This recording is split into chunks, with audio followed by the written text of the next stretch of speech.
Dear PUBG Mobile fans, we are delighted to invite you to the 2025 PUBG Mobile World Cup at the ESPORTS WORLD CUP in Riyadh, KSA.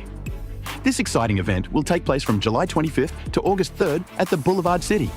We've prepared tons of event perks, such as the PMWC avatar frame, eSports Passion set, eSports Passion parachute, and tons more items. Let's check out how you can get all these rewards.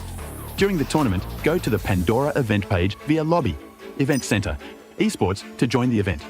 Mormon from SEA, Top from CSA, Pedrinho from the Americas, Silas from the EU, and Prestige from MENA will guide you through the 5 major parts of the event. They consist of tournament celebration, prediction rewards, eSports shop, themed outfit, and champion challenge. Join these activities to earn rewards and collect eSports tokens to redeem even more gifts in the eSports shop. The more eSports tokens you collect, the better rewards you'll get.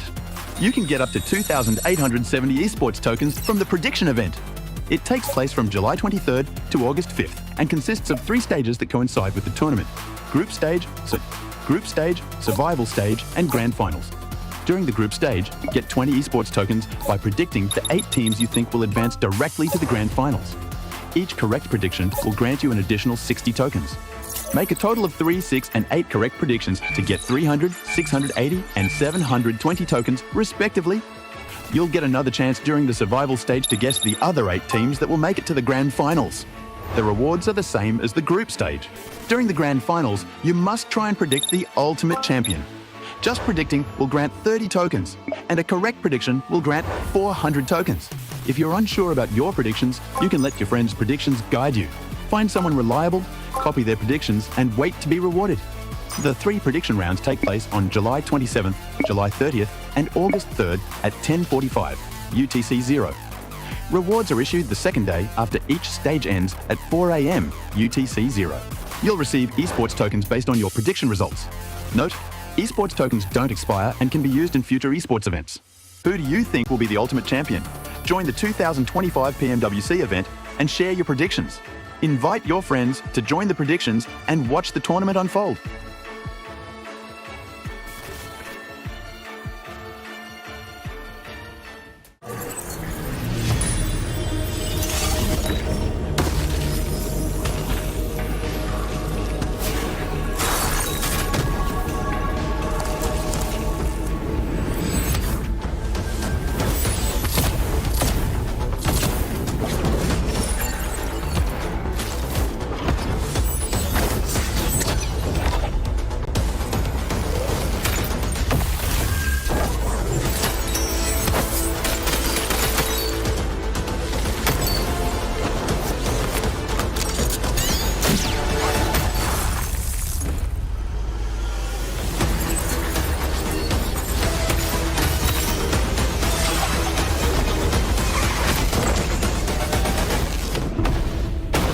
The highly anticipated addition to the Mummy series outfits is here.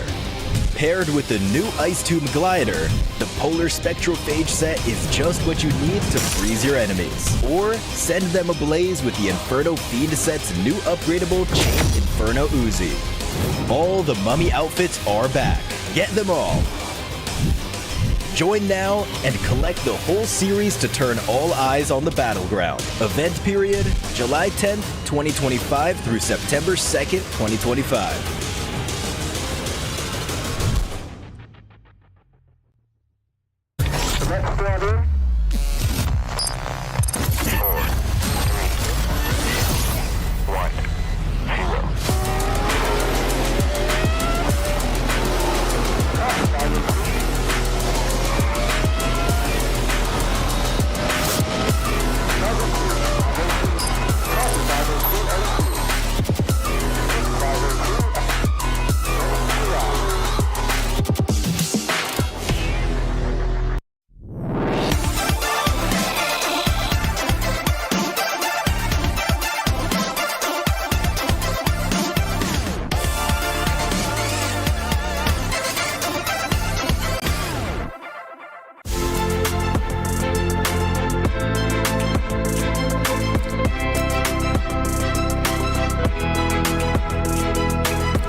Pulsar Legionnaire available now. First outfit with special head animations and voice lines. The Pulsar Legionnaire set comes with its own super cute voice lines that can be toggled on or off.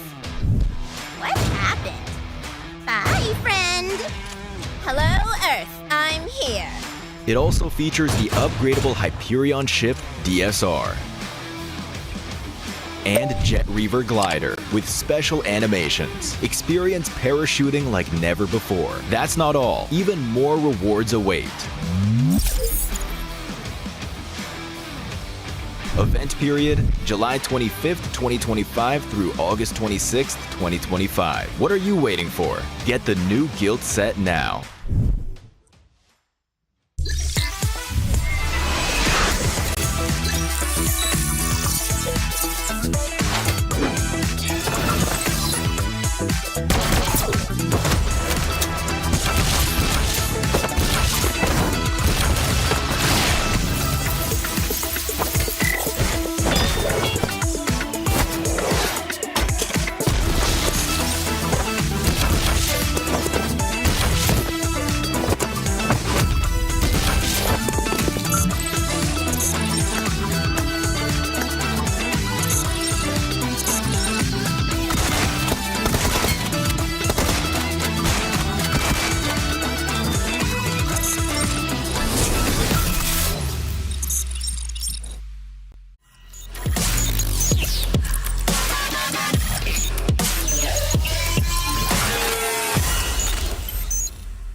Cybertron's future is near.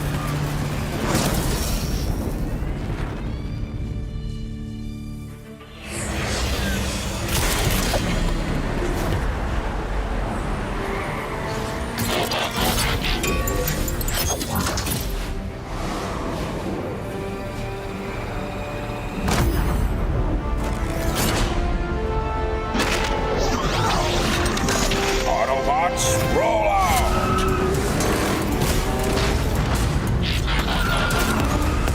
This planet reeks of weakness.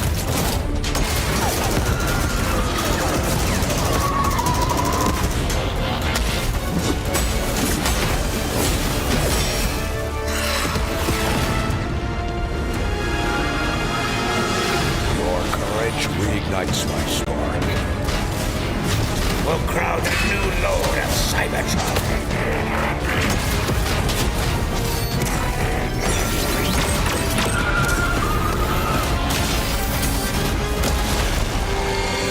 Roll for freedom. A victory for all sentient beings.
Flux Esports have had an astounding performance so far today. Scarface, thank you so much for taking the time to join me right now. I want to kick things off by firstly asking you, over here in the survival stage, you boys were popping off with all of the eliminations left, right and center, very different to the performance that we saw from you over in the group stage.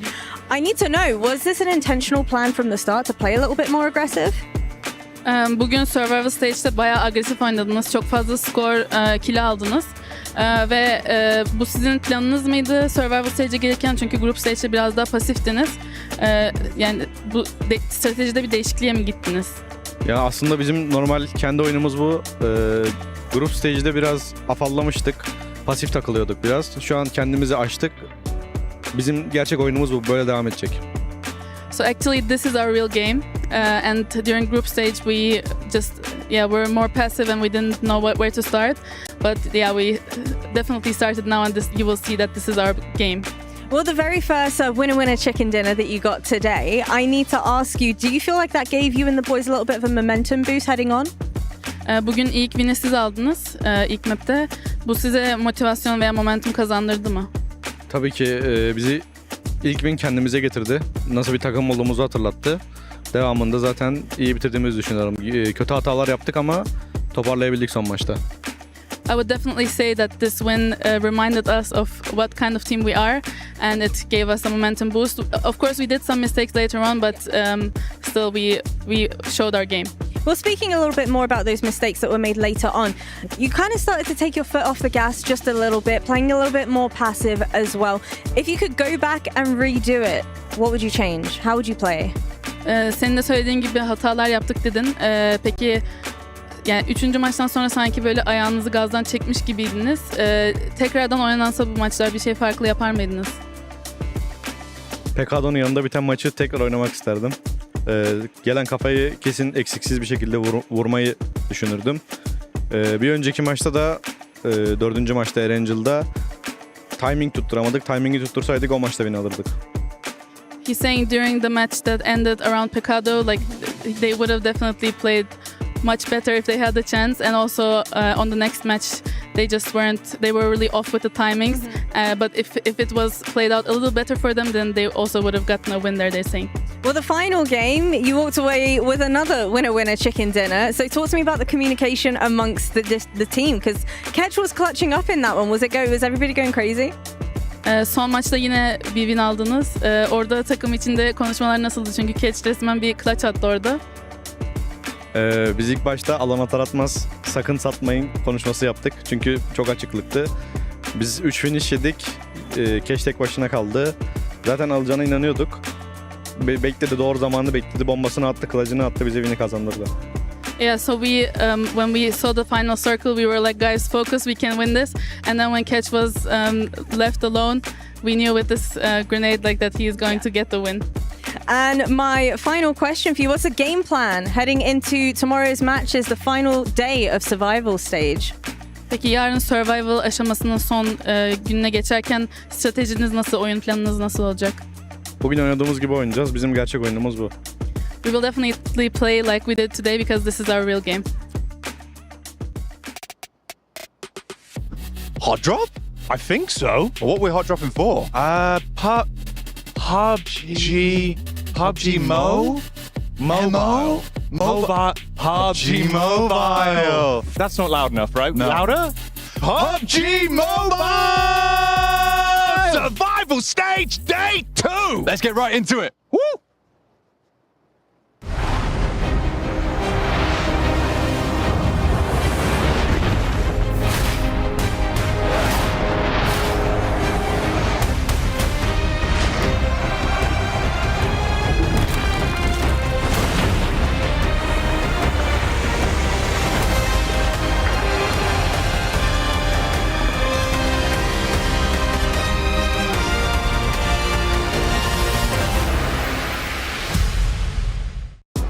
Well, day one of the survival stage has concluded, and what an exciting turnout it was for teams that underperformed during group play who showed out strong when it matters most. Top 8, by the way, move forward to our finals day. The bottom 8, we're cutting it in half. They get fully eliminated. Their run during PMWC will come to an end. Let's talk about our team in first place, which is Fireflux. 2 wins for the day. They start off with a big winner chicken dinner, but then they finish off in sensational fashion in game number 6, taking the win with a solo of Catch, who pulled off a miraculous comeback, going against the world and finishing as the top dog. In second place was Power. With a great start in game number 2, they get a big win, and we start to realize Power is bringing that power. Totally night and day performance from their group play over into survival stage. They clearly did their homework, and Power is looking to go all the way. But Ragnum Karya, a team that had much hype coming into the competition, especially in group play, well, they show what they are truly made of in the survival stage. They come up, they step up, and they also podium in 3 separate games. And with the eliminations, that puts them up there in top 3.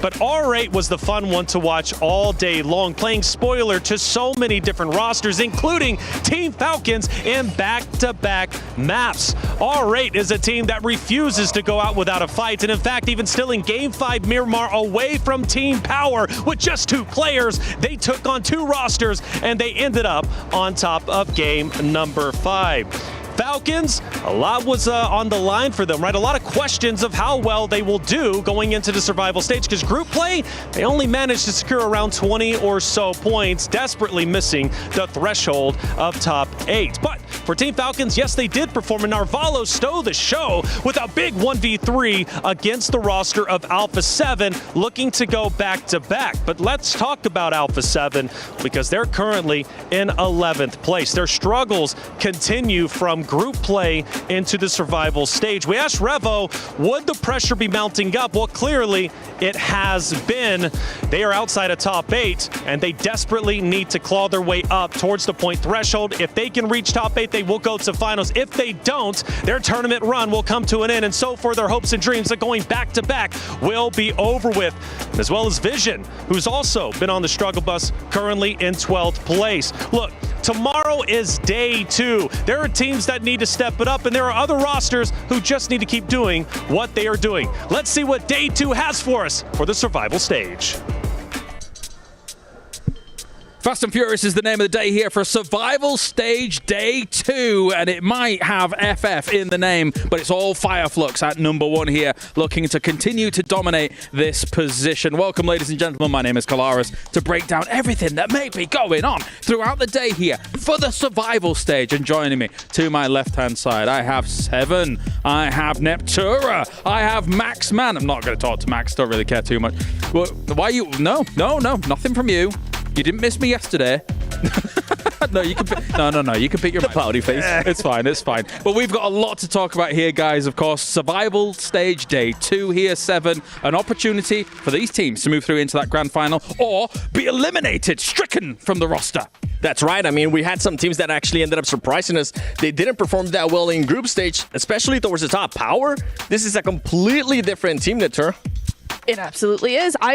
It's night and day, and this is the Power we've been wanting to see. We've been following them for a little bit, right? We were watching Mina, PMSL Mina, right? We were trying to see what they had in store. We didn't see that much, and then we continued that trajectory into the group stage as well, so we were kind of like, it's looking a little dicey for this team, but then coming into survival stage, it's been, like I said, night and day. This is a completely different team. I would like to see maybe a little bit more consistency from them, but yesterday was still a really good day for them. Yeah, I mean, Fireflux and Power have been looking great, but Ragnum Karya, let's not forget, okay, this is a team that wants to try and win it all, especially for Silas. He wants to do the Grand Slam, winning every global event out here. But you know, I'm very happy about the positive storylines that teams are going to move on to the finals. Yeah. I love seeing teams getting eliminated. It's my favorite thing. So I'm very, very hyped to see who's going to go out. So you're saying that the curse is a bit of a selfish thing more than anything? I see. Right, we've got the Jamil Motorsports arrival for the day here, as all of these teams will be leaving the hotel and making their way to the venue in just a few moments' time. As we mentioned before, Fireflux riding high on this.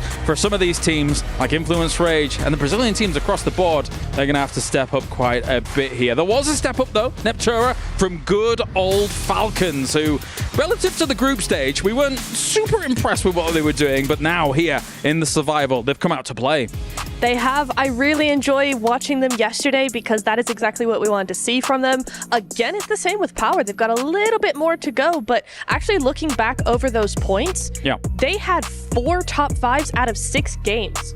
And that sort of thing, that sort of consistency is really what you want to build on. I want to kind of contrast that with Power, as we were saying, right? They got 2 wins yesterday, or 2 top 3s. Was it 2 wins? I think it was 2 wins. Yeah, it was 2 wins. Looking at my notes is a good idea. But the elims were really good, but after those 2 wins, they didn't even have any top 5s or top 10s after that. It was all bottom of the pile. Whereas Falcons, they were able to actually get 4 top 5s out of 6 games. And if Falcons could actually build on that, get those eliminations as well as the placement, for Power, do the same thing, but just be a little bit more consistent, you got 2 very good teams coming out of the board. It's the reason why Falcons picks up a roster like this, right? We take a look at the Gadia top players and see if Falcons is able to make an appearance in all of that. I won't be surprised if they did, considering what we saw from them in the survival stage to get things a roll in 7. Plenty of stuff coming in from the big Power teams. Yeah, and I think I want to kind of break down a little bit more with Power, because we got a chance to talk to Easy, we got a chance to talk to Haji. They were able to tell me they're playing pretty much what I said yesterday. They're playing like they are in PMSL MENA. They're not really being scared. They're being able to control a big chunk of the ground. And the main factor, I feel like, that we were able to see as well, Maxman, was the third party. This team is now willing to third party, and it's due to that control that they have that they're kind of allowing themselves to scout. Yeah, I mean, especially on the Erangels, right? Power have been very, very present on the 2 main battlegrounds of Erangel and Miramar. Just like in PMSL MENA. As you said, they are trying to play a little bit closer to how they were doing back in the qualification stage for this PMWC, and they're looking just way more confident. And we see more of Al-Haji in particular, which is, I was very shocked in the group stage. Al-Haji was just not doing anything nearly as close to what we initially expected, and he's here finally on the board. The MVP contender here from MENA is here to play. Good stuff, considering that it really is do or die when it comes to the survival stage. Very, very difficult to really go up against some of these teams. I think we had some of our concerns about how they would kind of approach the survival stage after seeing the group stage go down. But let's take a look at the Crunchyroll reactions here from all of our players as well, because there's been a plenty. Emotions are riding high, Neptura. I think it's understandable considering that they're in the danger zone right now. But some of these teams are going to feel very confident coming into day 2, considering, I would say, the lead that they've put up. They need a few more points to get them into that final. Especially when you have your cutoff point is halfway through the lobby. 8 people, 8 teams are going through. So there is a lot of that. Nice.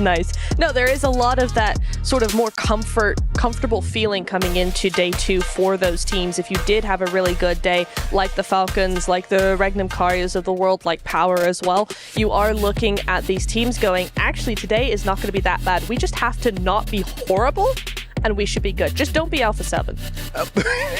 Okay, I didn't expect you to hit on that one. Okay. Alpha 7 is going to be in trouble on this segment, I can tell you that. I mean, you're saying that teams are going to look quite comfortable and happy. I feel like it's going to be really rough today, because you've got a few teams already pretty much soft qualified, like your Fireflux, your Power, your Regnum Carios. But in the middle of the pack, it is going to be changing all day until we get to like the last 2-3 matches. Then teams might start to get locked in the top 8. Well, let's take a look at the top 8 as well as the overall standings here for the survival stage whilst we continue to talk about this 7, because yes, some teams, as Max says, potentially soft locked as long as they get a little bit here and there, but of course there is an omission here from the top 8 that everybody's looking at, and if they don't make it, oh boy, that causes a whole can of worms to open. I think the teams currently towards the top 4, I feel like, have me just set in mind that they're going to be moving on to the grand finals the way that they've been able to play. And even though number 4, Team Falcons, and number 5, Nonstream Red Force, they're currently tied within points. Nonstream Red Force just hasn't been able to show me the consistency that I usually want to see out of the teams that have been able to be there towards the top. Hora Esports, though, is going to be a big name for me. I'm really intrigued to see what this team is going to be doing, especially towards the later of the day, because if they do end up possibly being in a good position, could they maybe target somebody? Because I got a chance to talk to Sleepy right before this, and I straight up asked him, are you going to be targeting any teams if you're already pretty much qualifying towards the grand finals? He said, yes, we have one team in mind. He just wouldn't tell me which team, Neptura. Speculation is just abounding over what team that could possibly be. To be honest, it could be any of them, though, because I think the point in-game, the point of targeting a team is to garner momentum and just try and get rid of a team very early, get those points on your tally immediately, because then I think in your mindset, when you've already won a match, or a fight rather, so early in the game, you're able to go into the rest of the game with so much more confidence, so much more momentum. Yeah. So for me, for Hora, who have been a little lackluster so far, I really do feel like that's the way to go. Here's the problem though, Max. Number 11. Alpha 7, our current returning title defenders here for PMWC. Are they going to make it? I'm going to tell you, in that position, they're looking mighty hot droppable. Is that your theory? Maybe that's the team to eliminate early on. It would be very weird to have a finals without Alpha 7, possibly, right? That would be such a big outlier when it comes to storylines. But Alpha 7... last year, they had such a good year until PMGC. We don't talk about PMGC. Otherwise, PMWC, PMGO, PMSL Americas, they were on absolute fire. And the fact is not just Alpha 7, all of the Brazilian teams aren't performing. Intense Game, Influence Rage, all on that second page, which is a big shocker to me. So, are we going to have a Brazil-ness finals? No Brazilian teams in the finals. That's a word we'll have to think about it, yeah. But no Brazilian teams will be with. You're so eloquent, Max. Let's shift gears here for a second, though, guys, and actually talk about the number one, right? Obviously here for survival, looking brilliant. Fire Flux here. Talk to me about this position. Let's take a look at those top 4 teams looking brilliant overall. Fireflux, though, in number 1, 7, looking really, really impactful, really strong. From game 1, I want to say, of all of yesterday. I think that set the precedent for the whole day for this team. It's pretty much how they were going to be playing. They played it very careful, very tactical, and very passive, which is a big difference because right from the first day of group stages, something that we've been saying all along is that this whole lobby is very aggressive. This team is not wanting to do that. They have definitely adjusted to that. They're saying, you know what, let's let the other teams fight, and then if we get into a situation where we can actually gatekeep teams, let's actually go ahead and do that. And you can tell right there on the left side is going to be, I believe, the stats from group stage, and then on the right side is going to be what they were able to achieve yesterday, which is just insane. They have already surpassed everything, and I'm hoping that they continue on this track. The big question mark for me for this team, especially today, Neptura, is going to be, can they actually be a little bit more aggressive? Because sometimes they set themselves up to be too passive and allow teams to just push up on them, and then what could have possibly been a win, it ends up hindering them. Especially in a lobby that so far has been so huge on setups and trying to set up specifically in the mid-game, getting as much control as possible, playing that edge. We've seen many of those teams do that, and eventually one of those teams is going to fall. With the performance we've seen from Fireflux so far, I feel like, yes, it's been a huge uptick from what we saw in the group stage, but they don't have that background of aggressiveness, to put that word out there, that actually makes me confident that they're going to be able to fight against those teams that did have a really good stage. It's, again, about that momentum, about that confidence. When you've only had 6 games, as good as those games were, of good games, it's concerning. One thing I did like about the stats there for the head-to-head is they had actually more knocks going into the initial stage of the group stage, actually a lot more confirms coming through here in the survival stage, which shows to me they maybe don't take as many fights, but the fights they take are a lot more decisive, a lot more snappier. They go for fights very aggressively, and that shows to me that they're a team that have changed their game plan significantly from group to survival stage, and that is a change that, as we saw, was very successful yesterday. I think also they show international quality by being able to bookend the day, right? We win one, okay, we have a little bit of a less impactful midday, but then at the end, right back at it. So they've shown some international class there. 2 other teams, though, that have shown that similar international class, Power as well as Falcons here. Going head-to-head, this is presented by Saudi National Bank here for the head-to-head. And obviously, 2 Titans really of this region, 7, have now found themselves in a spot where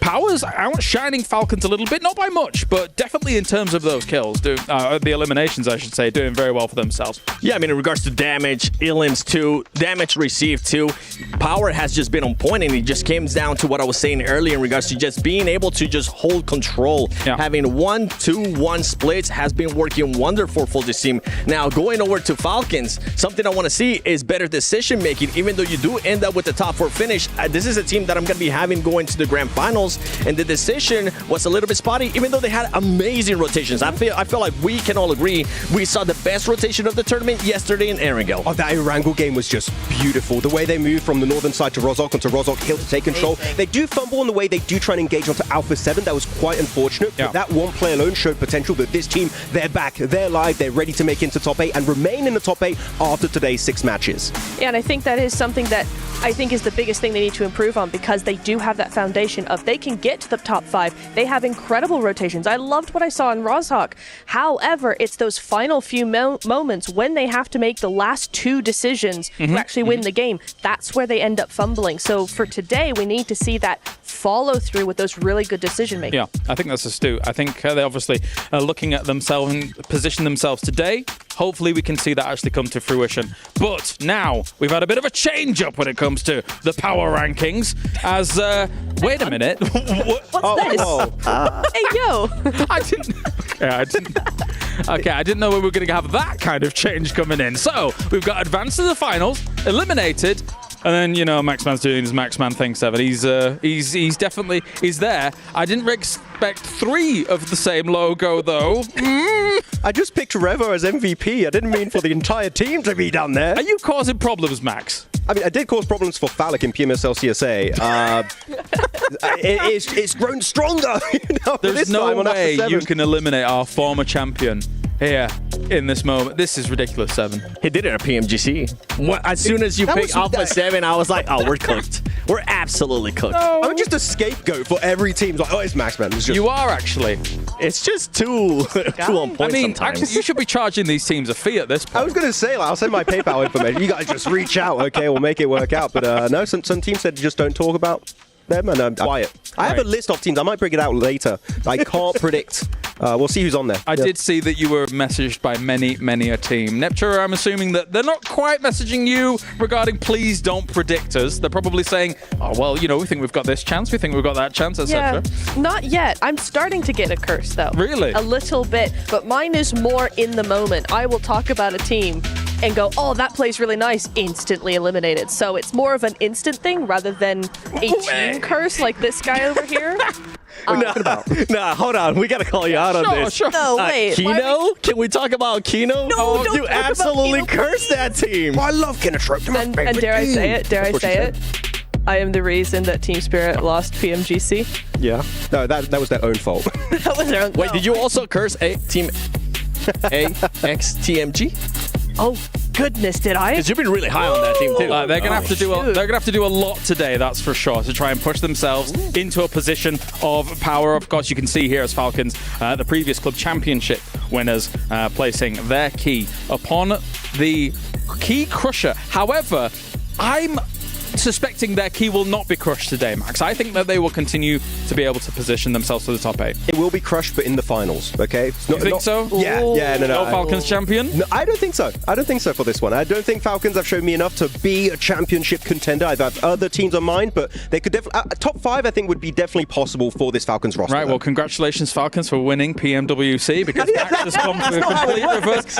What? You said they're not going to win. It is. Oh, yeah, sure. Okay, yeah, congrats. GG's. You won. You did. Take it home. We'll look back on this moment, and then they'll be like, thank you for the 1,000 points for the club championship, Max. Much appreciated. Final thoughts before we get things going, 7? Alpha 7 needs to start off with the win if they even want to be able to do anything.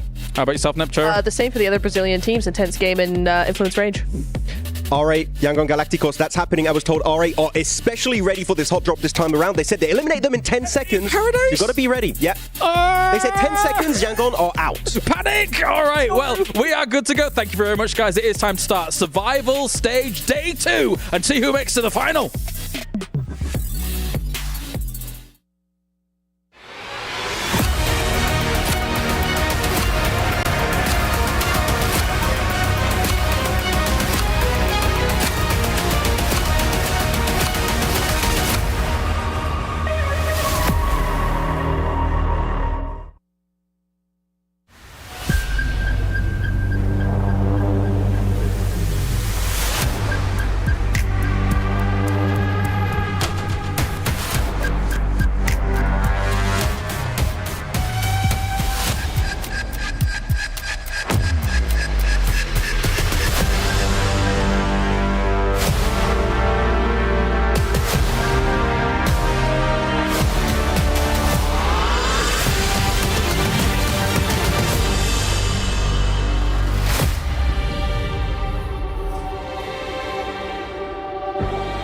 No more safety nets, no more second chances. Today, you perform or you go home.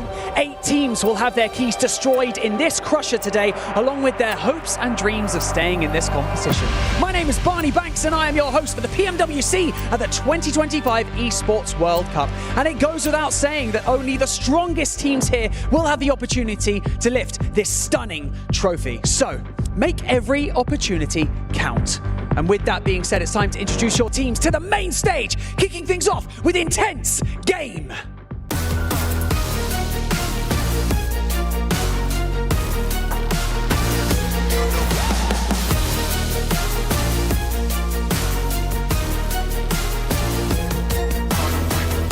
Nongshim, Red Force.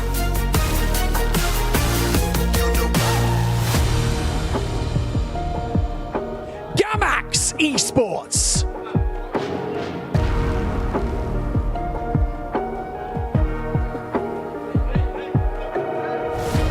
Yangon Galacticos.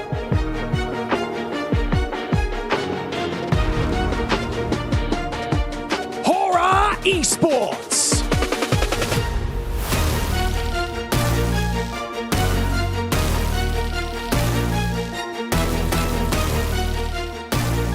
Power Esports.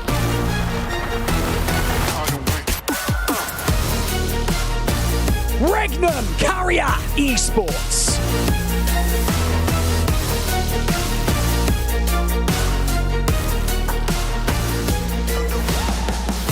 R8 Esports.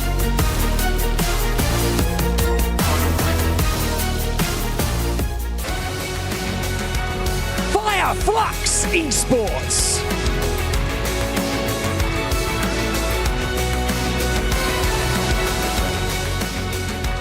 Team Vision.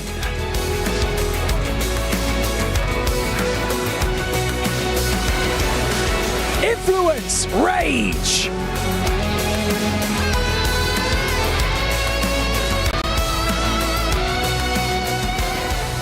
E-Arena.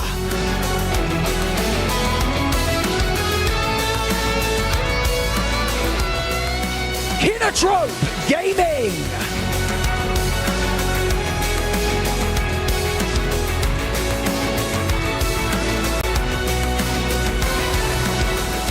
AXTMG.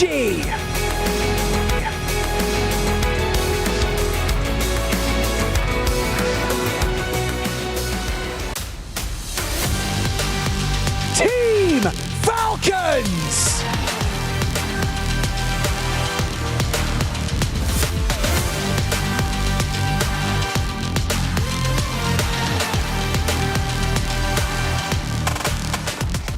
Alpha 7 Esports.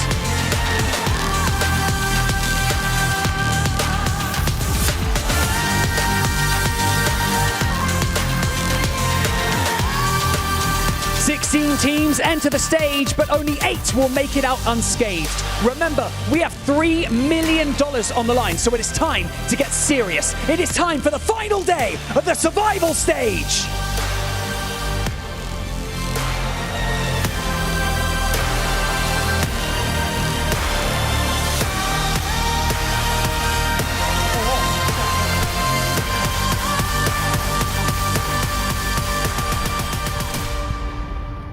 Couldn't have said it better myself, Banks. It is time to get down to business here for the survival stage. One more day will determine whether or not you move through into that grand final.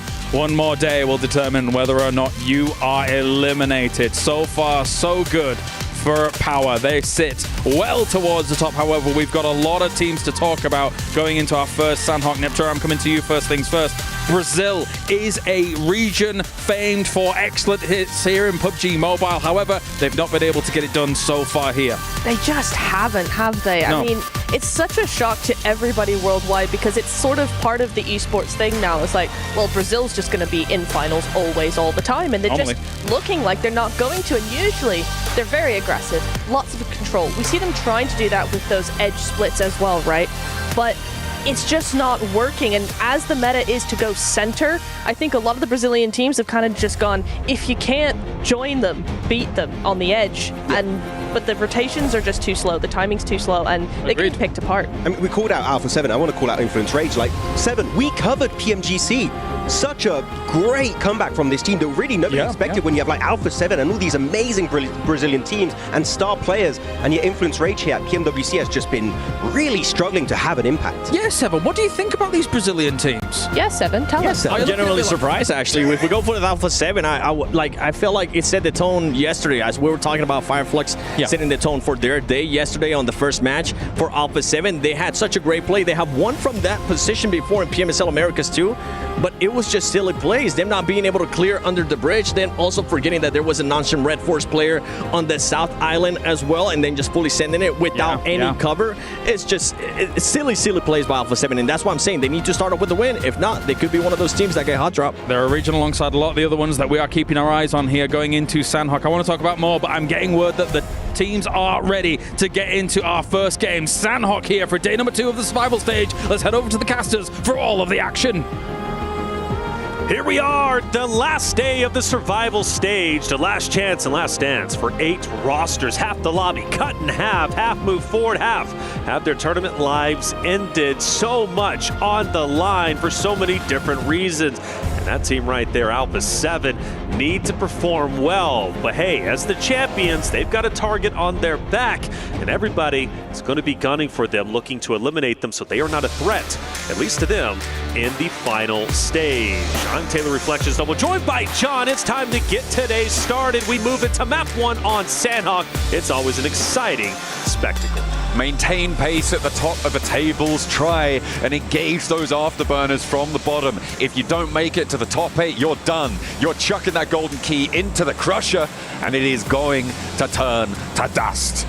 And it will be pretty brutal to see that happen right before your very eyes and be sent home not too long afterwards. Our plane path is locked in for our Sanhok match. We're going from Tambang up towards Hatin, so a little bit leaning towards this northwest side, and one of the few plane paths that can cause a few issues here on Sanhok, but I'm not expecting for things to get too hot and fresh, except over on Paradise Resort. Yes, Paradise is going to be our focal point. Yangon Galacticus R8, they had a bit of a tussle with the muscle yesterday. We might see round 2 this time around. And from what I'm hearing, one of those rosters thinks they're not going to go down without a fight. Yeah, well, we had a Maxman Brain Blast over on the desk before, and he brought us the info, the R8. They're so ready. They're giga ready right now for Yangon Galacticos. They said 10 seconds, so should we start the count now or once they hit the deck? I'm not sure, but I expect it to last a little bit longer than that. 10 seconds. 10 seconds would be an impressive team wipe, I'm not going to lie. You need everything to go right. I think for at least R8, if they can win it, which I firmly believe they can. Yesterday, they showed us some of the best gameplay so far. And that includes, of course, the performance yesterday, the other day for group play. But they do land over in Paradise. We are going to have that fight. That engagement is about to go down. And it's also Nongshim Red Force over on Ruins who have lost a player to AXTMG, who are now spread around on Tambang. They find an outpost, a really nice pickup. As we do hop in, though, to the scrap.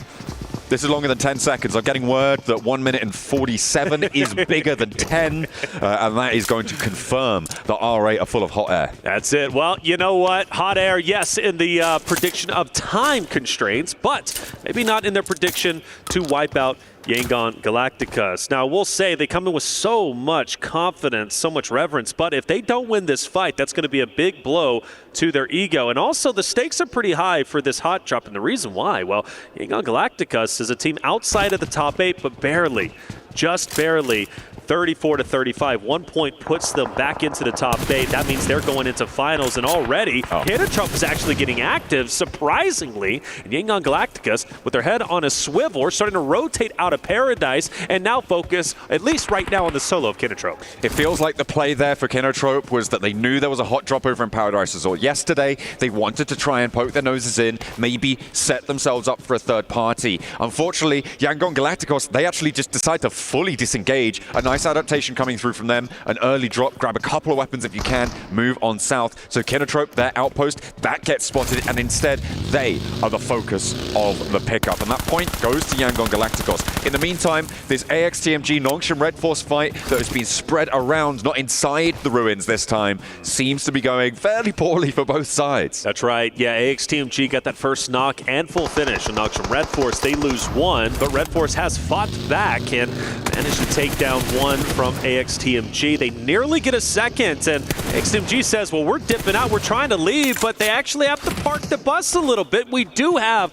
a straggler. Devotee, I believe, is going to be on the hilltop just up to the left, and there he is. And Benny might be the next potential victim if he doesn't have any awareness that Devotee is just above him. And you do got some noxious Red Force around, so it would be a big challenge. But for Benny, he's holding his ground. Yeah, they know he's there. They know exactly what wall he's playing on. Aryan drawing attention, burning Benny low as well. Another Molotov forced on through, but still Devotee not going to take the shot. Instead, he's going to leave it all up to Aryan, and it's going to work out. Another knock over towards TZ, up on the hillside as well. Leaves them playing as one, and Nongshim Red Force start out slowly. AXTMG gathering some pace. Yeah, they had a great day one, right? 48 points. They finish up in the top 5, but there's no guarantee come game 6 that they're still going to be there with everybody gunning for a qualifying position into the finals. For Nongshim Red Force, not the start they needed, and also for Kinotrope, not the start that they wanted. They lost a solo early on to Yangon Galacticos, and well, it seems as if Yangon Galacticos was able to pull off the hat trick, picking up all 4, Kinotrope out the first team.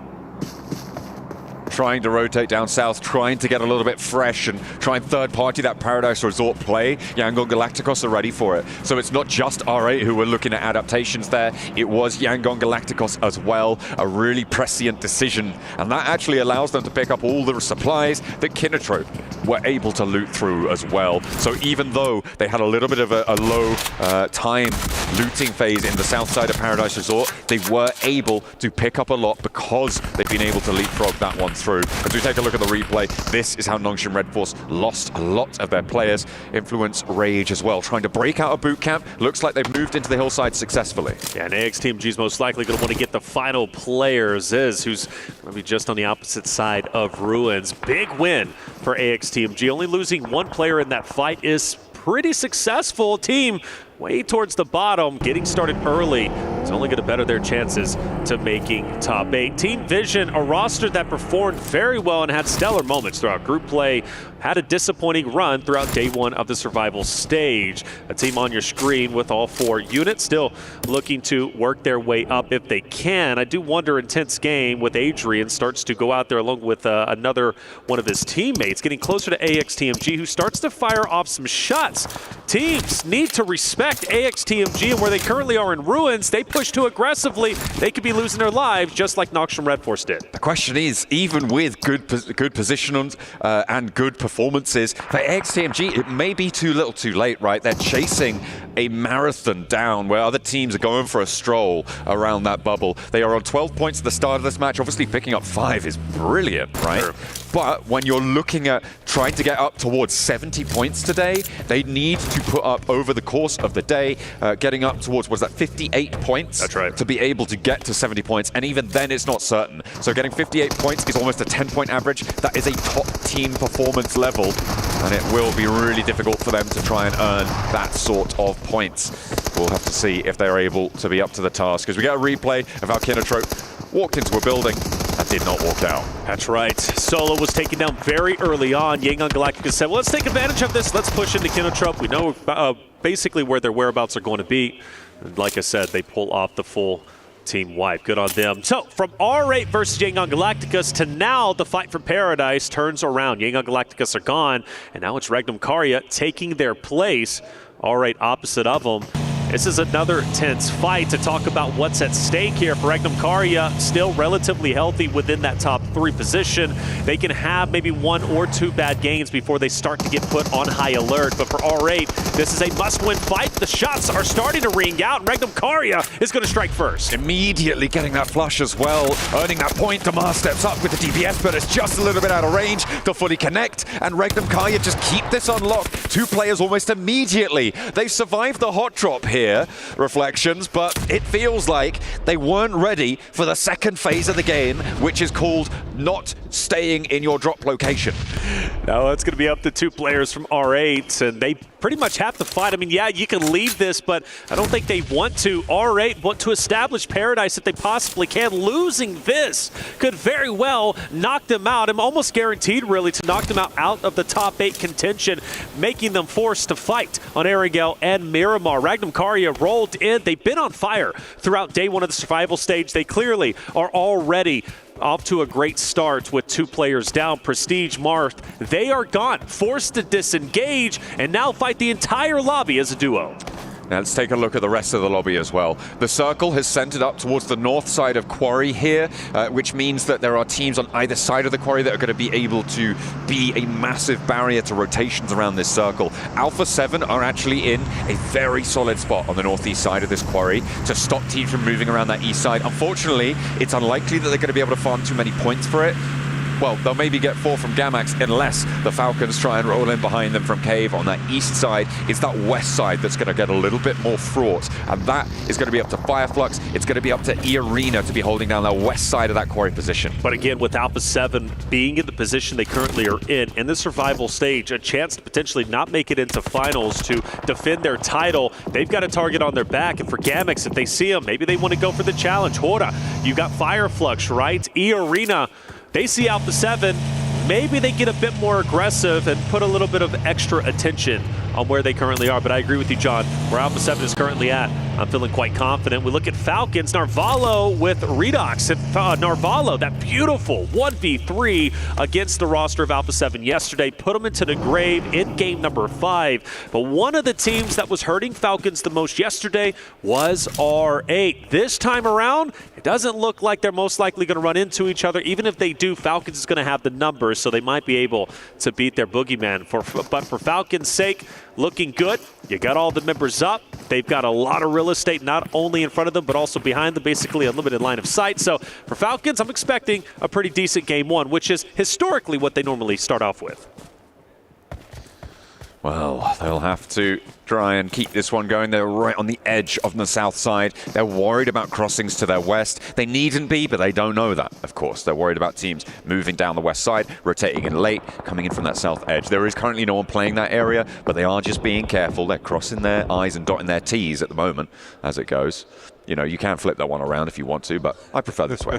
Fair enough. All right, dangerously close to Vision. Volt being the scout. Maybe he calls out R8's weak. Maybe Vision chooses to challenge, but for now, that hasn't occurred. Intense game still out in the blue zone. Forced to go down south across Paradise. Maybe Ragnum Karya, being the aggressive roster they are, spot them out and potentially go for a challenge, but I expect IG is going to be just fine. We'll have a zone shift relatively soon. And it is going to center up a little bit. Alpha 7 still feeling pretty good. Fireflux dead center. Vision okay. Yang on Galacticus. And Ragnum Karya starting to get relatively close. So once IG, Power, right, AXTMG, and especially Falcons way down towards the south start to come up, Falcons especially are going to have their hands full with E-Arena and Alpha 7. We've got a couple of teams on the linchpin positions here. Power, they're going to have to make a decision as to where to move. So that southwest side, the dynamics of it are really going to change depending on if they go north, if they go in towards the center, if they try and head east and fight E-Arena. We've also got that position on the southeast, and Gamax behind Alpha 7 could change things up. There's also that wild card of the Falcons. Everybody else has fairly linear approaches. It can get a little bit predictable, but those are the places where I think things could really change depending on how they want to approach this one. MX, Alpha 7 starting to inch closer and closer to each other. Brinko is way off in the distance. I don't know why he's currently there. He needs to get up there and join his roster if they want any attempt at attacking Alpha 7. But for the meantime, they're just going to continue to be very aware of where they currently are at, but they don't want to challenge necessarily. I do notice Influence Rage, though, as well as AXTMG are starting to get very close. And here comes that Ragnum Karya IG rotation. IG going straight past Ragnum Karya. The question is, where do they stop? Well, Toshpik says enough is enough. I'm ready to fight. Vision not quite having sightlines over towards Ragnum Karya. Keeps them safe for the moment. An intense game, actually sending out further towards the north, trying to get an angle onto Ragnum Karya's rotate in, but they're not going to quite find it there. They're keeping it on lock and key, but there's the first knock, and Rafa lands the spray down onto Wild. Are they going to commit to go for this res? It looks like they want to, but the nades are going to follow it up. That's going to do a lot of damage. Not quite finding the flush just yet. Knowing Intense Game, they want to push this. You notice Silence starting to push forward. He's going to take an advanced spot. Silence, though, caught off guard to the left, takes a bit of damage, and now you've got to back up and join your roster. Well, no, maybe push forward. Silence wants to continue. They know they have an early knock. They have the man advantage. Question is, can they continue to take apart Ragnum Karya? And the answer is yes. Silas, a power player in his own right, also down. Ragnum Karya down to 2. And there is a res coming on through. Toshbik next to fall down to the floor there, and Ragnum Karya all of a sudden relying on Loxy, but he has got the beans. Let's see if he can jump into the fight. Silence now, going low behind the car, will have to hide, go for the heal. Loxy on full XP, but he threads the needle, and the shot is good. A 1v2, Yangon Galacticos could potentially move into third party, but they've backed off. He's still going. Loxy has more legs in this. Yeah, Loxy definitely can pull this off if he's careful. Petrino, though, snaking the grass through the smoke. I think he's going to be the linchpin. Loxy takes damage, forced to retreat, and that's going to be, I believe, SayCloud, if I'm not mistaken, just from behind, taking him out with the third party. A big flex out into the blue zone there from Yangon Galacticos. He read that he couldn't get a sightline from where he was. He moved out into the blue. It's stage 4. You can survive for long enough, and he took down Ragnum Karya. They end their match with only 2 points from that northern side. But the good thing is, for Intense Game, coming from the Americas region, they got all 4 alive, and they're getting their health back, and now they can challenge Yangon Galacticos. This game could be a stellar one and a great start for Intense Game to make a miracle run for top 8. The Brazilian team's underperforming. That's what the Death said, and I fully agree, even from the Americas region, right? I'm super passionate about them. But for Intense Game, this is a great start. Silence once again trying to be that aggressor. This time, he gets fully punished. Taken down and flushed very, very quickly there. Nades now pouring in. Intense Game wants some retribution, but Yangon Galacticos won't go down quietly. They left from Paradise Resort. They sliced through Kiratrope. I know their walkout looked like they had the samurai swords, but they've been turned on their owners there, drawn and thrust back to the gut from Yangon Galacticos, and they are playing well from this northern edge. Intense Game knew they needed to continue to push forward. They're so close to the edge of zone. You can see it here, right? So one thing that I really appreciated for Yangon Galacticos' perspective is they backed away and forced IG to push into him. Oh, a big nade coming through on the southeast side. Alpha 7, they're starting to fumble on the southeast edge. Finally an answer over towards Yangon over towards Gamax, sorry. But that's Alpha 7 out. 7 said it on the desk. They need to kick off with a win. They've just been denied that. Neptura said it on the desk. So do the other Brazilian teams. And that's the same story for Intense Game on the north. Alpha 7, I'm ringing the alarm bell. Starting now, game 1. They are already out. They get away with 1 point. They were already outside of top 8. Alpha 7 struggles continue. And the fact that Gamax, who's been on the struggle bus, takes them out. A full team wipe. Everybody stays alive. I'm really worried for our A7 boys. Are Alpha 7 bad? Hold on, slow down. I don't think they're bad whatsoever, but something is just not clicking, and I sincerely don't know what it is. Well, Power seem to have found it, and they are going to mount up for an approach towards AXTMG's players who are starting to flag. I think it's just Devotee left. There's nade pouring in on his rock, and it looks like they know exactly where he is. A slow approach from Power onto this circle. I said that they could be the wild card here on the southwestern side, but they have played it sensibly. They've lost 1 player in this fight, but they have managed to rack up a point. They're looking to clear out slowly and methodically. E-Arena, I'm worried about what they could do to this one, though. You can see them start to poke their noses in from the east edge. You've also got Influence Rage, who have gone 2-2 on the western side. Yeah, Influence Rage is going to be B. I think that's going to be the team to try and maybe third party this truly from Team Power's perspective. But you do mention E-Arena, and Joker is relatively close, so he can push up. So worst case scenario for Power, they get pincered between E-Arena as well as Influence Rage. Not a good spot to be in. And Influence Rage and both E-Arena do get active, firing in on Power Esports. Well, through the midst of all of that action that's just unfolded before us, the north side fights, the south side wiping of Alpha 7 to ostensibly the worst team in the tournament, there is going to also be that Falcons rotation, right? We were looking at that Falcons position on that south side. They have gone for a little bit of a miracle dash. It's something that we've seen them do before, right into the middle of the circle. They're now holding 2 really important buildings. Shacks, fair enough, but important buildings in this next zone. They have cover, they can play to the south side to hold it, and everybody else who could crash onto their locations right now, they're being held out by one another. Once those fights conclude, Falcons are going to be a little bit more under pressure. As soon as Gamax are free to go, the South 2 for Falcons are in danger. Aura, once they disengage from R8's last players, they could be in danger as well from that direction on the northeast. Ying Yang Galactica sit at a current 6 eliminations and more potentially to come as they focus their attention on division. But Volt hits a nasty shot from a distance in conjunction with Marcelo. Volt will continue to reposition, maybe challenging that of Romeo. Ralph, by the way, for Falcons looking to get revenge onto Gamex for taking on Alpha 7. Romeo continuing to hit some nasty shots. Vision putting up a wonderful fight. This could go any which way for Ying Yang Galacticus. Well, only one more player remains. Hora is starting to also get in onto the Vision fight. Noah, very weak. Marcelo should very weak himself, but manages to stay alive, believe it or not. Yango Galacticos chiming in. Romeo's still alive and still giving it large. One player down on the backlines for Vision now. Just one player remaining left standing for them. Noah desperately trying to get the res, but he has to face the fight first. And Sky, Jiggle, both pouring damage down over this hillside. Sleepy's there with a backup in the ghillie suit, and it will go undetected by them. Over on the north side, Vision are wiped away, and Aura will continue for that fight on the northern edge, but the Falcons continue to take shots across every which way. Yeah, that's right. And even when Hora ends up winning this, they need to move forward, and you got Falcons who's ready to gun you down. Gamex as well, and I'm loving where Fireflux is currently at, pretty much having the only hardcover POIs outside of Narvalo and Ralph and Redox, who's going to be for Falcons, relatively split. Gamex has been on a terror. 4 eliminations, I know that doesn't seem like much, but for a Gamex roster who has yet to show themselves, not only do they take down Alpha 7, but they're also challenging the top dogs of Falcons, who are currently up top. But this fight, this push up the hill, it's almost impossible.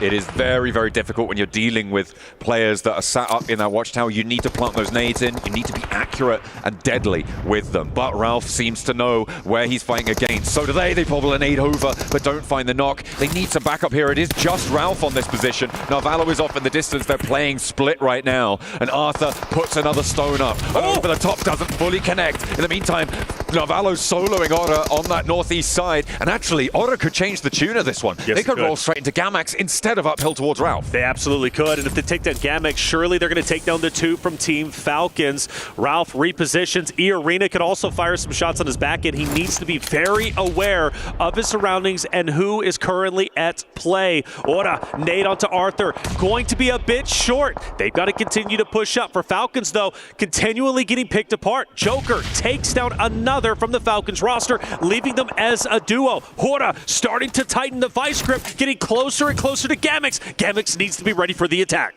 Arthur first to face with the shotgun, but from a distance it's E-Arena, forcing him closer on the rock. Doesn't have time to heal before No Fear puts the nade in, and that could be terminal for them. A last player to stand, a damage lick sent back towards him, but there is just no way that he's going to be able to pick this one up. Unfortunately, the first aid actually coming through. Aura, okay, they're slowing down. That cut across from E-Arena doing a lot of work as the Falcons get taken down in the meantime. I don't mind the slowdown. Only one more player to remember from Gamex, and I do hope they do remember. We have seen solos wreak havoc on rosters who are even 4 stacks. We witnessed it yesterday with Catch. We can witness it once again here. E-Arena starting to take down Influence Rage. The solo from Gamex getting active onto Hora. Jiggle's going to be down. Luckily, they recover. They take him out. The question is, will Hora have to fight at it with 3? Yes, they will. A full elimination law. He'll go ahead and die to the blue zone. We're down to our top 3 at the moment, and a great start for Fireflux, who started the day in first place, looking to take game 1, but Sleepy has other plans. He wants to go a little bit further on this one, just about darts out of the blue in time to prevent himself from getting knocked. Fireflux back up now. They will be getting to 3, so it is 3 players alive on all of our remaining squads. The circle shifting away from Fireflux, though, makes this really tough. E-Arena sit dominantly on the high ground as well. You can see what a lovely angle Mormon has. So does No Fear over towards Fireflux, and it is really trading off that aggro. Aura, they do lose one to a knock, and E-Arena should have this on lockdown as 2 players now sit right on the back to the blue for Aura. E-Arena could jump all the way up into top 5. Massive game for them, but E-Arena has also been on fire.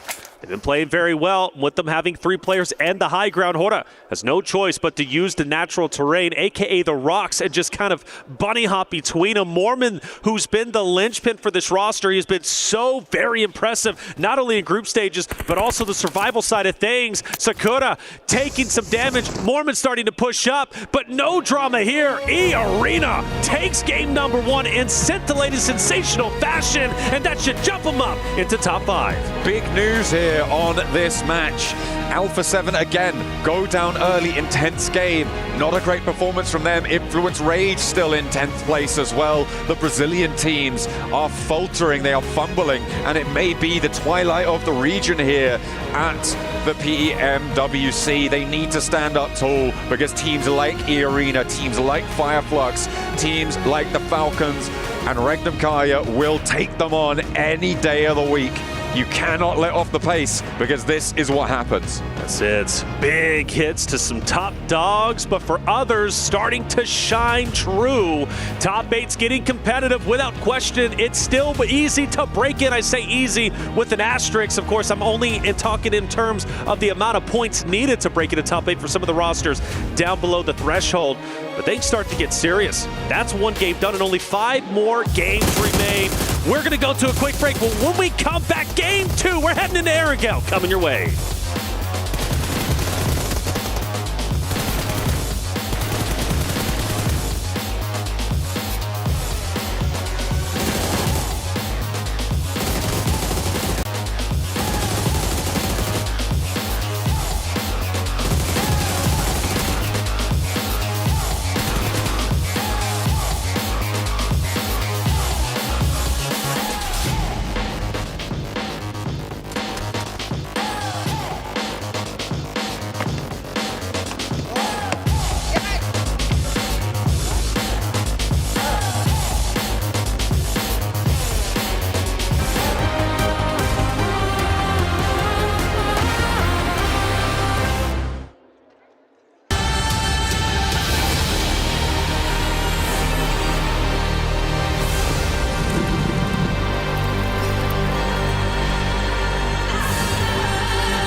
Cybertron's future is near.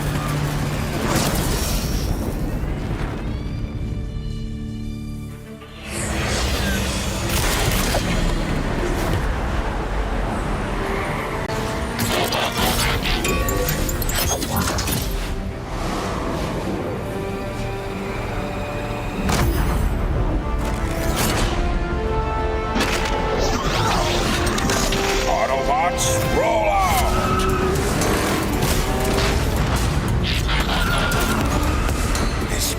Reeks of weakness.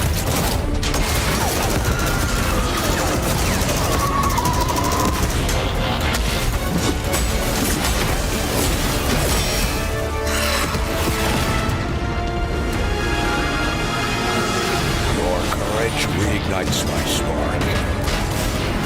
We'll crowd a new load of Cybertron.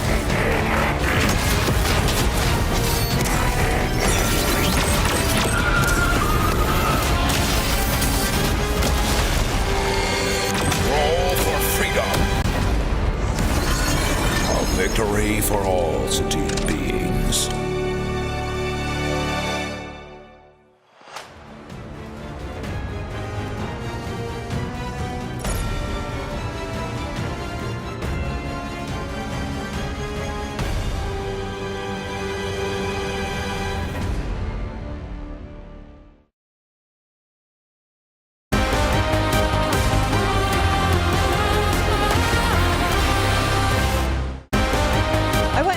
caught up with none other than the coach from Power Esports, Hexy.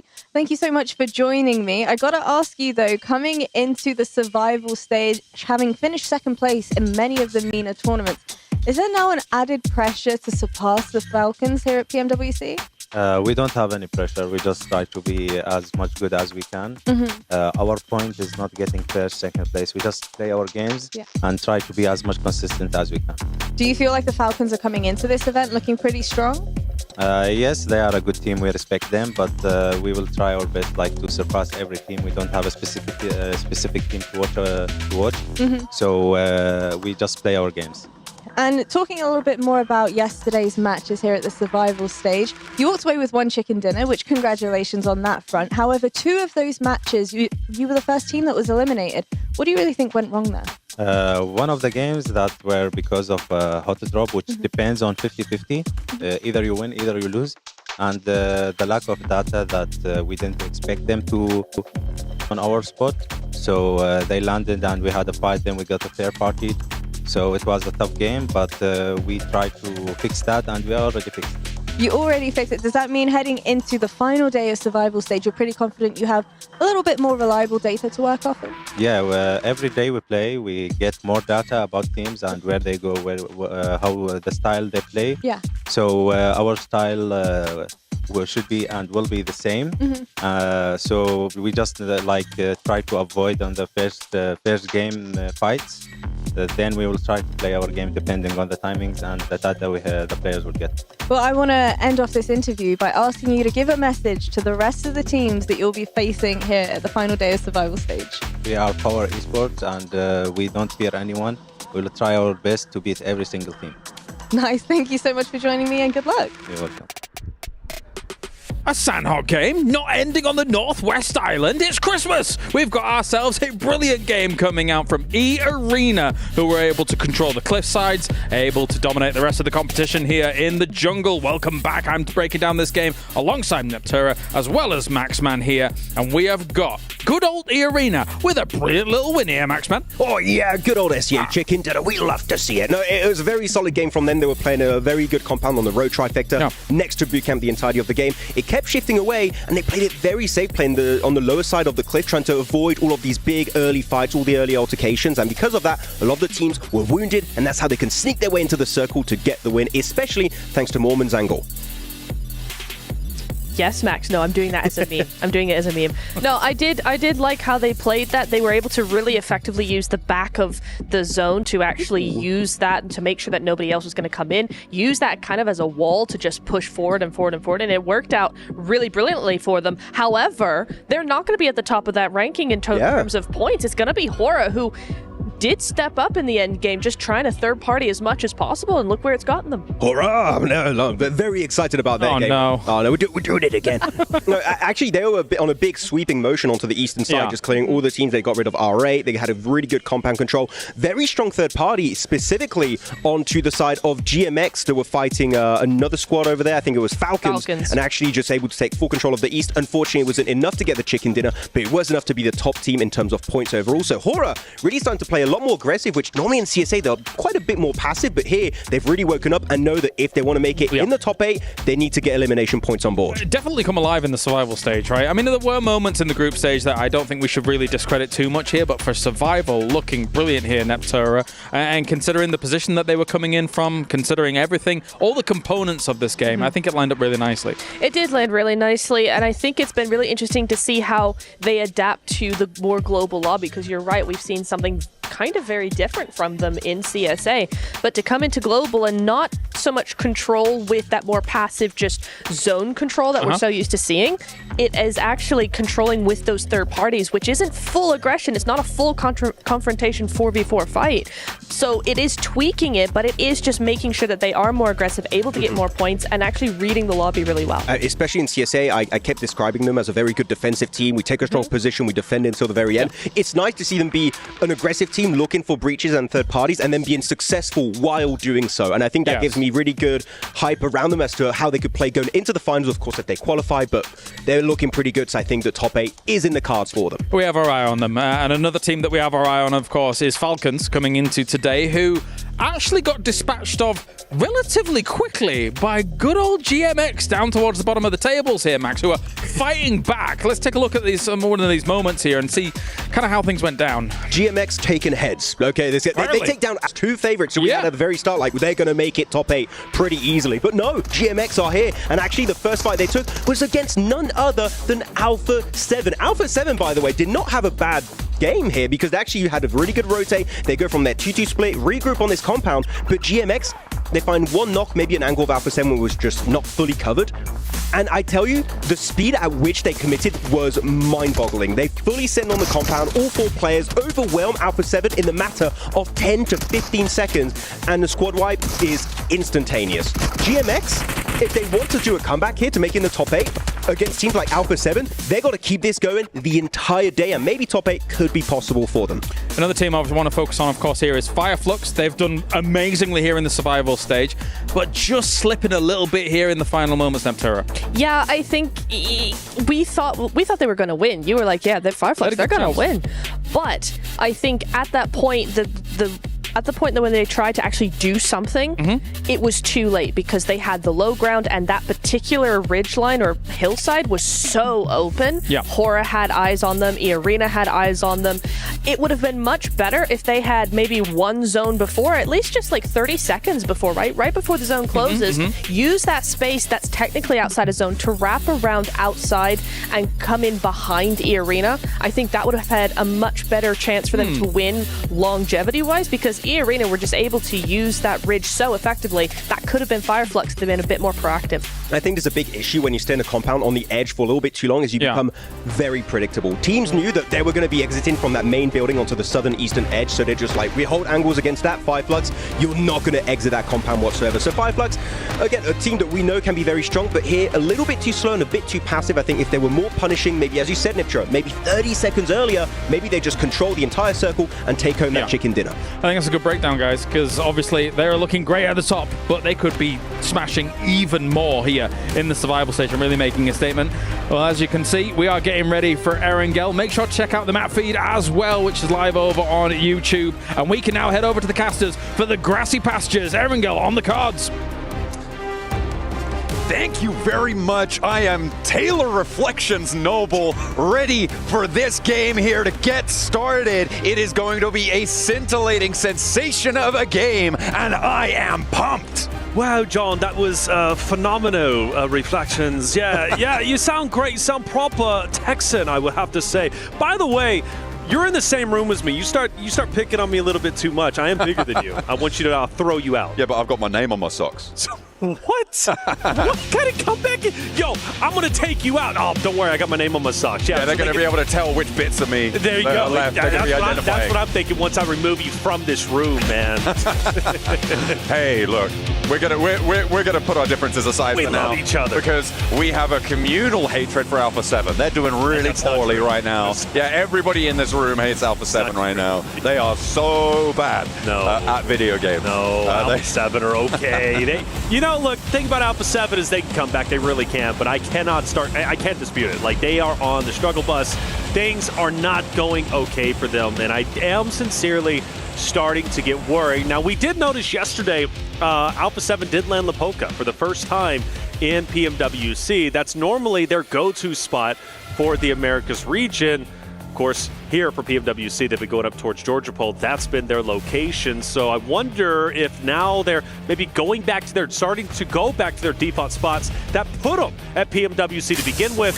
With the way Squash and all the co from Alpha 7, I believe they are in fact going to be going to their OG landing spot. So now we're going back to what worked during Americas, what has worked in seasons previously.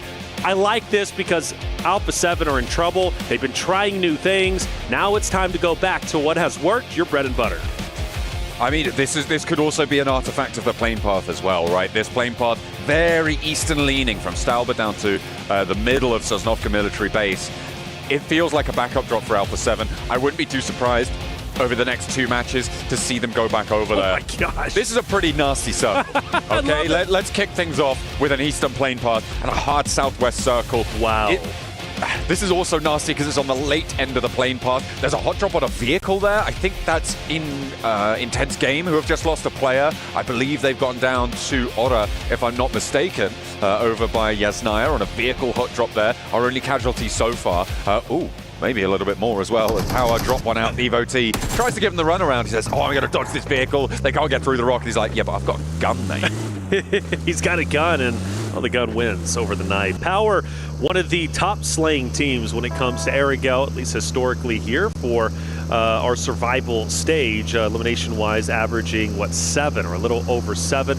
They start off with an elim early on. Good for them. Everybody's going to quickly try and rotate over. There's so much water in the current stage 1 that you have to get some real estate as much as you can on mainland. And I love that Falcons, Kinotrope are taking early priority. Let's not forget Kinotrope, a team that is looking to work their way up in the top 8. Fully eliminated early on in the initial fight against Yangon Galacticus on Sanhok map 1. So they are desperately needing a solid game 2 and onwards. But for Falcons, if they can get center zone, maybe even get on that shoreline, they could have a wonderful game here.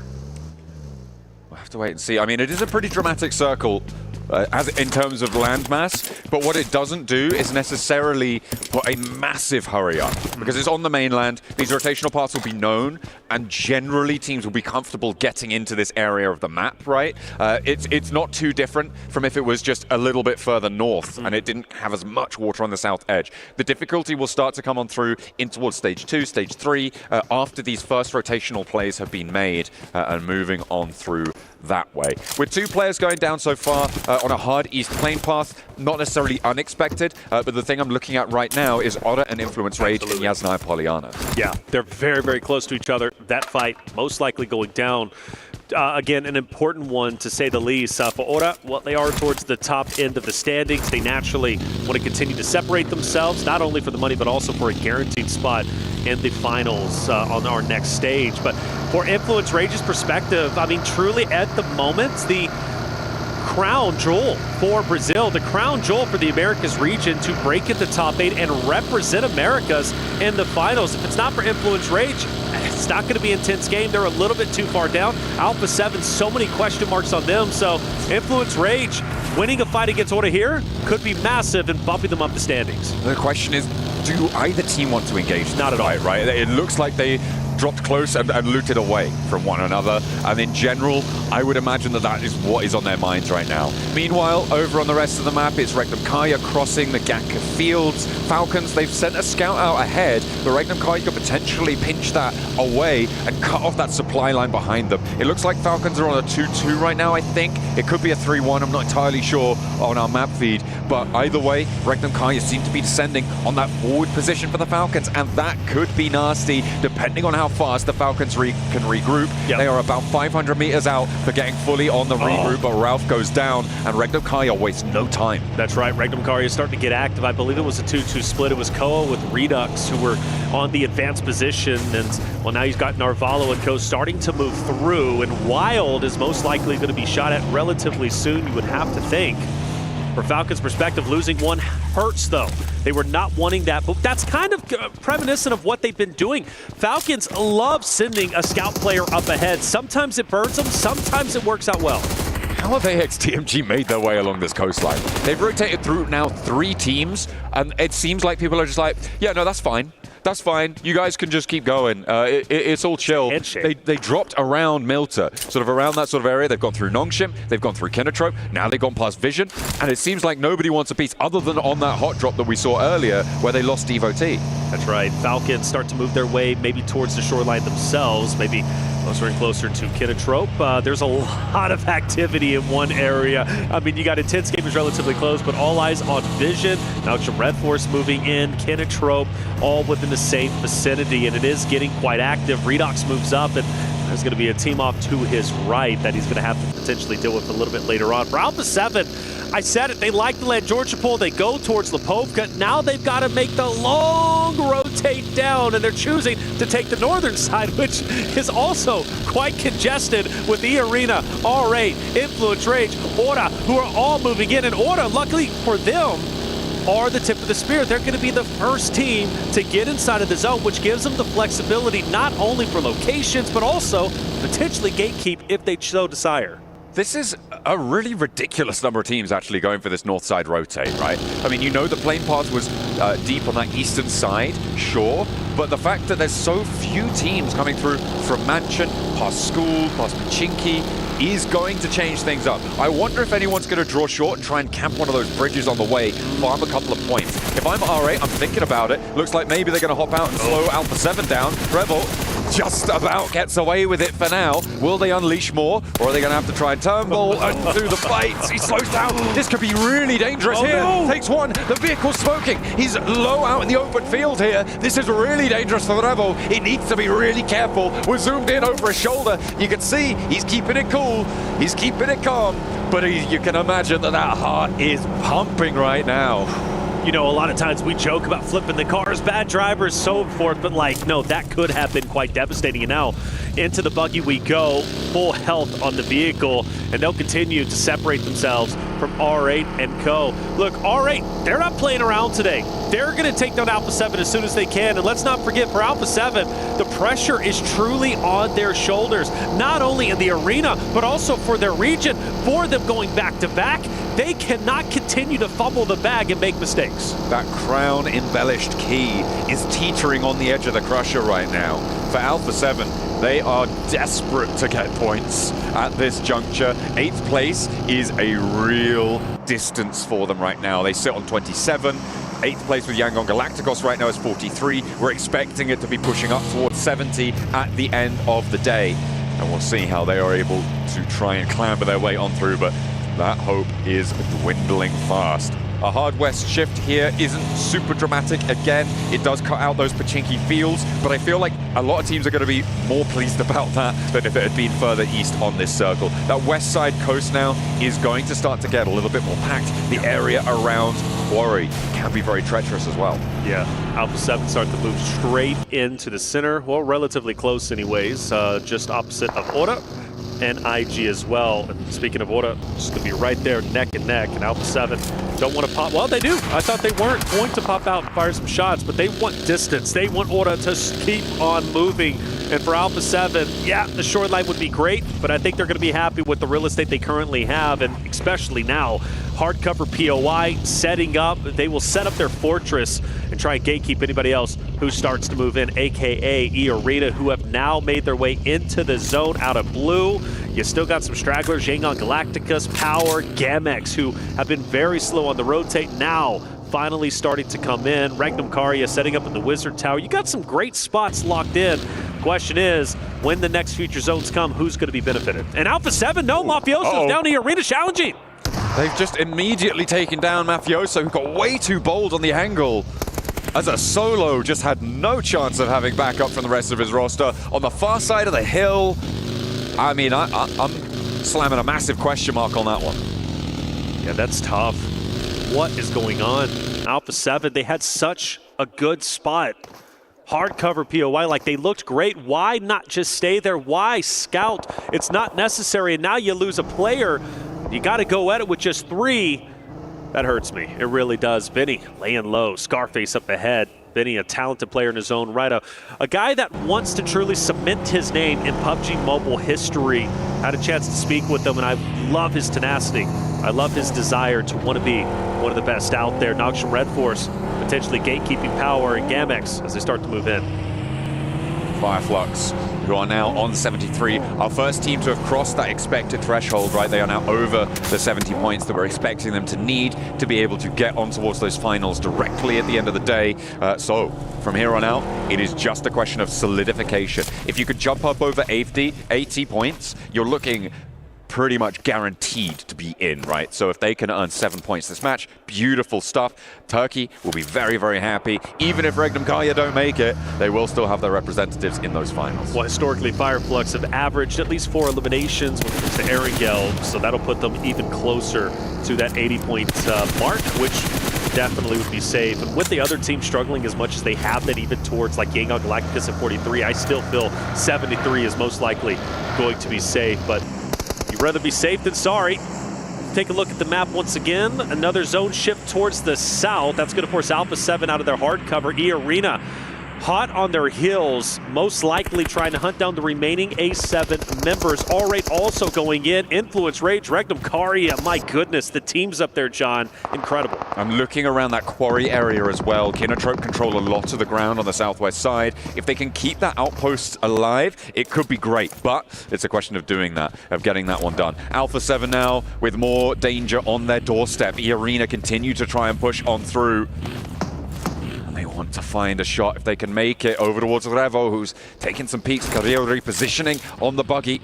And Squash as well, potentially in with a scrap. R8 moving in on the north side as Influence Rage are going to go parallel towards them. Law hops out. He spots the player on the back of the buggy. He's so slow that he can't connect the spray. Law drops the ball in a massive way. And it is ID7 getting real happy with it there for R8 to stay alive. A slow, lazy drift, and it's too much to handle for Law. Yeah, in my opinion, that's uncharacteristic. Law hits his shots. In that moment, he doesn't. And now Lorenzen forced to full send it in. Go for the attack. Take down Damar, which might be possible. Damar's weak. Lorenzen, please do not drop the ball here, much like your teammate did just a second ago. The nade doesn't get the finish, but so does Damar. He, unfortunately, pulls his gun back just in the nick of time to allow Lorenzen to successfully get that elim without any drama, doesn't take any damage. Even though Influence Rage loses one, still relatively okay, but they've got Gamex, they've got power, and they still have E-Arena who are surrounding them. It is difficult on that northern side. It is getting really quite tense here, and Alpha 7, of course, have to move on this circle. They have to push further south. Teams have started to find their locations around the edge of Quarry. Kinotrope have maintained that split, that 3-1, as it stands. That on the lip of Quarry gives you a load of sightlines under your control. E-Arena taking shots across the way from Hora on the western side, who are being a little bit slow on that rotate down south. But I feel like that doesn't really fully characterize it. They are maintaining strength and covering their back flank by doing so, by taking a slower rotation. So good news from them. Unfortunately for Nongshim Red Force, it is not such good news on their side, as they will be losing a lot of players to Yangon Galacticos, who continue to make things work on the southeast. Yeah, that's the team you don't want taking you out. With the hovercraft, they're going to have a powerful end game, at least potential anyway. Yangon Galacticus being right there neck and neck with Nongshim Red Force, that's the last team you want getting points, especially taking your roster down. That puts them closer to knocking Nongshim Red Force to 8th place, being right there on the bubble, putting the pressure even more so on them. Power, Alahi's going to be on the outside. He unfortunately takes a lot of damage, eventually will fall. Lorenzen back on your screen, but unfortunately not for long. Power looking to try and keep the pressure up on the northern side. Influence Rage starting to drag their feet a little bit. Alpha 7 as well, poking their noses in. The Revo has flexed out. Remember, they're playing as 3 on the northern edge. Yet to have an impact here. Carrillo gets spotted over on that north side as well. But Diego tries to push out of the blue zone. They've got Medan waiting in the way, in the wings, but the blue zone has too much pressure on them. Sure, they get the knock, but it's traded off, and Power still have a little bit more to do. Unfortunately, Lil Boy pushes them back off the angle and makes their life a little bit harder. And R8 is also firing some shots at Alpha 7 as they're on the rotate. They've got to be careful. They've had such a hard time rotating in, even with the vehicles. They're only down to 2 members. Lil Boy pushing up. Power going for the revive. And Lil Boy is a talented member. He doesn't lose these fights. This 1v2 could very well go his way. Easy. Doesn't have time to pop the med kit. Ragnar takes him down, and like you said, huge. Power wins a successful engagement. They're already top 3, and now they got 2 members to work with. But from one struggle to another, Alpha 7 are pinned down. This is the last player alive now. It's just Revo, and they're on the lip of that quarry position out to the west, and they go down again. A 1-point game, 2 games in a row. It is looking dire now with 4 matches left left to play, they're going to need to earn at least 15 points every single match from this point onwards to be in with a chance of qualifying in 8th place. This is a team that people were talking about with a chance to win the whole thing. And you have to look at how it started for them, right? Landing at their default location, okay, great, but then they do not get blessed by zone. They take the long rotate up north, which isn't uncharacteristic from what they were doing during the Americas. But you had that solo who just randomly goes off on his own. He gets picked apart. Now Alpha 7 is down to 3. Then you have another player who starts to rotate out, scan the horizons, he gets taken down, and then all of a sudden now you're getting pinned up by 4 stacks and you just get taken out. I mean, Alpha 7, continually, something is going wrong. I'm super worried for them. I'm ringing the alarm bells. I think they are sincerely in trouble. But there's plenty of rosters still remaining who are not only on the bubble, but also trying to maintain their position in top 8. Love where AXTMG are currently at. Infinite line of sights, a power spot to be in. And luckily for them, there's no one around them, but everybody is in front of them, so they can continue to pepper anybody that they see. Falcons, they managed to send through to the southwest side at the cost of one of their players. And now they're under pressure as now Valo gets found out in the open, unaware of the team right next door to them, and will just lose another. So 2 players survive for the Falcons, playing on with Redox and Koa. They lost Ralph early on. Now Valo next to follow them. And for Hoda on that southwestern side, they're going to have to try and play on out. They have 5 points already. They are the next team right on the doorstep of getting up to that 70-point boundary.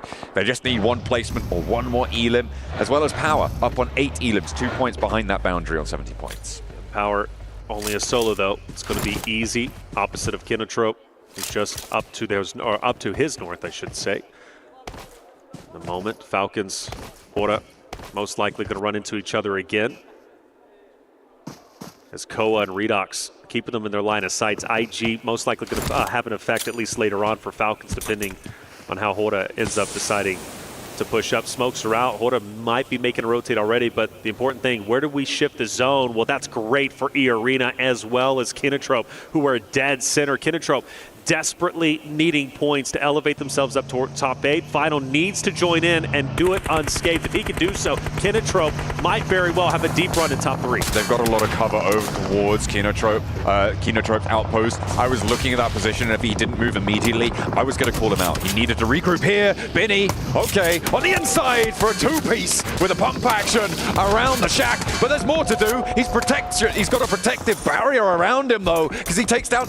Wait, was that Binny as well? That was Vinny as well. Oh my goodness me. Yes. This guy wants to be the best. I told you, man. I talked to him. He says, I want to be the best. I want to submit my name. Like no one ever was. Mobile history.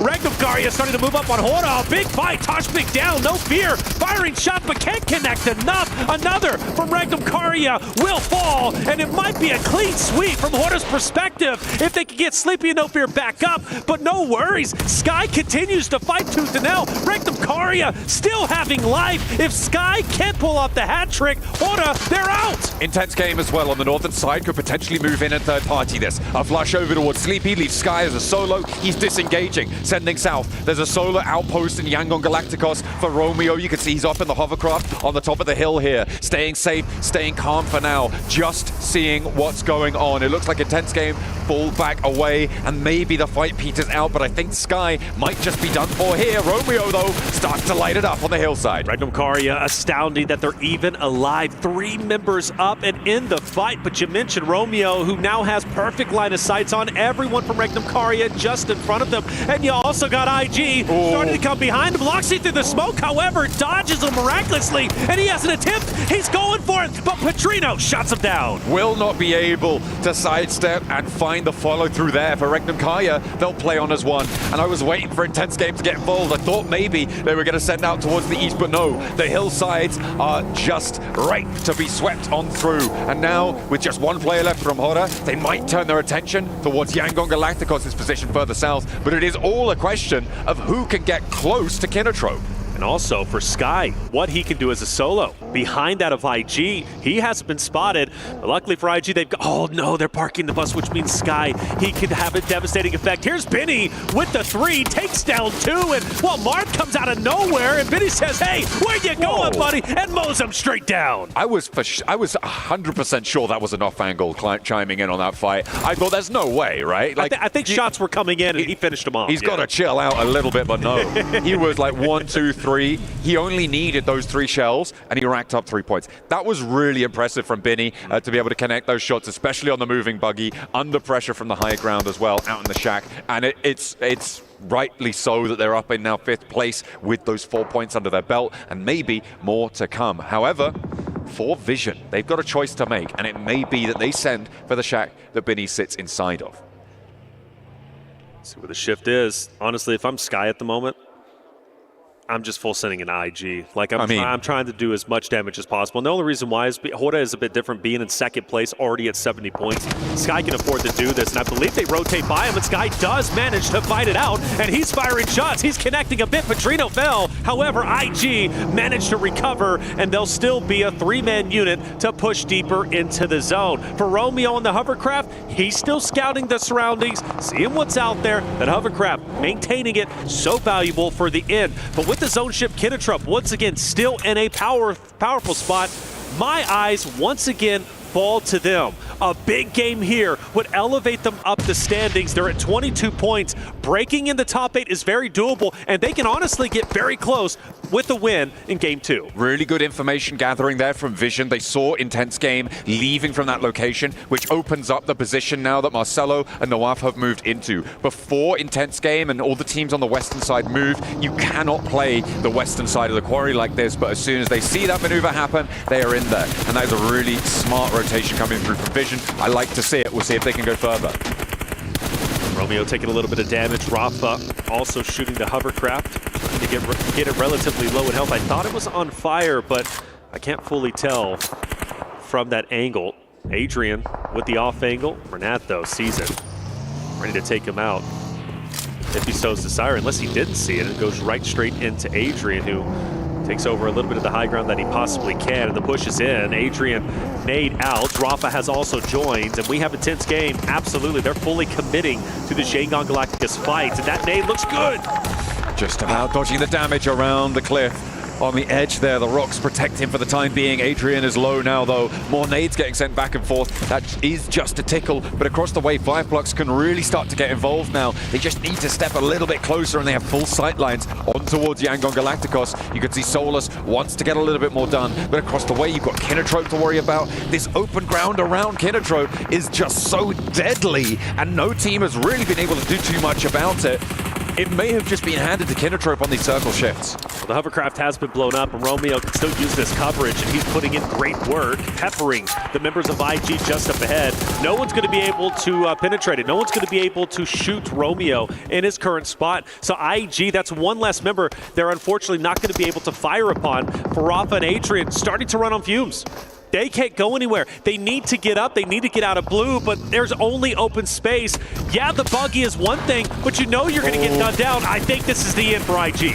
Rafa going down there, and they are going to commit for the flush, confirming that point for Yangon Galacticos, but into the zone. Adrian sending, may be able to find a little nook and cranny to hide behind. Actually has Easy now as a buffer between him and Yangon Galacticos, and could survive for just a bit longer. Fireflux also in front of Yangon Galacticus. I feel like they have had to fight tooth and nail at every point on their rotation. But honestly, not a bad thing. They haven't been wiped yet. They're also on the bubble. This is great for them. If they can pull off team wipe after team wipe, those are valuable points to continue their way up in the top 8. But I am a little bit worried where Adrian is currently at.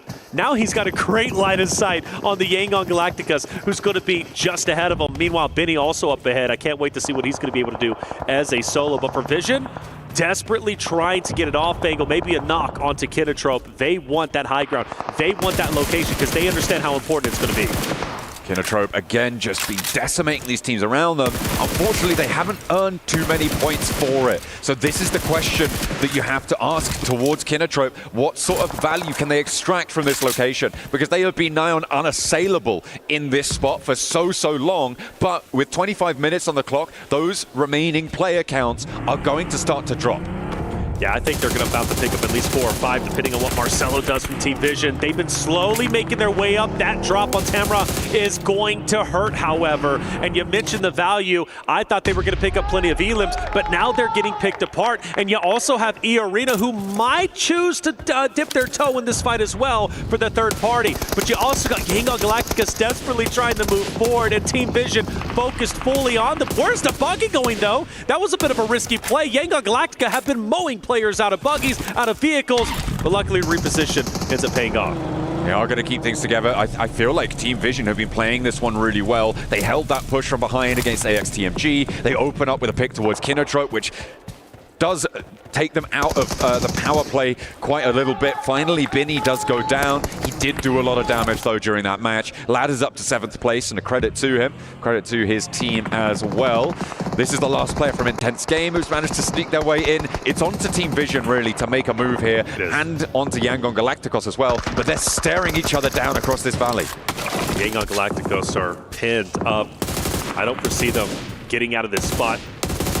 Whether it's the last remaining member of IG with Adrian, maybe Fireflux off to the left. You got Vision firing shots onto him. Kinotrope are also throwing their hat in the ring. It would be a miracle if Smile and Mernat can move up, but that's going to be a great knock, but it's only going to do at least so much.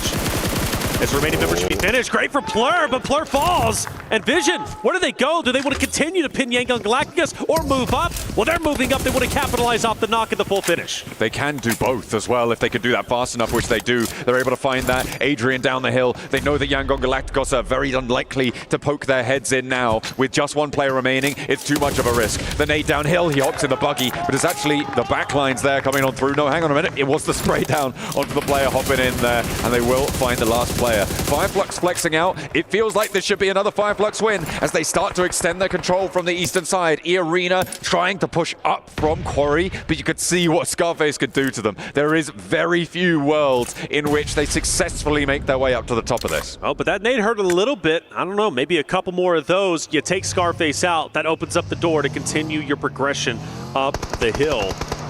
But I don't think so. Madcap also looking down. Fireflux, it's such a great spot, but I mean, let's not kid ourselves. This area is so highly contested, and Nawaf, he's pushing up along with Alone, and this is going to be a great angle onto the Fireflux team as they start to take damage. You still got Joker also from E-Arena pushing up. This is going to be a mad dash for control on the top of the hill, and you got 3 rosters all butting heads. Kinotrope are starting to fade here now. Last player for them to stand. Vision's playing on us 2. E-Arena is 3 who have been trying to fight their way in here. Scarface gets rezzed for Fireflux. That is going to be really, really important. However, in order to get that res, they've had to move Solus all the way to the back of their hold. They've lost a bit of pressure, and teams from the western side can start to move. And that's what's given E-Arena this momentum, this ability to get as close as they have. Mormon now with an opportunity, maybe to mantle here, but he pops that Molotov up on high, and they aren't quite going to find it just yet. In the meantime, Yangon Galacticos lose their last. Oh, they see him. I think they're wanting to go for the challenge onto Mormon.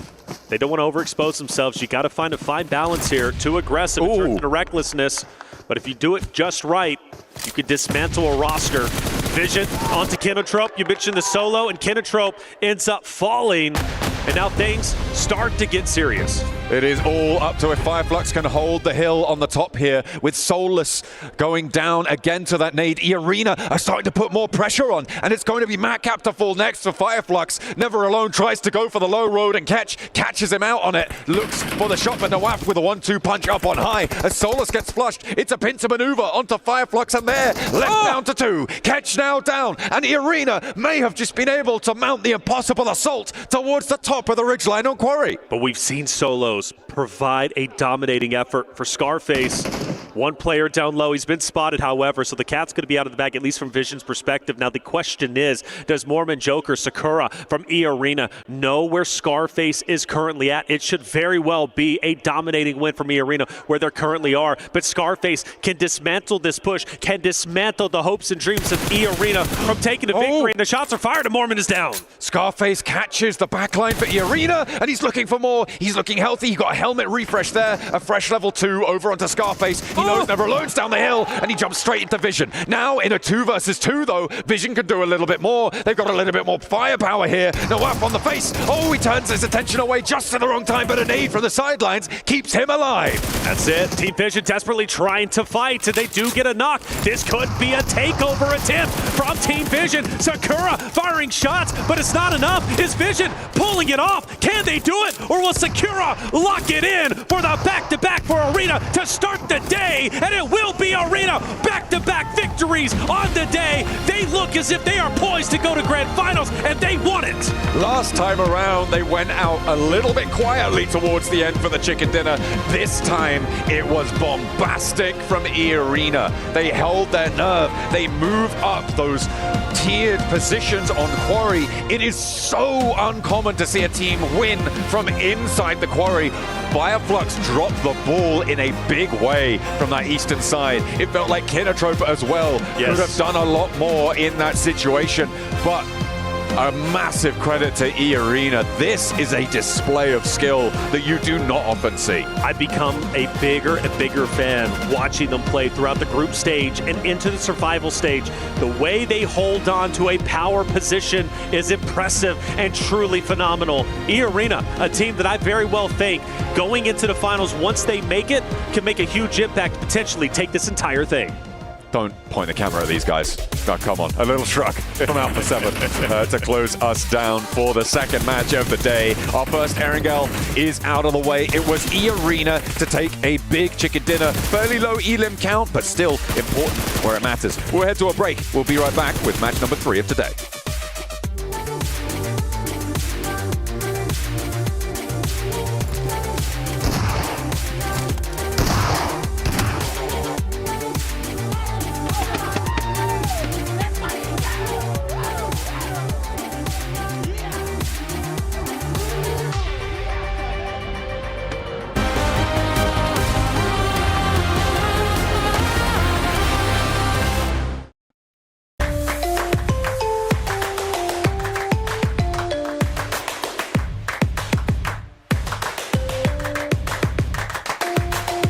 Level up your gaming experience with over 8 billion playlists, only on Spotify, the official audio streaming partner for the 2025 ESPORTS World Cup.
15 teams chasing the White Rabbit. It's a back-to-back for E-Arena as they are able to get an Erangel on board as well. It really shouldn't have been their game, but they looked spectacular being able to come out of the Quarry Basin and being able to subvert everybody else's expectations, moving up onto that high ground. Welcome back.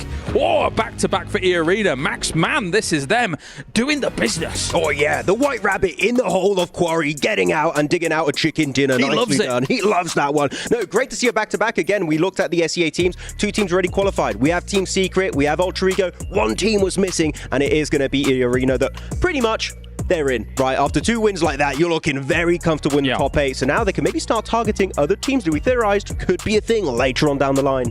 What do you think about E-Arena's win here? I'm astounded that they won when their landing spot is Stalber. I almost said Severny there. Yeah, that was mad. Stalber, and then wrap around north side with everybody else who decided to go up there, come down around to the outside of Quarry and just win from there. I mean, it's not often you see a team that's that far away from the initial zone actually take it and win. Of course, though, we have Team Vision at number 1. Now, this isn't a team that we kind of really talked about before coming into this segment here, but we really do need to talk about the 13 eliminations they came out from this game. It really felt like they were on the warpath here, Max, and kind of just able to deal with everybody on that northwest side, coming in on that west side of Quarry. Obviously, it was going to be hard to get into Quarry and do something about it, but damn, what a game from them. It shows to me for Vision, they have really good terrain knowledge of Quarry itself, because you got Quarry, you got the low ground, you got the high ground, but you got these little roads that go around on the western side. It keeps you safe from teams on the 2 sides, and they play that position, hold off AXTMG, they hold off Kinotrope also at some point, trying to wrap around their warehouse in particular. I think Team Vision has been showing a lot of potential at the end of yesterday and at the start of today. So very happy to see them do well, because we've seen R8 have good games, Power get good games, and now Vision are finally stepping up. They're going to need a little more, I think, to try and get into that top 8, but this is a great opportunity for them to get that ball rolling here throughout the day. Get back on the road again. But at the same time, let's talk about what we were seeing here from Fireflux. Yes. I think multiple of us, Neptura, thought this should be them having a lot of control and this in the bag, but it didn't quite go that way. Well, exactly, especially with stage, was it 7? I think phase 7 coming in with, was it Ketch on the front line there? And then it was a 2-1-1 split with Ketch all the way on the other side of zone. Really, really controlling. If they had played it like they actually had control of the zone, it would have been much better. But I think Max is going to go into a point where it was just, they were sat there, but they just weren't doing anything with it. Before I go deep in my point, I want to say for a team that have this much control in the game as Fireflux, only getting 4 eliminations is very low. It's wild, actually. Yeah, it's like normally you'd expect a team to get a few more eliminations there, but no, they just don't make a decision. They have 2 players on the low ground, 2 players on the high ground, and like every circle I'm like, they're going to regroup, right? Still don't regroup. They're going to regroup, right? Still don't. And it keeps going until the very end of the game. And eventually I see a very clear weakness, which is Scarface, which is playing very passive, keeping tabs on E-Arena specifically, down into Quarry, like making sure they don't go uphill and take away their position. And I like it. Scarface is playing pretty passive. He's not putting himself in danger until he overpeaks. He gets headshot by E-Arena. And then the entirety of the squad, like, this is our one opportunity at glory. Let's send it uphill, take away the high ground, and get the win. So E-Arena found a clear weakness, used it to their advantage to get the chicken dinner. I agree with you to a certain point, Max. I'm so sorry. I have to disagree with you again. I know. It's very risky, I know, but I do agree that it's a risky play. I'm not going to say, oh no, they should have played 2-2 split, low ground, high ground. It's fine. No, it's very risky. But I see what they were doing, and I think it's the one thing that actually allowed them to have so much control in the later zones. If they hadn't done that, I think they would have gotten stacked, they would have gotten overrun, they would have struggled to move and to breathe, I think. So in stage 4-5, I think that it was really good for them to do that. I do agree that they should have absolutely started just grouping up a lot more than they did once Ketch was out on a limb on the other side of the smaller zone. I think they just left a good thing, a risky but good thing, way too long, and they just got stagnant. That's what I was worried about if they had regrouped earlier in the game. Do you think the same thing? Do you think a remedy would have been having 2 where Scarface was as opposed to 2 down where the South Forest is? Do you think then that kind of aids that control of like people coming out of quarry? It's an option. I don't know. It is an option, but I think I would have preferred something that you said actually behind the scenes was he keeps peeking too much. And I think I would have kept the positioning, but had him just not do as much as he did, just be like an info thing only. If he had to back up a team, then do that, or a player, then do that.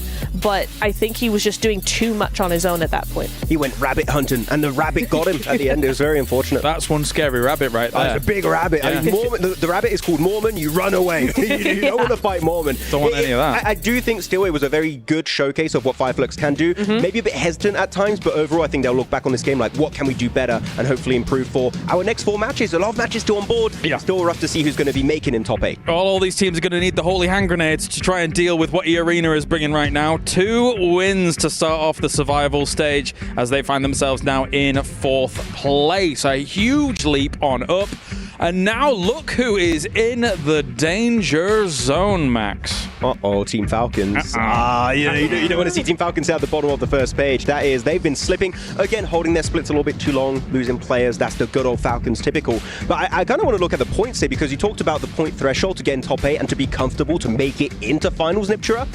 I would say around 70, 75 points is the threshold. Some teams are already looking very close. I think the amount of slots available now is maybe like 4 teams can still push in top 8? Maybe? Maybe. Possibly. All right, this is panic time. Alpha 7 is 4th from the bottom. This is panic time. They have to do something if they want even a chance to defend themselves here. But of course, you guys at home can get involved with everything that's going on as well with the PUBG Mobile Air Carnival. Drop Carnival and it's now live here this weekend from August 1st to the 3rd. Log in to summon your surprise airdrops and collect 2025 airdrop vouchers to enter prize draws for official merchandise, smartphones, BD Partner Awards, permanent in-game items, and more. Every participant is guaranteed to win. Additionally, jump in the game now to vote for your favorite airdrop partner. Again, not Max. You might even, don't say anything, Max, no. You might even score some awesome surprise gifts from them. Don't miss out on this year's airdrop carnival and unbox your surprise. Well, thank you very much, guys. Thank you to you, Max, I suppose. It is time to head over to the commentary team here to bring you all of the action from another Erangel. Let's get it going. Yeah. Game number 3 for the day. The first 2 games dominated by E-Arena as they elevate themselves up into the top 3 position. Who knows how high they continue to go. But game 3 being back on Erangel, the home turf for E-Arena. I've got to favor them, but it was said on the desk, John, look, we got to get serious. Alpha 7, game 3, only 4 more games to go. And for them, man, oh man, I start to think to myself, will we truly see Alpha 7 in the finals? No.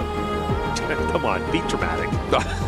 I mean, be dramatic. Look, when they're dramatic, I'll be dramatic, all right? Because they have not been bringing the drama today. They have been lackluster. They have been falling at every hurdle that's presented to them. It's not good, right? There is some discord between the ranks of Alpha 7, and I mean, they're not talking. It doesn't look like they're actively repairing this one here. But, I mean, what can you do? It has got to feel so demoralizing to be in this situation for Alpha 7, to be in the spot where you are the defending champions, where you are hailed as some of the best players in the world, one of the best teams in the world, and here you are, having just now performed, I think, what is it, like 4 games in a row, getting a maximum of a point a game when you count yesterday's as well. Well, the reality is they're the ones who control their destiny. They're the ones who can turn the tides of their luck. Now, do they have it within them to do so? You look at their faces and you think, maybe it's determination, maybe it's nerves. It's hard to tell. But for Alpha 7, I know they're fighters. They're going to continue to fight till the very end, especially that man right there. He jumped at us, by the way, during one of the segments in the beginning. Scary guy, but also a lovely guy at the same time. But whenever it does come to Fireflux, they have outperformed themselves from their group play in the survival stage. They surpassed the threshold. They're now at 83, well within their right to go into the finals. And I must say, man, from Fireflux's perspective, it's been a pleasure watching them, and it's also been great watching E-Arena again as I become a bigger and bigger fan throughout the group stages and the survival stage. When they have a power position, they refuse to let it go. They managed to make it work from a less than powerful position as well in that quarry, being able to rise from the basin, as we were talking about, as the desk highlighted as well. Getting out of that quarry basin is a real tough task. And maybe you could argue that it was allowed a little bit by Fireflux, sure, but to be able to execute on that, brilliant stuff. Nox and Red Force have been a little bit quiet at the start of today as well. They do have a little bit more of a buffer zone than some of our other than some of our other teams, however, so they can keep things going. Power, they've been putting up numbers as we're just drafting across these players right now, getting this lobby ready. Al-Haji, what's he Oh, look, big love. Big love. Big love. Big What a mustache. love. What a mustache. What a mustache. What a guy. What a team. Power, man. Power Esports have been on fire, up there within the top 5. Another roster that is looking to make a huge impact when it comes to the finals, of course, if they make it. It's a come here. I don't know if I want to, though. You'll want to watch this one. Things get a little, okay, we're showing it. Where are we going? They're going to Gatka. They're calling it out. They're calling their shot. They love it. They've already pinged it. It's marked on the map there. Bringing up that plane path as well. We get a sneak peek at the plane path. We definitely That's coming do. from what? Over from George down to the west side of Military Island. And that's going to be a fun one. Gatka. So maybe all eyes on that. You think they get hot dropped? I don't know. I doubt it. But I will say this, man. It's going to be a fun one. And for other rosters like Alpha 7 and the ones that are down below, honestly, even Throw Vision, right, in that respect, they're going to have to step it up because we only have a limited number of games left. Game number 3, we're hopping into Erangel. The last one was fun. This one should be even better. Let's see if teams can continue their march towards the top 8 or if they will not make it. Oh, the plane path going the other direction. Sorry, but it is still from the west side of Military Island up towards Georgia Pole, towards shooting range. So we've had our east plane path. We're going to have a west plane path. Maybe we'll have a central one in the next game, but we'll have to wait for that as we will take to the skies once more. I feel like the cheese decal on the plane is really taking me out of it sometimes. I like it. Fair enough. I think it's cool, man. Have fun with it, get creative, but it's like you are going in with the intensity of like what you're thinking like Fireflux is currently at, wanting to dominate their opponents, and then they hop onto a cheese plate. It's a duality for sure. What's that smell? Is it Alpha 7's performance? Oh no, it's just the play. Or you. Hey, look, you know, it's hot out here. It's sweaty. Now you smell great, man. Let's get it going. Let's get it going, baby. It's going to be a lot of fun. I'll put that on my CV now. Without a doubt. When people contact me for jobs, I'm going to be like, Reflections said, I smell great. You smell great. They're going to be like, who is Reflections? What are you talking about? Alpha 7 will once again go up to Georgia Pole as they typically do. They'll naturally know who's going to be around them. I believe like IG, Aura, who have been hanging out. R8 might be going up there too, which could be fun. R8, a team that is doing incredibly well today. Most likely going to be seeing them in the finals. All eyes. Oh, this is great for Alpha 7. Perfect, in fact, for them. They don't need to rotate. They can loot up as much as they possibly want. One of their big things, though, is having stragglers go out and scout who are getting targeted, leaving them with 3, and then leaving them with a duo. No more of that. Stay together. They've got the 2-2 split. That's going to be just fine. That's typically what they do off the initial. But this could be the game Alpha 7 has needed in order to start rising up the ranks. I'm looking at the West Coast right now, and we do hop over to Influence Rage in a timely fashion because there are 3 teams who are dispersed around the areas to the north of Quarry. You've got Gamax, you've got Influence Rage, you've got E-Arena. All of them seem to be a little bit reluctant to get stuck into a fight and probably just looking for a little bit of weaponry to get on board and try and extricate themselves from one another. That's not how you want to start, though. That is what we call a mistake coming through from Gamax to kick things off. What in the world? I don't even know how he did that. I guess he must have tumbled. I guess he must have tumbled the vehicle because there's no like rocks around it. Right. That's actually impressive. Yeah. Now, you know what would be truly devastating if they lose 2 now? Can we get a replay? For revive on this. They should be just fine, but that is definitely a bit of a stumble. Gamex has been struggling all the way towards the bottom, obviously, and well, Lil Boy and Influence Rage do start to go and travel up the road, so the revive needs to happen kind of quickly. I don't know, Gamex might be in a little bit of trouble. Oh, we are going to get a replay. He was already super low, and that tiny little ditch knocked him. Oh, that's so sad. It is, and Influence Rage is heading potentially straight into them. No, they're going to veer off to the left, so good on them. They'll get back up. They'll be a 4-man unit once again, but that could have been bad for sure. Thanks to production for getting that replay. Without for a me, doubt. by the way. Without a doubt. Big shout out to those guys. They've been pulling shifts behind the scenes out here. We've been loving every second of working with them, and we'll be glad to see the rest of the week out with them too. Unfortunately, not all of our teams are going to be seeing the rest of the week out with them, and we are on board with the team on the bubble right now in 8th place. Falcons, 50 points as it stands after 8 matches completed. Yeah, which is tough to see. A world, a grand finals where you don't have Falcons, you don't have Alpha 7. Come on, that is something we surely did not expect. Falcons roster much hyped up coming into this event. They picked up a good one, and now they might not even make it to the final day, so they've got to step it up without question. They're going to be over towards the right outer edge of the next stage. Moving in, Noxious Red Force most likely coming up behind them too. Something to look out for. Influence Rage starts to get dangerously close up to IG, a team that is on the bubble right behind Falcons. The roster, so we were just mentioning, potentially not making it into the final day. Meanwhile, Provision, they're on the hunt, and they're hunting down Power. Ooh, Easy hops back in the vehicle. They aren't going to slow down too much. Instead, they turn around, and the rest of the team comes through. Now, all 4 players from Vision going to try and get into pursuit. A little hop over the terrain, and more shots coming through from the hollow site. At Mini 14, pumping damage into Easy, but again, he protects himself, he keeps safe, and falls back with the rest of Power. So staying alive there could be all important, and maybe all important for Vision, because they're in 10th place right now. They're chasing. Without a doubt, right? Very close to catching up and breaking into top 8. I don't want this game to get away from them. And from one fight, maybe to another. AXTMG off to their right-hand side, firing warning shots. Regnum Karya, though, well within their right, within top 5. Looking very, very good at the moment. They start to rotate in as well as it starts to get active up towards IG Alpha 7's region. And we do expect that, naturally, as the zone. A lot of it's actually going to have some water, which always makes things a little bit spicy. Arena getting active onto Gamix. Yeah, Arena having found that initial knock first. Looks like that could be rezzed up. They're taking more shots out that way. It is mostly just Joker out here. The rest of Arena not quite close enough to go for the full fight. Sakura also isolated, so could get a little bit messy here as the res does come through for Gamax. They're trying to encircle this one, but they may have bitten off a little bit more than they can chew with the amount of split that they've gone for. I think Sakura has read into that, and this retreat is timely. Yeah, it was Arena firing shots, helping out Sakura, who was up ahead. Now, the danger not gone just yet. He repositions himself, gets away. And I do appreciate from a lot of these rosters today not overcommitting. It's so easy to overcommit to a fight, to really feel the energy and push forward.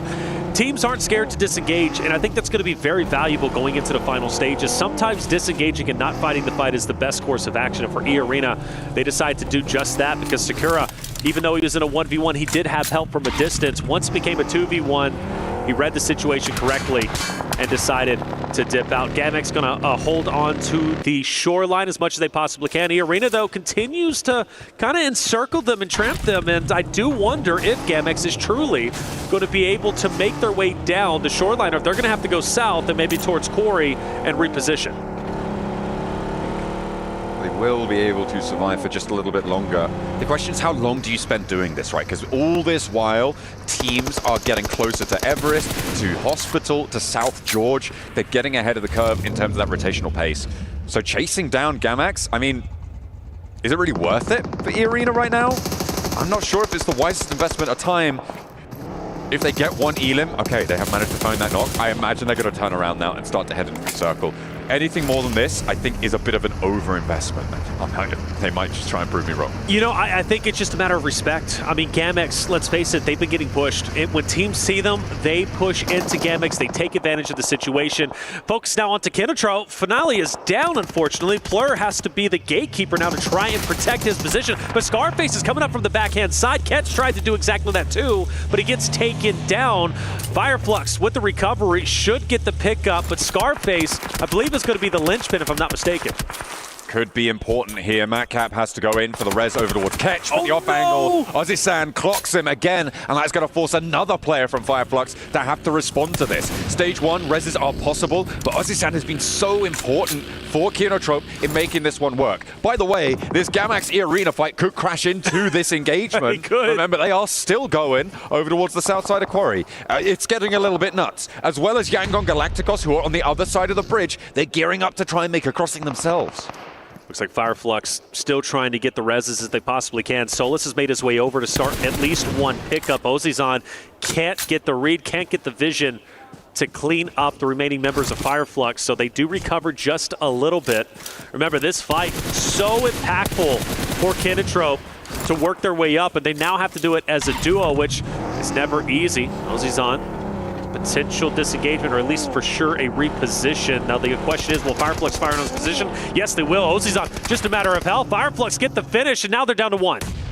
Oh, looking for Ozzy-san taking care of that off angle. Really good news for them. Fireflux trying to piece themselves back together here. Looks like they may be able to do just that, but what can Yangon Galacticos do about it? A nade for Matcap launched on over. That should be good. No, he's caught running away, and instead it's the bullets to finish him off. Now, Fireflux, can they disengage? Can they get back to this one? Ketch needs to get a heal off. You imagine that he's got the time to do so, but can Yangon Galacticos push in? No, they're going east. Yeah. They're fully disengaged from this. By the way, E-Arena are now fighting in Primos with Gamax on the southwest side. This is nuts, isn't it? And Gamax just down to a solo. Mind you, the solo left was the one who got the pickup on the downed player. And you think about how Gamax started this with the downed player out of nowhere, hitting the divot with just a sliver of health. And E-Arena so punishing, looking to put Gamax into the grave very early on. The overcommitment, but I mean, for E-Arena, very healthy points, 67. They put themselves up within top 3. Yes, it is an overcommitment, but I think for them, they're fine with this. No worries whatsoever. I mean, they can play small ball PUBG Mobile, right? They can go for these small point games. You get a team wipe, that is 4 points added to your tally, and at this stage, that's enough to see you completely safe. They have now hit that 70-point threshold that we've been talking about so much in terms of where we expect that 8th place to end up. So getting up and over this early on is great news. We see a replay of the engagements, of the pickups that they were able to find. Tiny K rolling up, get that reload in. Little punch out. No.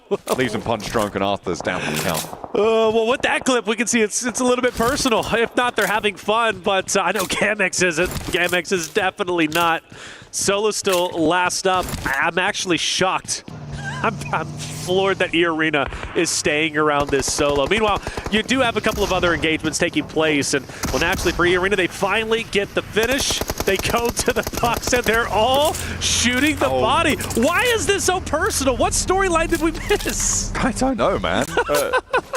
Go off, I guess. There's no smiles either. Like, oh, there we go. Okay, little smile. I was like, wow, they are genuinely upset. You know what is important about what E-Arena have done here? Sure, they make a decision that we can call into question, but the more important thing is that they were a West Coast team. There is currently a team on the West Coast of the next circle that would have been in a fight with E-Arena, potentially Gamax as well, that is very important. Of course, I'm talking about none other than Alpha 7. They sit on the west edge of this circle. That would have been a contested spot had it not been for E-Arena going for a position like this. Well, if Alpha 7 can get a big game here, I'm placing that blame squarely at the feet of E-Arena. That's fair. That's a great call-out. And for Alpha 7, maybe singing the praises of E-Arena being totally over-aggressive on the Gamax side. Zone, very small now. Plenty of teams still on the outskirts. Horda has a bit of a split, a 2-2 split at the moment. You've got R8, who's also surrounding them. AXTMG just on the outskirts. Power have a great spot, however, in the middle. And Power already having a wonderful day, obviously coming off of at least a good finish in that game number 2. And I believe here, they are going to be the team to watch out for who might be able to make a deep run, which would be wonderful for them. They're just a little bit below that threshold, still in a very healthy spot for Power. Here we go. Look at that. You got the shot there live from Riyadh. That is Al Haji's father there, okay. watching live from in the venue. He's locked in right now, and Power being in an important position, rightly so. He has the support of his family behind him, and hopefully the Power family can play off one another beautifully. And I saw him in the back lines too, maybe with some comms. Hey, we need to do this, pick it up, right? He was being active during the team huddle in between games. So shout out to the dads. We love family support systems when it comes to esports. It's so impactful, and I tell you what, you can truly make a big, big impact in your kid's life, in your competitor's life, in your family's life by giving them support in esports, and that's a beautiful thing, especially he's able to get all the way out here to Riyadh to support his son. That was my dad's birthday yesterday as well. So, yeah, you know, we're all about celebrating dad. Without a doubt, without a doubt. Happy birthday to my dad for yesterday. Probably should have done that yesterday. Actually, but yeah. You know what? But you know what? You got it in now. Yeah. Happy birthday to Kalaris for a few days ago. Yes, We've got yes. coming up probably. Right. All of that. That's right. Although he's not my dad. Kalaris is not my father. Thank you for clarifying. Just to call that one out. There you go, Claire. If you didn't know, Claris, you're not John's father. I know what he's like. Out of the bag. He'll yeah. Anyway. You're wild guy. I love it though. E-Arena opposite of Fireflux and a bit of a headbutt potential. I look at Catch right next to Mormon. They're side by side as they go in, and R8's not too far away either, although I do foresee them going a little bit further in. But yeah, fights off. Macap's going to be the first one down. 30K to follow. Mormon shots out. Catch melting E-Arena, but only for a little bit. Sakura, a little matter of health as he pushes up. Fireflux still with the advantage, you'd have to assume, with the solo. And that's going to be, now R8's into the mix, so all three teams do, in fact, end up colliding.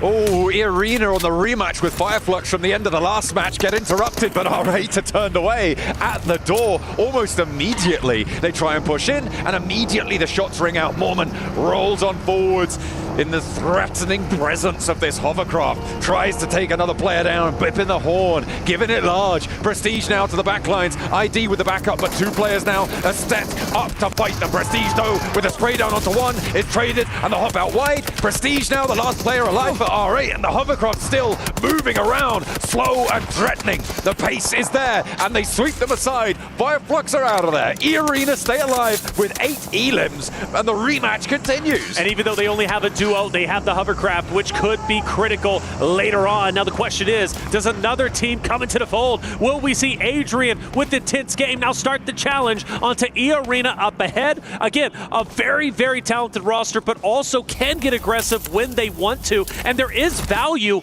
in pushing E-Arena in this moment. Intense Game desperately need points. They need to elevate themselves up towards top 8. It's getting serious for them. Getting aggressive might be the way, but for Influence Rage, Vision now want to fight themselves. Vision have really started to suffer in this engagement. Influence Rage holding down Gatka and doing pretty well.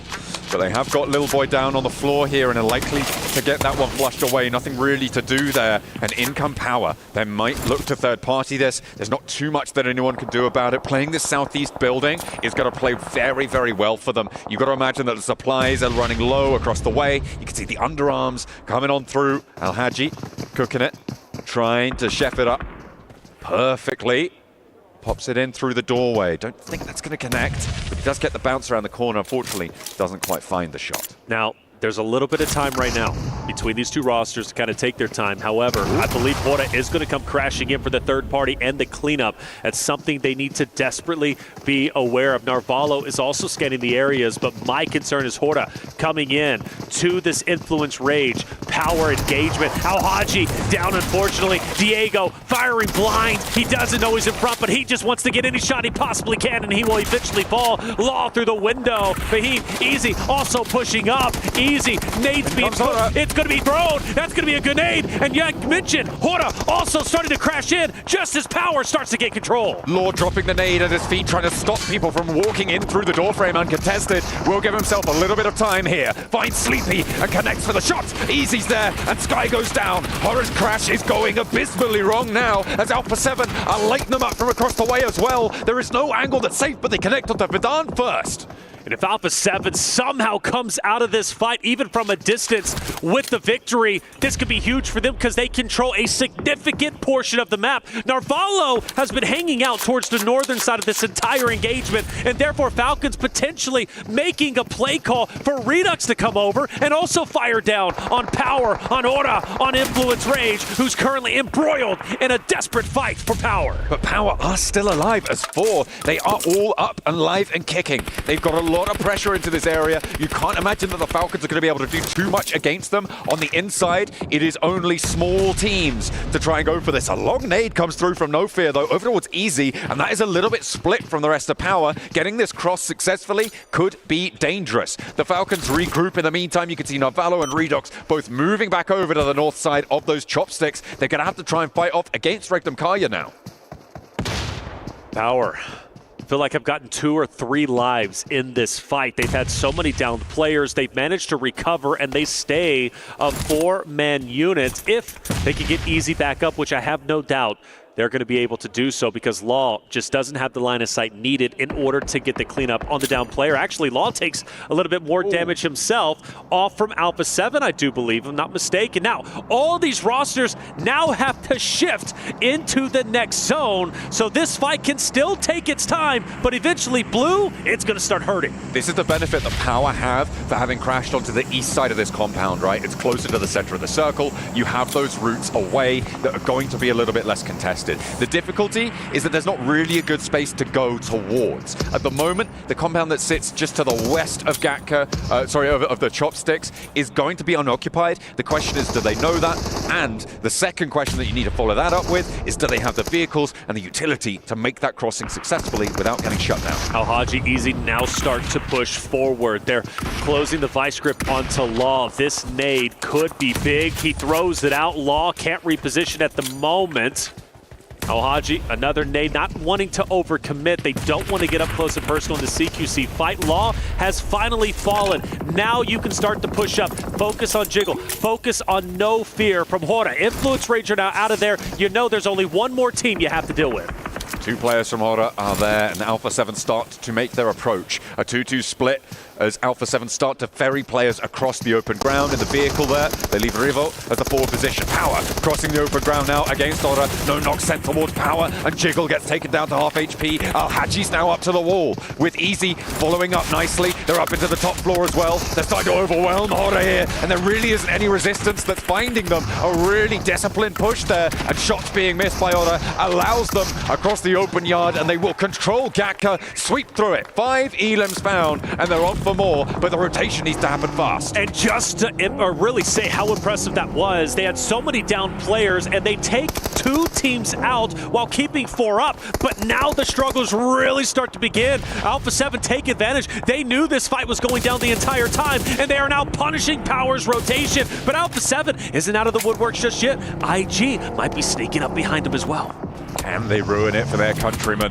Intense game. Nope, they've been spotted. Nongshim Red Force gonna clock silence out in the open there. Rafa forward behind the smoke, and Alpha 7 are gonna lose one as well. That is Power extracting a little bit of revenge onto Alpha 7. They have managed to get more than 1 point, so maybe they could turn things around here. Mafioso still is resible, and with 2 players from Intense Game down, that is that northern side assuaged, but they still need to get closer to this next zone.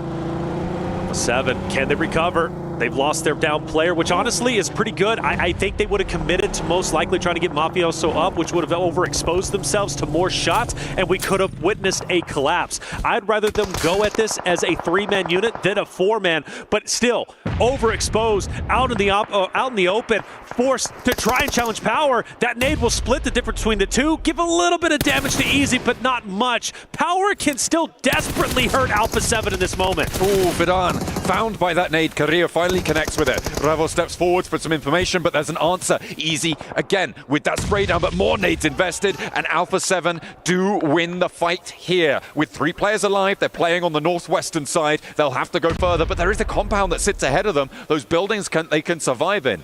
In the meantime, Yangon Galacticos in a really important position, playing in the neck of those 2 chopsticks, with Nongshim just over that ridgeline in the main compound further south. And by the way, just to put a cap on it, Nongshim Red Force is truly the reason why why Alpha 7 is still able to play this game. If it wasn't for them applying pressure onto IG, who was coming up onto the backside of Alpha 7 would have been mowed down. I'm looking at the Falcons in that eastern chopstick. I'm looking at Regnum Kaya in that western chopstick. Both of them would love for Yangon Galacticos to get a little bit of pressure sent their way, but at the moment, there's no crashes really to be found. You can see Alpha 7, they're worried about this compound, that drop of the smoke that's covering off the windows for the northern building, and they're going to try and move on up. They will find it unoccupied right now. They're waiting for those spray downs to come, but they're not going to happen, not from that direction anyway.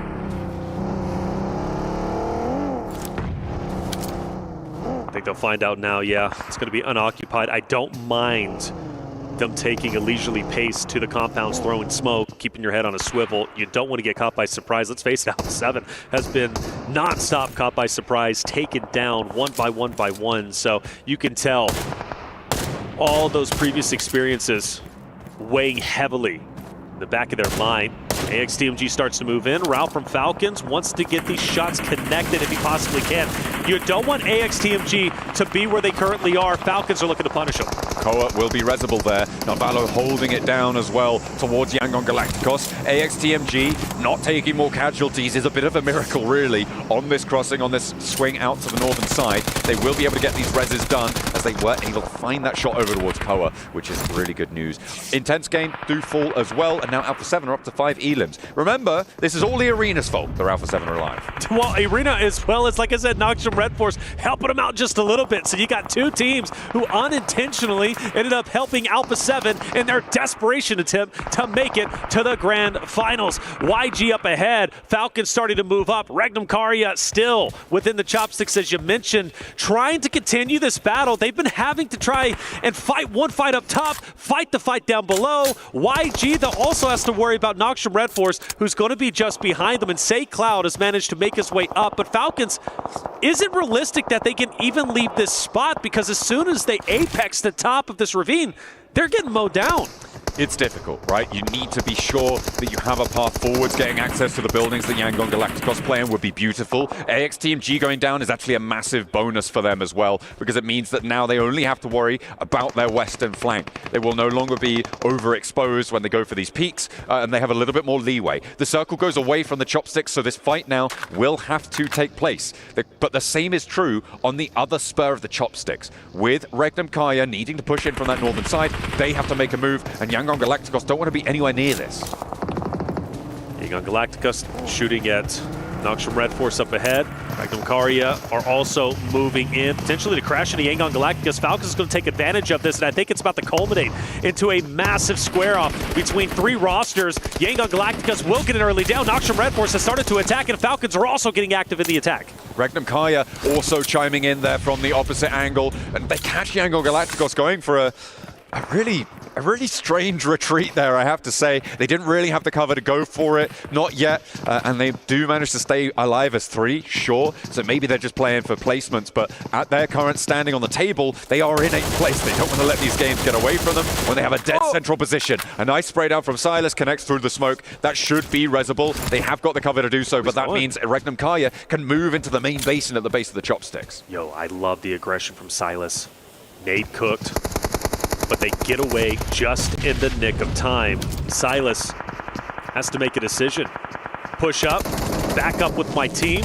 What's my play? It looks like he's fully committed. He's going to the tunnel, and that's going to be one down. He clears the angle to the left. Ralph continues to pre-fire, and he's going to punish Silas, who made a great attempt. But Regnum Karya is not done. They continue to push up. Team Falcons need to be ready. 2 players down now to a nade on the off angle from Yangon Galacticos, and more are pouring in over the top. A huge punishment over towards Regnum Kaya, and they are obliterated in the basin there. Wild crawling back to the rest of his team, and by that I mean just Loxy, who remains standing for Regnum Kaya, trying to keep things going. Novalo can be rezzed here, and the Falcons could be playing on with 4. Yangon Galacticos, they pull back, but they draw them in to a death spiral. It's a question of what Loxy can do. I like the aggression. I think Regnum Karia Falcons, they were opposite of each other a little bit too long. They said enough is enough. With that down, let's capitalize on it, but it was just a little bit too slow. Falcons were able to recover, but Loxy, the solo from Regnum Karia, can still hurt Falcons tremendously. Let's not forget, Falcons, they are that bubble team. They are right there in 8th place. Their spot in the finals is not guaranteed. There are so many teams nipping on their heels, trying to pass them, trying to knock the home team out, and it's still very doable. So Falcons, this win, a higher placing is critical. One nade over the top, no knocks. Another, the last in the back pocket for Smile. He's going to invest it here. Ralph is healing, but will it be quick enough? Not quite there. He does find the knock. Yangon Galacticos unlikely to push out to flush it out though here. They will allow this res to come through. Actually, more nades being passed on over. Smile wants to put this one to bed, but Redox is going for the res. The question is, where does he put it? Could maybe take out Loxy with it instead. Yangon Galacticos, they don't want to push out there. You've got the unknown Loxy, who you don't know where he's currently at. You know he's in this vicinity. You've also got Falcons ready for you, but for Loxy, trying to do what Silas could not do. Push up and take down the roster with the surprise attack. The nade is cooking. Falcons are pushing. They know where Loxy's at. Shotgun out, but no effect. Regnum Karia are out, and it will be Falcons continuing to push on. They push out at the end of the chopstick here, and Yangon Galacticos, I think they may be out of nades now. Not really too many more to play with. The nade bobbles in, but Smile's not up at the windowsill. Falcons have to push up, and they have to push now. Alpha 7 getting cut out by the blue zone. Koa first up into the meat grinder, and Yangon Galacticos hold their nerve. They draw back and back and back, and every single step they take backwards, they find a player running towards them. They're able to farm up those points and push in towards those top 8. But in the meantime, it's Nongshim Red Force who have been chilling for the longest time out on the south side. Top 2, Nongshim Red Force, a big win would put them comfortably within the top, or potentially edging closer to top 3. But anyways, with the point standings, most likely going to the finals, this is imperative, an imperative victory they take for Yangon Galacticos, also a team that is very close to the bubble, just 1 point ahead of Team Falcons. A win here would also separate them from the other teams nipping at their heels, but they've got the blue zone. They've got to push up, and Nongshim Red Force are ready to mow them down. Romeo turns the corner, hits the deck, stays safe from Doc C for just a moment longer. The smokes have to come through as Nongshim Red Force are closer to the center of the circle.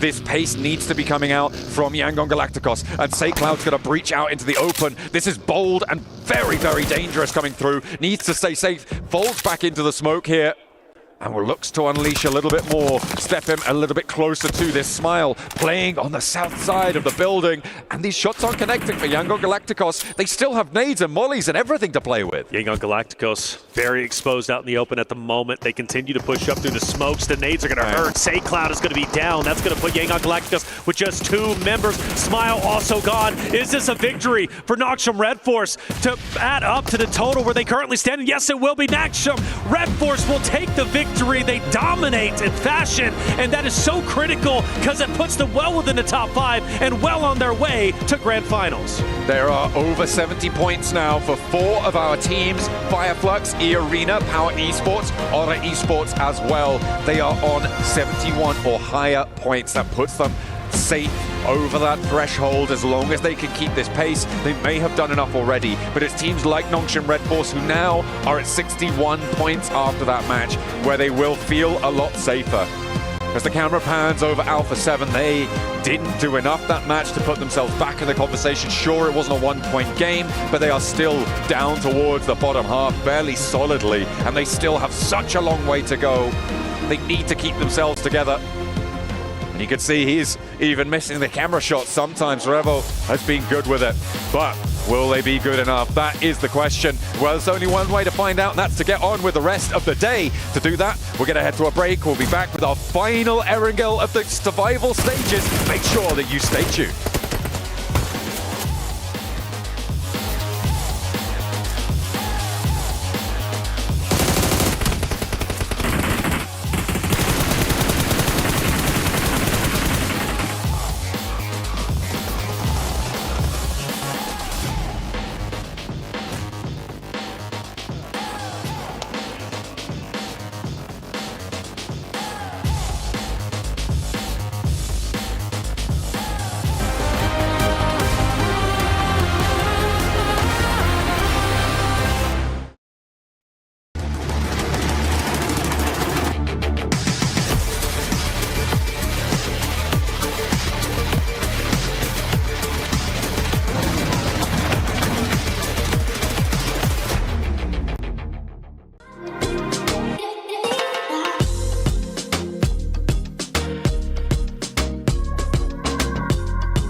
This land is calling.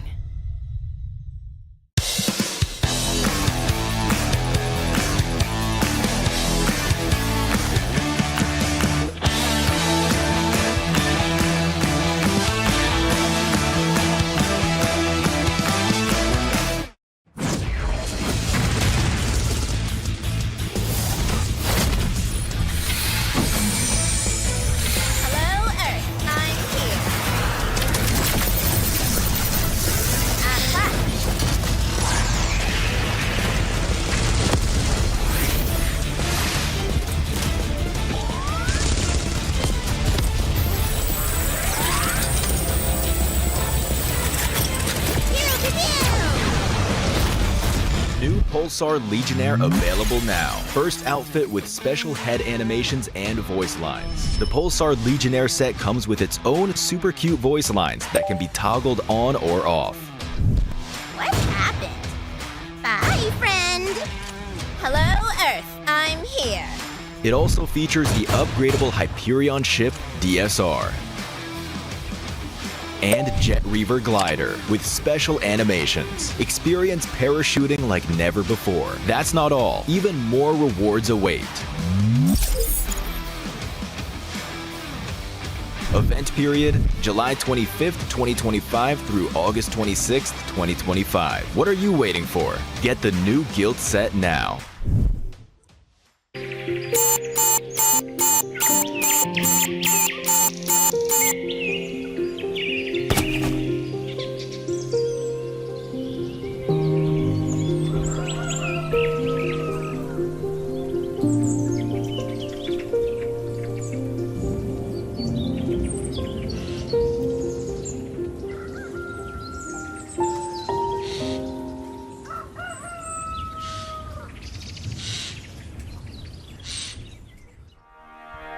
Well, it felt very calm in that compound for Nongshim Red Forces. They were sleeping, waiting for the rest of the lobby to come to them. And they do what Korea does best. They sit in that compound. They're able to get the victory. Good stuff for them here on Erangel, near the chopsticks, near Gatka, doing the business. We've got 7, as well as Neptura to talk about this one. Neptura, this was Nongshim doing what they do great, which is waiting for the rest of the lobby to come their way and capitalize on it. Sometimes that's all you need to do. Yeah. It really is.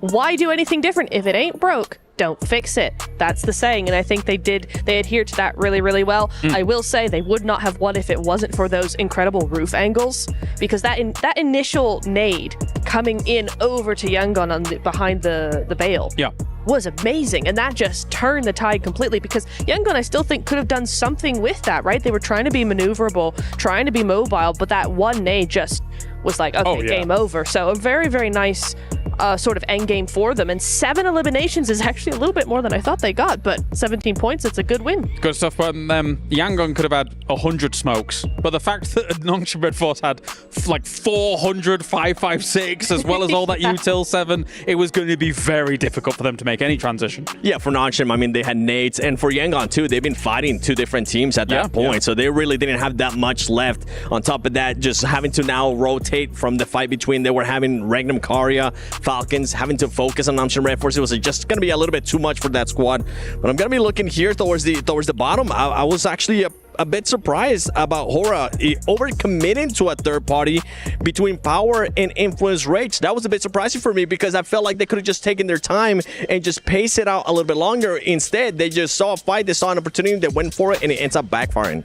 We'll take a look at some of the highlights from this game as well. A lot really focused on these compounds, as well as the chopsticks and how this all does go down. Because realistically speaking, Neptura, this is such an open area. If you don't have one of these compounds, if you don't have a chopstick to live in for a while and then get a 3rd or a 4th place, it's going to be hard for everyone else. That's just the name of the game when it comes to these field zones, isn't it, though? I mean, I think some teams are more used to playing them than others, Falcons being one of them, but they did opt for the chopsticks. It was an interesting rotation actually coming in from Falcons. I want to talk a little bit about that, because Regnum were gatekeeping them on the north side, and I really just felt like actually the Falcons didn't do much. They kind of just stood in front of Regnum and didn't rotate somewhere else. They were like, are we going to push it? Are we not? And for me, I just thought that was just way too long because it gave Regnum a chance, possibly, to actually come up with a plan of how to take out Falcons completely, right? Yeah. Gives them time to get that setup going. I'd have much preferred, Seven, if Falcons had actually rotated down to the eastern side. There's either chopsticks or there's that ridge by the road. Both of those would have worked really well. In the end, they did end up doing that, as did Regnum. But for me, I was like, oh, it's a bit dicey. I kind of disagree with that because they at that point you had Yangon Galacticos just holding down chopsticks, and then on top of that you have Regnum Karya and Falcons just trying to find a way. I was actually impressed by the way Falcons was playing that. I really enjoyed that way that they were able to push it, and it's something that I was talking with Max backstage as well during that match, is the way that they were pushing up, using that utility to their advantage. And in regards to just them wanting to rotate south, it was going to be a bit harder because you still had AXTMG at that point. So I think the scouting came into play there for Falcons, and they ended up making the right decision. It's tough though because you're circle side, right? So you've got a timer above your head. You've all the pressure is on you to make the right decision. So it's by the by here. Let's actually head over to Barney now, who is ready on the stage actually with Team Vision after they had a great game too. Welcome back to the main stage here at the Qiddiya Esports Arena. I've got Never Alone joining me from Team Vision. Never Alone, we've got to talk about Map 2. It was such a huge potential turning point for you guys in the survival stage. 13 eliminations, 19 points in total. That actually bumped you up to 10th place as well in our rankings. Give me kind of a breakdown of how you thought that map went. What was going well, what was going not so well? Because you secured a lot of points. Yeah, so the preparation for the last day is to move quick because we land like in the middle of the map, which is cool. So that's our game plan, and to scout like every place possible, and we got a good spot and we took advantage of it. Well, you obviously need a really strong finish, or you need another one of those maps to secure more points, right? You got one Erangel, 2 Miramars left on the map. What are you thinking? Like, tell us your strategies, if you can tell us some, and you know, how are you going to solidify your plot spot in the grand finals? In terms of the last Erangel game, we will play fast as usual, but in Miramar it's difficult to play fast. We will play like it depends, like on the zone, and we will like push and get kills as much as we can. Keep it steady, keep it strong. I like it. Thanks so much, Never Alone. I really appreciate it. Best of luck in the last 3 maps, and we hope to see you in those grand finals. For now, back to you guys. Thanks, Barney. Well, a big jump up from Vision after that game 2, of course, here. They're going to need a little bit more, though, here in the survival stage. Let's move to another team, of course, Yangon. Obviously, they get themselves to 2nd place here. It's a good 2nd place. They had quite a bit of that compound for quite a while in that game. What are you thinking, Seven? I'm even rewinding back. I'm going back to how they were even able to get there. Sure. They were trying to just rotate into the main island through that western bridge, and Fireflux was just holding it down. So they made the right choice by going towards the eastern bridge and just going on a full wrap. One thing that I really enjoyed about this team, of how they were able to take control of that chopsticks area, was Romeo. Romeo was doing some amazing scouting. He was making sure he got in the right spot too. He noticed that nobody was going to be there in chopsticks, and then he kind of gave the call for everybody else to crash in. I'm surprised they went into 2nd place, yes, but with as few elims as they did, because I thought they popped off a lot more than just 6 eliminations. But I totally agree with you, Seven. I think they played that phenomenally. It was very proactive, and it was very sort of thinking ahead of everything, which I really, really enjoyed from them. All right, with only 3 more games remaining, let's check in with where the damage is being done. As we have, of course, our top 8 at the moment here. Currently, Team Falcons sits in that 8th place position. For some of these top teams, they're done. They know that they are going to be going through into that grand finals. And the question now remains here, with them being probably very comfortable, Neptura, do they now start exerting themselves on the rest of the lobby, or one particular team in particular? What do you think? On the Miramar, yes. You think so, just on the Miramar? On the Miramar. I with as close as these points are, I would be a little bit scared of doing anything drastic in the last Erangel. I want one more good game before I start doing anything crazy. Fair. Well, of course, as we say, Team Falcons very much in the danger zone. That could mean catastrophe for them when it comes to points. You can mention Team Falcons. I'm actually getting scared for Regnum Karya. We haven't been able to see much of this squad, a team that's usually able to get the eliminations. Only currently, I mean, you can see the eliminations are there. It just comes down to those placement points, and it kind of comes down to what we saw in the last match. They were just being a bit too passive. It's not the Regnum Karya that I'm used to seeing. It does feel for me when I look at those points, probably top 5, as long as nothing catastrophic occurs, should be safe. So maybe going into these next 3 games, there might be 3 positions open here as we take a look on further down. Alpha 7 moves up 1 place during all of this, but it's looking dicey here, Neptura, for these teams. And the thing is that with all of those teams, we're not seeing anything different from them. Yeah. That's the problem. We've got 3 games left now. We're halfway through the day, and none of them have done anything. And I hate to be so brutally honest, because I love a lot of these teams that are on here, but they're not doing anything. Do something. Where's the sticky mode? Where's the stick? Honestly. Yeah, they're going to have to do quite a bit to try and jump on up right here, because I think obviously teams like Falcons are going to try and defend their position and see how everything goes. For now, thank you very much, guys. It is time to head over to the main stage where Barney and Veracity are ready to go for a halftime. Veracity. Okay.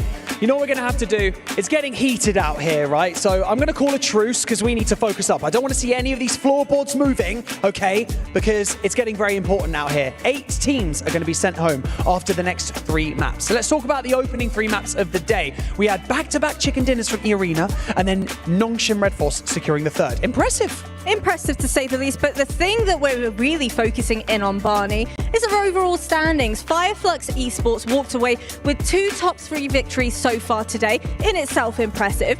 We then had Power Esports, a bit of a middle-of-the-pack performance, but as you mentioned, E-Arena, what an astounding showing from them.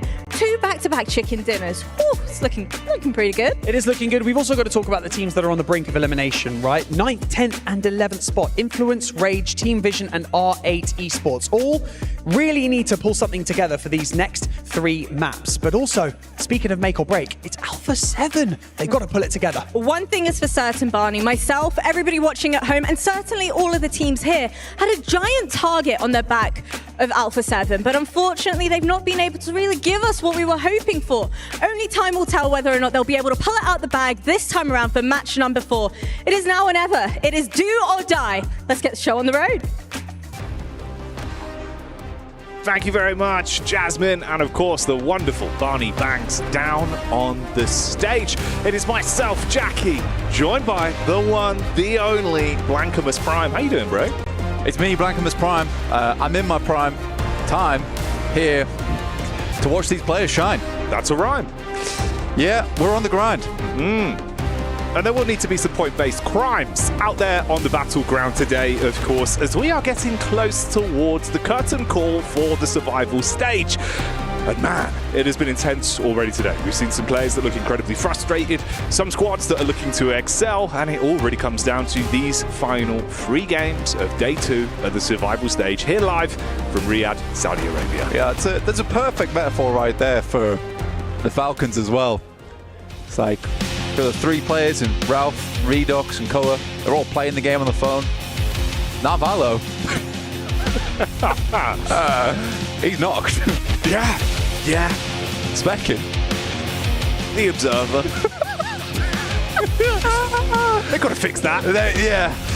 I think he does give his life for the cause a lot of times, though. So yeah, that's fair. Yeah. That's fair. And hey, look, he's practicing, though. It's been a better kind of day of it.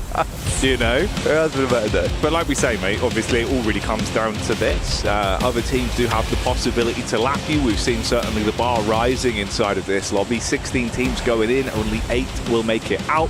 You can see the overall rankings right now from the first half of the day. This is the midway point, though, and it's only going to get more and more intense.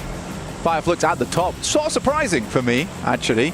88 points, which is a fantastic average to be finding, almost a 10-point average during these matches. I think overall, really, really well done to Fireflux. I do think Scarface has been a big influence for them. Though on the other hand of things, there has been a couple of throws today, right? There's been a couple of moments where you feel like they could do a lot better. I mean, Quarry, 4 players alive, all the space in the world, all of a sudden down to just the 3. Yeah, not ideal. Not ideal. Overall, though, man, I think, you know, what we've really defined, at least over the course of this first half of day 2, has been the clear disparity between some of our teams. That bottom half of the lobby towards the upper echelons. There's a couple of teams that could still push and upset the rankings, specifically towards place 8. But we'll come back to that. Let's focus up. Playing paths in. We got the zone as well. We can dial in for this game, Blank. Playing straight drifting. right now. Yeah, it does that. It does that. Yeah. Keeps you guessing. It's like a skateboard. Pretty good. It's going for the old 500x grind on the path. But we're heading over towards the east side.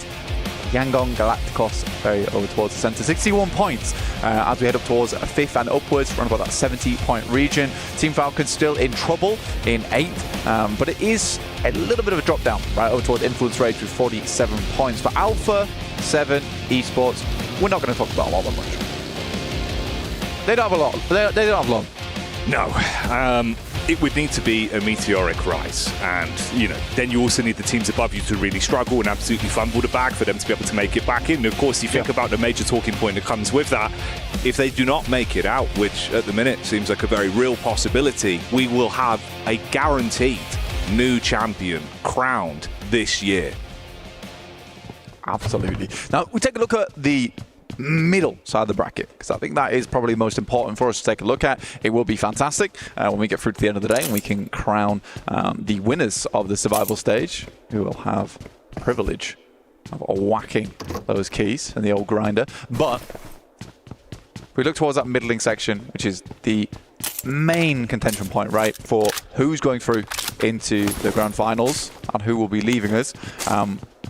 It is that drop off 59 down to 47, but it's not massively different between 8th and 6th place. 61 down to 59. It's not crazy. I think for Fireflux, it will be very hard to knock them off their podium alongside E-Arena. I think that they have done quite a lot so far, and they would have to have a horrendous day to finish things off, as well as an incredible pursuit from the teams behind. Yeah. It's been classic Power as well, where it feels like the minute they're in the survival stage, that true sort of might of the team is put on display. They thrive in these kind of lobbies. We've seen that. It's been far more aggressive. You can see them on screen now. Again, the talent on this team, it feels like Easy's been really instrumental to a lot of the setups, and Al Haji as well. You can't think of Power without this man. Yeah, you can't, honestly. I think for me personally, Easy been a bit more of a factor throughout this tournament so far, at least in the survival stage. I think Al Haji's great, and they certainly lose a lot of that confident demeanor when Al Haji goes down. But it is Easy to make a lot of those calls. He's the one who seems the most animated when it comes to watching them over on their desk, in their booths. He's just looked very crisp with the gun skill as well, which goes the extra mile, mate, in these kind of lobbies. Oh, hang on a minute. Already some action coming our way. Close quarters engagement with Silas starting it off on the peak up. Bullet from the back line, though. So Vision giving as good as they get and trying to at least turn them back around. Forced to bail out on that one with the initial crash not kicking off the way they wanted it to. If they got that opening knock, maybe it would have been a different story. Instead, you deviate from the back, play off the cover. Good decision from Regnum Kaya. I think when you get towards the end of the day here and you realize you're on the cusp, right? You're almost falling off that edge there. I think that's the smart decision to make. You don't want to go down too early in this one. I think they could have maybe pushed the issue if they were feeling a bit more comfortable towards the top side of the lobby. But here, I would say that's the right move. You're getting shot from an angle you have no clue where that angle is either. So you just make the quick getaway, especially getting tapped for 70 damage as well. So well played, the Vault. Definitely sends them back off that position with a triumphant shot.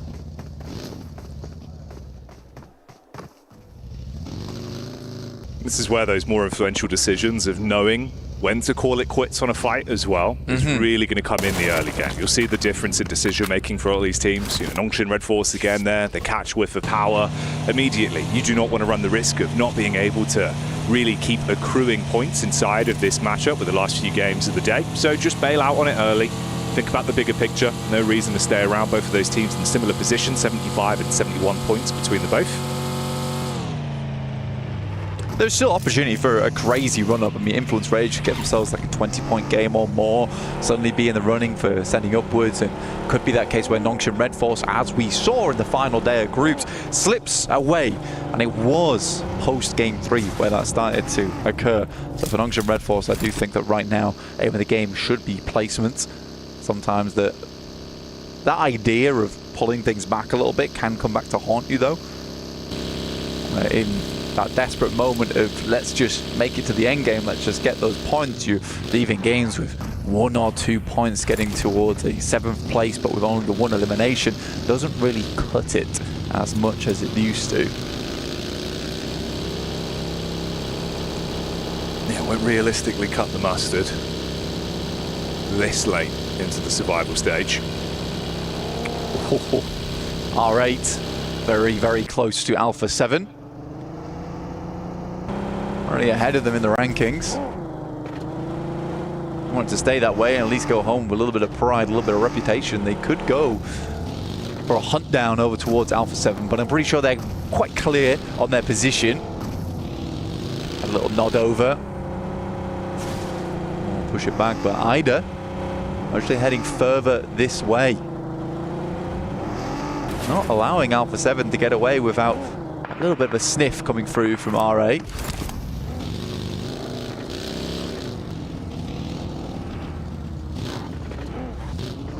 There's a quick pit stop with some bullets back over from Revo, at least to establish some fire their way. And of course, they can move off on this one. Again, these opening moments is going to be a little bit more timid. I want to run those risks of going down early, so no overcommit. Get the Falcons POV as well. A team that currently is in 8th place, but of course, like we've alluded to, it's not that different. The points above and below could be lapped. They've got to play consistent from this point forward still.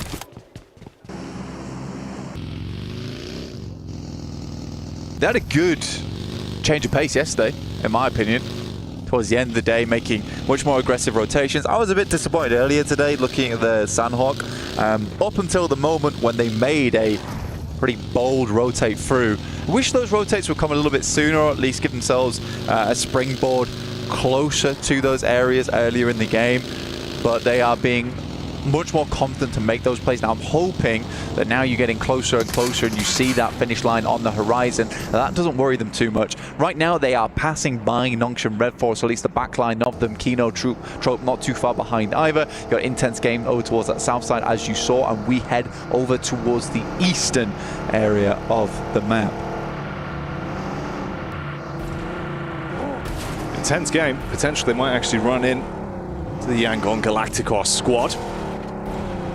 Yangon, that I will say, I think again today it's been a better sort of decision making with the pace. They've been playing a little bit quicker, not really pulling their punches so much.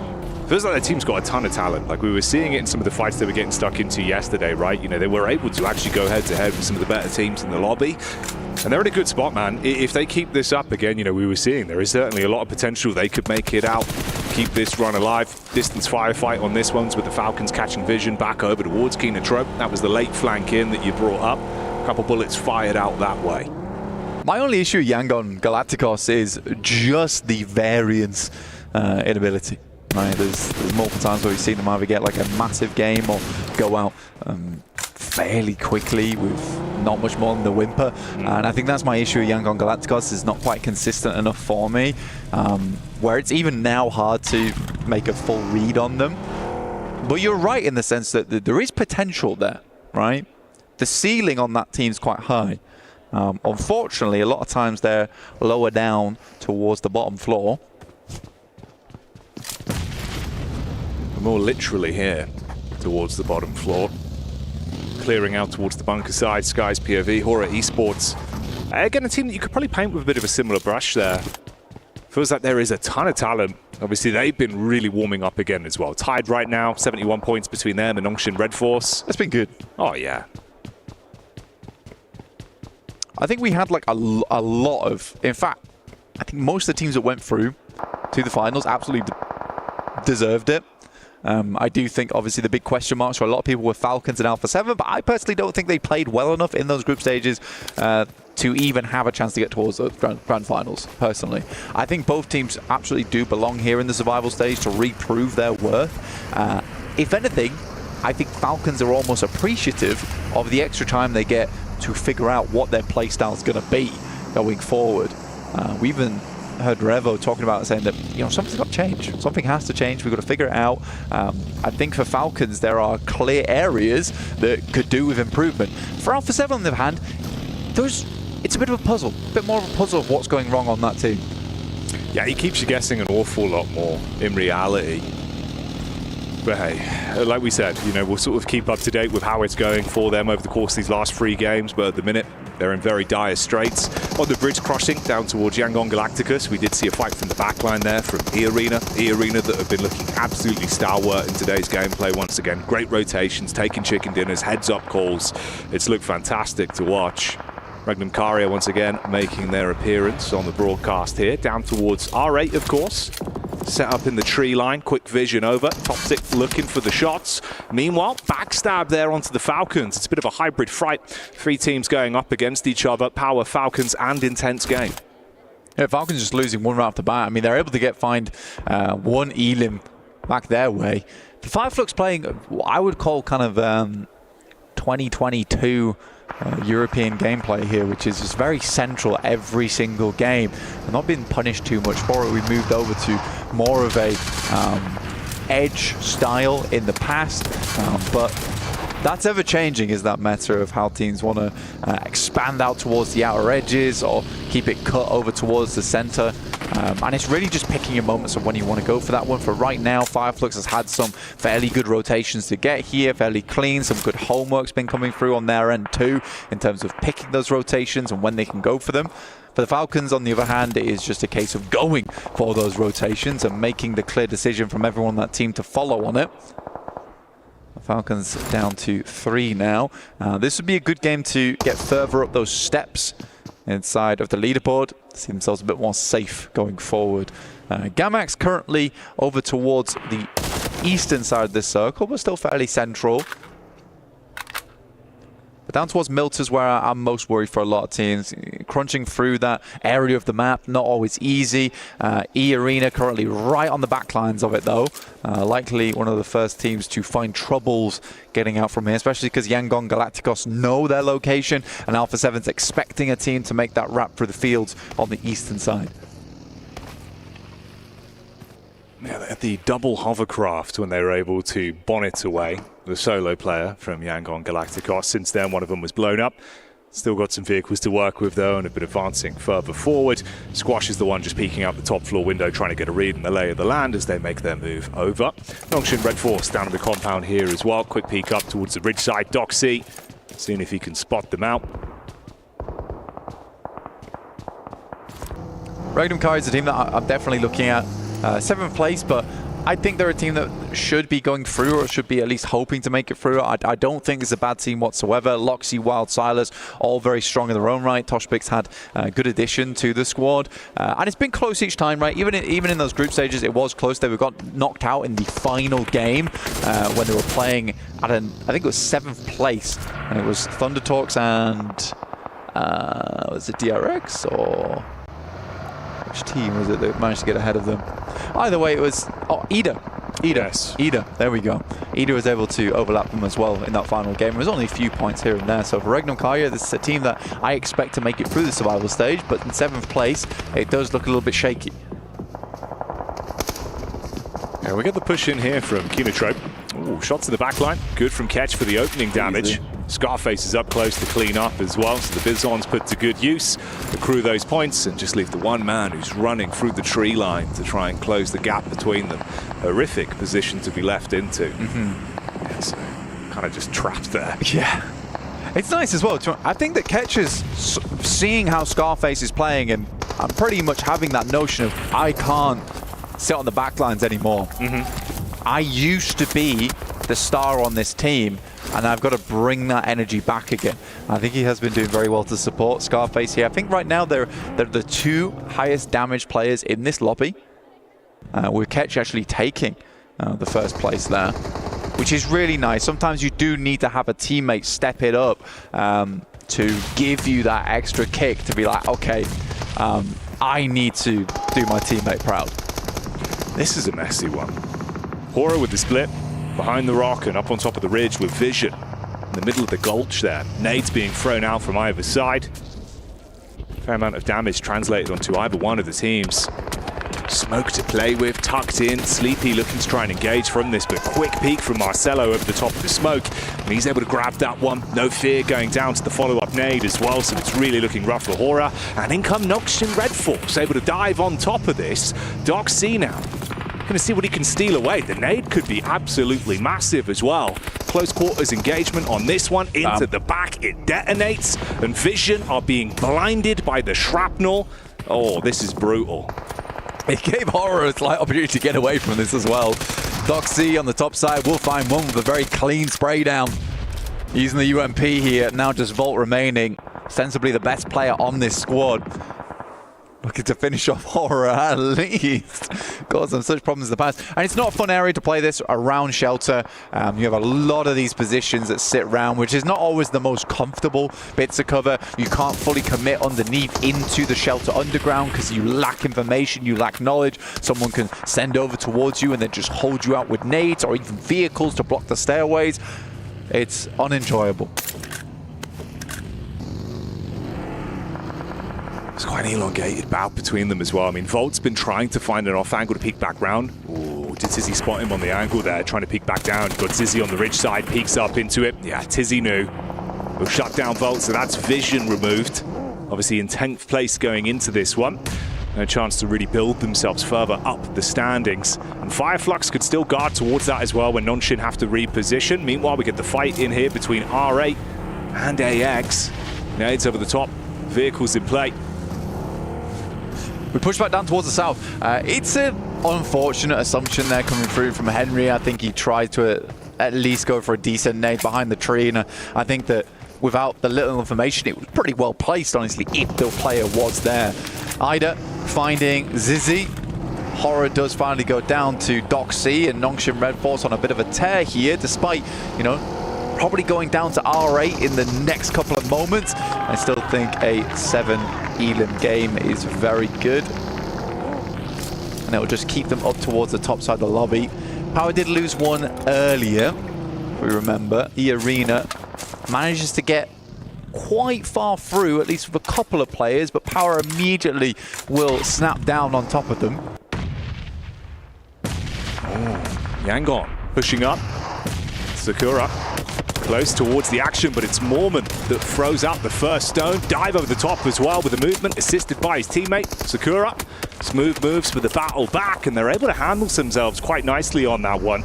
Even with the shots now raining in from Power, looking to snatch away some of those points. Even Revo chiming in. So Alpha 7 from the side, spotting an opportunity and looking to try and seize onto it. Romero, this is absolutely horrific, has to jump into the hovercraft, try and top himself back up, and look for some sort of getaway. I think Romeo's in a pretty tough position, right? I'm not sure how you get out of this one. I think the hovercraft will at least give them some capability, a little bit of a defense. The Arena will send out. Sakura just slumped down on the side seating, and he will get popped out of there, and it will be over as Power picks up a couple more eliminations on their high ground position, which is very nice down towards the south side, and they can kind of cull a lot of the teams on the south. Alpha 7 playing this patient split over towards the east and have yet to lose a player. A lot of action over towards that north side as R8 slowly works their way down. Influence Rage did take a knock, so there is information there for them, and AX could get involved. They know roughly where these players are. In comes R8 though, and Influence Rage need to respond, but players are nowhere nearby to help out at this Wizard Tower. Mark goes in, finds one. Diego left in an uncomfortable 1v3. So easy on the cleanup. Straight in. At his limit for that one. And dispatches both of them. And like you said, there's no real room to trade off with one another as well, with how fragmented Influence Rage was. And with the majority of the teams that are going down being top heavy in the standings, this is opening up opportunities for a squad like R8 to keep building from this one.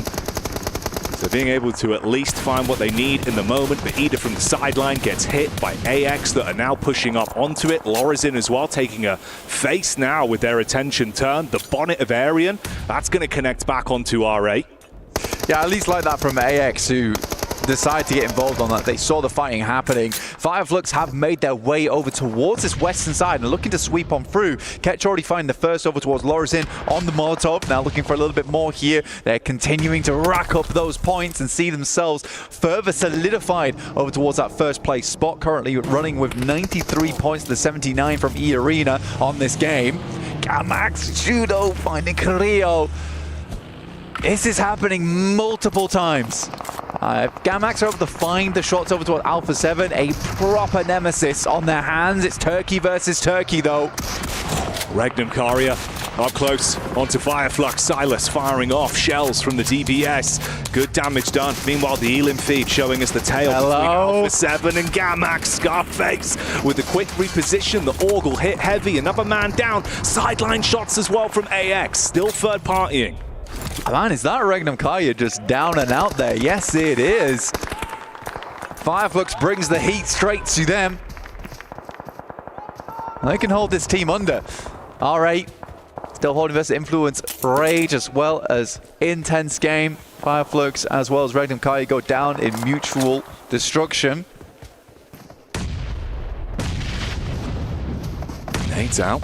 Intense game. Almost on target there. A little bit of chip damage, but not enough to blow them away. A little bit of cover to work with on this ridge side with a slight lip. Ooh, good tag, peeks up off the back of it. Prestige sees them sprinting in. Wants to get the knock onto the low HP players, but the sideline shots, it's always AX. Right now, they're the ones popping up, finding prime opportunities to at least steal away a couple points here and there. The big dive in from Rafa's good. R8 are finished off because of it, but AX are still in position to make it even more uncomfortable. That's another knockback over. Rafa gets one before he falls. I mean, AX has been doing great work from this north side, just watching down this way. They've been ever present, ever watching over towards them. Now Valo with a dangerous peek coming through here. Falcons do move up underneath Power, using them as almost bodyguards. This slight ridgeline that runs through it looks good. Romeo sends on over. We'll find one of the players from Alpha 7, but it's just a knock that's easily res back up again. And right now they claim a lot of space, but in comes the Falcons. Off the back of a knock as well. This looks not so great for Alpha 7. Oh, you've got to be quick to handle this one. Up close and personal, Koa biting at them. He's able to find the first dive over the top as well. Follow-up shots coming through. Backstab from Ragnar as Power able to find some damage. Close range molly thrown in as well. Trying to commit onto those knock players, but they don't want to over-egg it. You've got Carrillo further up the ridge side. No, what are you doing? Looking to assist. The team nade thrown in. It's uncomfortable, and Koa is on his last legs because of it. Man, now Valo, what was that, dude? Now, this could be a nice bouncer coming through from Ralph, but he sends it too far over and the crazy golf maneuver's not happening. Another airburst, and surprisingly, Alpha 7's managed to get their players back up again. There's a big one from Koa. Once again, this guy is just carrying the team. Single-handedly, Koa is making the difference for the Falcons right now through thick and thin, even when it's his own team, making it uncomfortable. They do at least dive in. All of the knocks confirmed. You've only got the one man up on the rich side for Alpha 7 looking to at least try and hold them back. But Falcons do win out on that one. They turn their attention round towards Power that are starting to rotate. That's madness. Koa's basically in a 1v2 team situation there. Playing against his own teammates and Alpha 7. Unbelievable stuff. But what a nade. Very, very nice. I mean, Ralph at least opens up the way for the crazy golf maneuver off the back of the tree. Not quite a hole-in-one, but they'll take a bogey. AX up close. Not going to be able to win out on that one versus intense game. Devotee goes down, but Power Esports have caught whiff of this. They're making their move up. 3 nades to play with for Al Haji. He can dash those in whilst the squad sets up from the side. Carrillo further out as well. Silence, realizing that he's being pushed on, primes one of his own. Intense game, 2 players here. Silence been quite effective over the last day. In comes the Falcons. Ralph first to face over towards Carrillo. Alpha 7 getting pushed back multiple times. Tries to catch him on the corner. At least has his position on lockdown now. The choreography in Carrillo has to be absolutely perfect on this. Narvalo with a UMP, bait out shot on the corner, seeing if they're going to commit to the wide swing round. They've still got nades. That could be the difference. Al-Haji, though, realizing this is a prime-time opportunity to backstab onto the Falcons. He pulls up to the party, up close and personal. Carrillo goes down. Goodbye, Alpha 7, as Narvalo makes the move. Nade in as well. Pedrino from Intense Game starting to barrage bullets down. Al-Haji commits with a burst. Falcons blown away. Big redemption coming through from Narvalo there as well, and the Falcons will absolutely take that, which pushes them further up the tables now, which is very, very nice. It feels less desperate going into our final 2 games. But Power, we were talking about them earlier, they step it up in those survival stages. When times get desperate, they make it happen.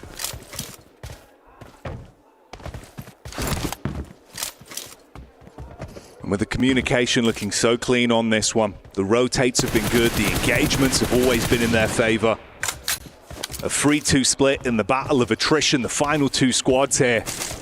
This could be another massive game for Power. Keep them building up the rankings.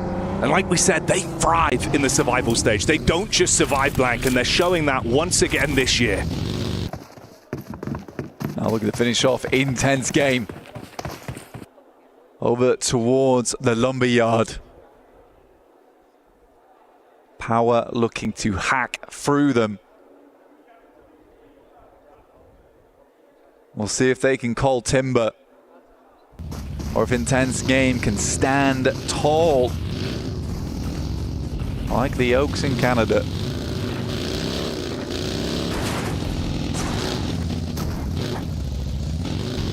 Call them the Redwoods. You will be red with anger if they're able to close the gap. That's what they're setting up for. Attention from Silence onto Al-Haji. Tucks himself in behind the tree. Nade primed out, low on health for Dan. Able to at least get right where he needs to be. Put that DPS in lethal range. See if he can get this connection. Fragment the players. Intense Game would be able to be shot from the sideline. Debating whether or not he wants to engage. Onto his teammate of Pedrino, though, from further away. Battling over the top side. Ooh. Silence drops in. The shot fires out. Ears ringing for Fahiden. He tucks in. He's just running. Not ready. The backstab's there. He's able to grab one. Pedrino with the response. It's good. Al-Haji will find him though. Pedrino versus Al-Haji, and one more. Will be an incredible 1v2, but it's not going to be easy. Al-Haji up towards the rocks. And that's Power. Take themselves a chicken dinner, looking more like Bear Grylls in these final moments. True survivors here on our stage. Intense Game weren't quite able to hold it out. A tree with more bark than it had bites. Unfortunately there in the end, but it's Falcons who get themselves a nice couple of points there, removing Alpha 7 and dooming them further down the tables. That one was an awkward fight to remember, but it's anything but uncomfortable for Power. Al-Happy makes another appearance, and of course he's looking animated. The entire team having a very different aura around them than what we saw in the group stage. Far better to witness, but the other side of the coin, of course, is Alpha 7. The frustration's been there, even in moments where it feels like they can almost make it work. Falcons having some internal turmoil. But hey, man, it's better than it could have been. It is. I mean, to be fair to Narvalo, I think he certainly redeems himself versus Carrillo there towards the end game. But in the meantime, we're going to head over towards a short break before we're joined back again on the desk.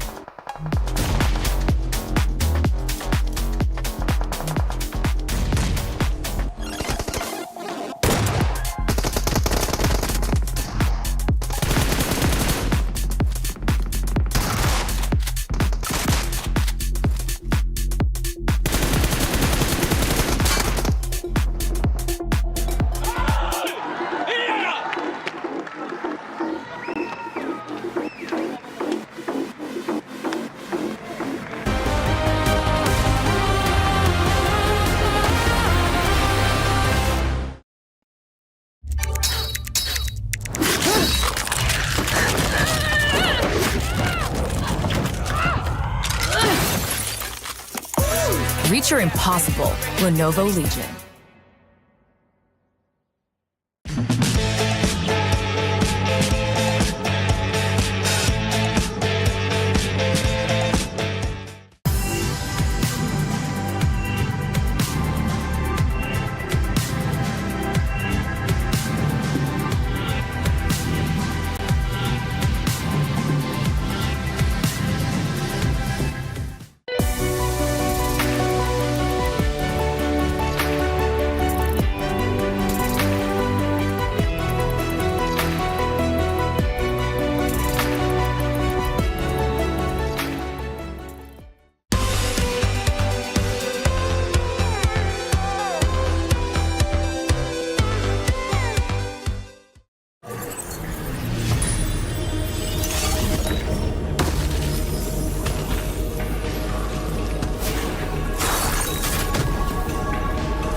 The highly anticipated addition to the Mummy series outfits is here.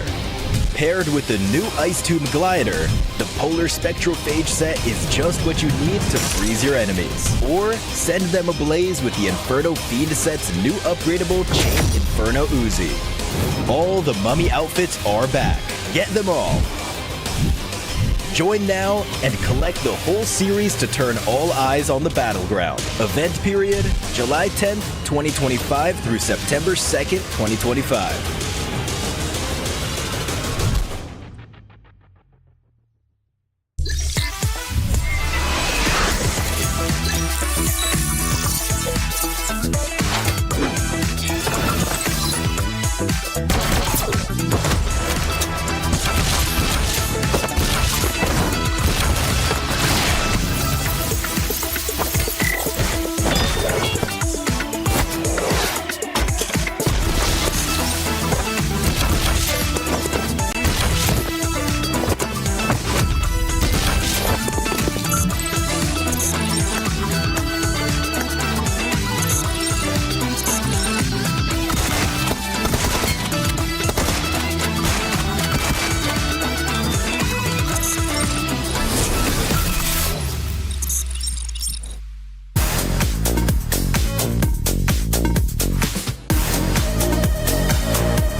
Well, the lights never go out as Power illuminates Riyadh again here and gets themselves another Erangel on the board. Great stuff by them to be able to take out this Lumberhill Yard finish. And I've got 7, as well as Neptura, to talk about this. Power is basically confirming themselves in the grand finals here, Neptura. They really are. I mean, they're doing what we've seen time and time again from them. I really like that this is a formula that is working, and so they're just using it. Picking apart a few teams over on the edge side in the mid-game, just kind of creating a little bit of space, waiting, holding back, and then when somebody's busy, just come in and control the whole circle. It works. It's a strategy that's working for them, and they are really using it to their advantage. I mean, 18 points on the board. Like you said, I think we're kind of looking at them being a finalist team here. I agree with that. I think for this team, I mean, they had the compound for the longest time too, which kind of allowed them for everybody else just to fight it. 18 points is what you want to see. I'm a little bit scared though from some of the teams that we're not seeing towards this first stage, which is going to be Regnum Karya. That's a team that earlier when we saw the overall, they just were very close to that 8th place. Same with Team Falcons. I feel like this was a much better game out of this team, and I really enjoyed how quickly they were able to react to Alpha 7's push to the last player of Yangon Galacticos, but I did not enjoy that fight. Well. We'll get to that. Let's take a look at our 9th through 16th as well here for some of these teams. Teams like Arena, for example, I think that they know that they've pretty much done what they need to do. But again, a little bit uncharacteristic for Random Carrier to... I felt like they had a good day one here, Neptura, but nothing's really materialized. I thought it was going to materialize in this game, actually, considering the position in the circle alongside the hillside here, but also not much really working for them.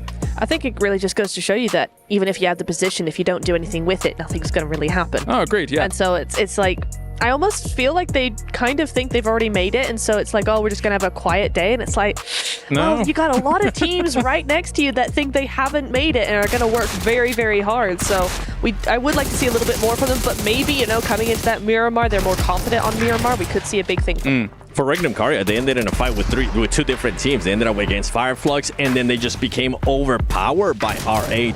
R8 playing that wonderfully, which I'm hoping that it kind of continues, because I'm intrigued to see where R8 is going to end up being on the leaderboard. Definitely so. As we take a look at some of the highlights from all of this, you can see some shots going towards Falcons towards the end. Falcons, of course, did survive for quite a long time in this game. However, we will watch back a very important fight, which feels like... do we even really start talking about it? Because it feels like both teams, Falcons and Alpha 7, are kind of in panic mode at the moment. Some of that fight between those two teams was a bit of a catastrophe. It's just clown music in my head just over that whole fight. Like, and I say that very lovingly as a huge fan of Falcons. Why? Just why? And I know I'm being very brutal here, but it has to happen at some point because you don't, when you're at this level, when you're as good as they are, as I know they are, Alpha 7 included, you do not miss that many nades. You do not get a full reset just to get naded. It doesn't happen. Where was Carrillo? Where was he? He was at the top of the hill. Here we are. He did nothing. So taking a look at this once again, Alpha 7 actually had quite a few players knocked down towards the bottom position here, 7, but nothing really was able to convert from it. They were concerned, I think, about the off angle of Carrillo, so don't want to really peek around it. But getting these bounces was pivotal, and it did not work. Yeah, I mean, you could have just low tossed it on top of that. We have, where's Maxman when you need him? This could have possibly been the Maxman grenade of the day, because he almost ended up knocking his teammate. And where was Carrillo? Carrillo, in a way, even though he wasn't right there, I felt like he ended up making the right decision by just holding the high ground and hoping that if you do end up losing your teammates, guess what? At least you'll be able to maybe try to clutch up some extra placement points. But yeah, this back and forth was just crazy. I do also enjoy the reaction time out of Power. They saw this fight and they heard this fight going on for so long that at one point they were like, okay, you know what? We're going to be keeping tabs on it. We're going to end up just pushing forward towards you guys. Yeah, it was really nice to see that they, again, are listening to the lobby, watching that lobby and going, hey, actually, they're fighting. Let's take advantage of this. They're taking a little bit too long over this as well. Something's going on there. They're struggling. Let's take advantage of that struggle and actually prioritize us. You can see towards the end of the game, the reactions on the Alpha 7's faces as well. It is desperation time now, because they're currently on, I think, 39 points. And the cutoff point for 8th place is 62 points. We are staring down the barrel here, 7, of losing our defending champions here at PMWC. You're saying that like they still have a chance? In my head, like to be completely honest, the trigger is about to be pulled.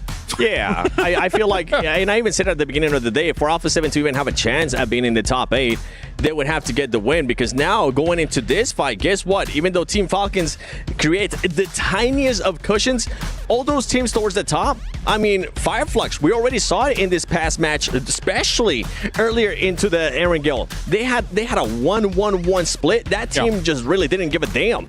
They have nothing to lose. You're already in first place, and if you do end up maybe going to second place, you're still going to be going to grand finals, which is what they came here for. So Alpha 7 is going to have to figure something out. As a team like Alpha 7, you would need to shore up your defenses arguably before those Miramars, right, Natura? Because some of these teams up towards the top that really understand that they could potentially be a threat. If they do turn on in that grand finals, they could quite easily try and hit where Alpha 7's going on Miramar. It's entirely possible, which would really be unfortunate because I will say, as much stick as we're giving Alpha 7 right now, in that game, in that last Erangel, A7 actually had some really nice rotations. Like there was some nice splits, some nice rotations. You could see they were trying to get back to normal a little bit. If they get hot dropped on a Miramar, if they get targeted for whatever reason, right, and they don't get that chance, then they're in a lot of trouble. Well, we were concerned Galax was going to take them out there in that game as well. On the eastern side, right? They had 2 knocks on them. Once again, they'd already eliminated them when it came to what was going on in Sanhok. So I know that we keep harking on about it, but this is important. This is our defending champion. This is a big deal. I feel like to just kind of recap everything that's going on here, you actually just said it best. You can just see that these players and these teams are just kind of grasping for something, especially when it comes down to Alpha 7. The push that they did on Erangel Galacticos, they had so much room to work with, and then decided to actually just go for a fight with just one player instead of just looking to control a big area for this squad. So just a questionable plays, by the way, R8. My goodness. Can I just take a second to talk about this team a little bit more? Because they were just so impressive to me. This was a team, just like with Alpha 7, you were saying in the turret, you were saying the rotations were on point. This was a team that's just being aggressive. They're taking their future into their own hands. They were being aggressive. By the way, this comparison is R8 against Erangel Galacticos, a team that they're currently trying to hunt down for 8th place.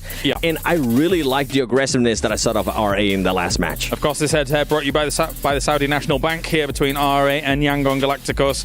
I'm been impressed at how some of these teams have been able to try and ramp things up, but it's still do or die for both of them when it comes to that barrier position. And of course, you guys can be involved over at home as well whilst watching everything that's going on here at the PUBG Mobile World Cup. The PUBG Mobile Airdrop Carnival is now live in-game this weekend from August 1st to the 3rd. Log in and summon surprise airdrops and collect 2025 airdrop vouchers to enter prize draws for official merchandise, smartphones, BD partner awards, permanent in-game items and more.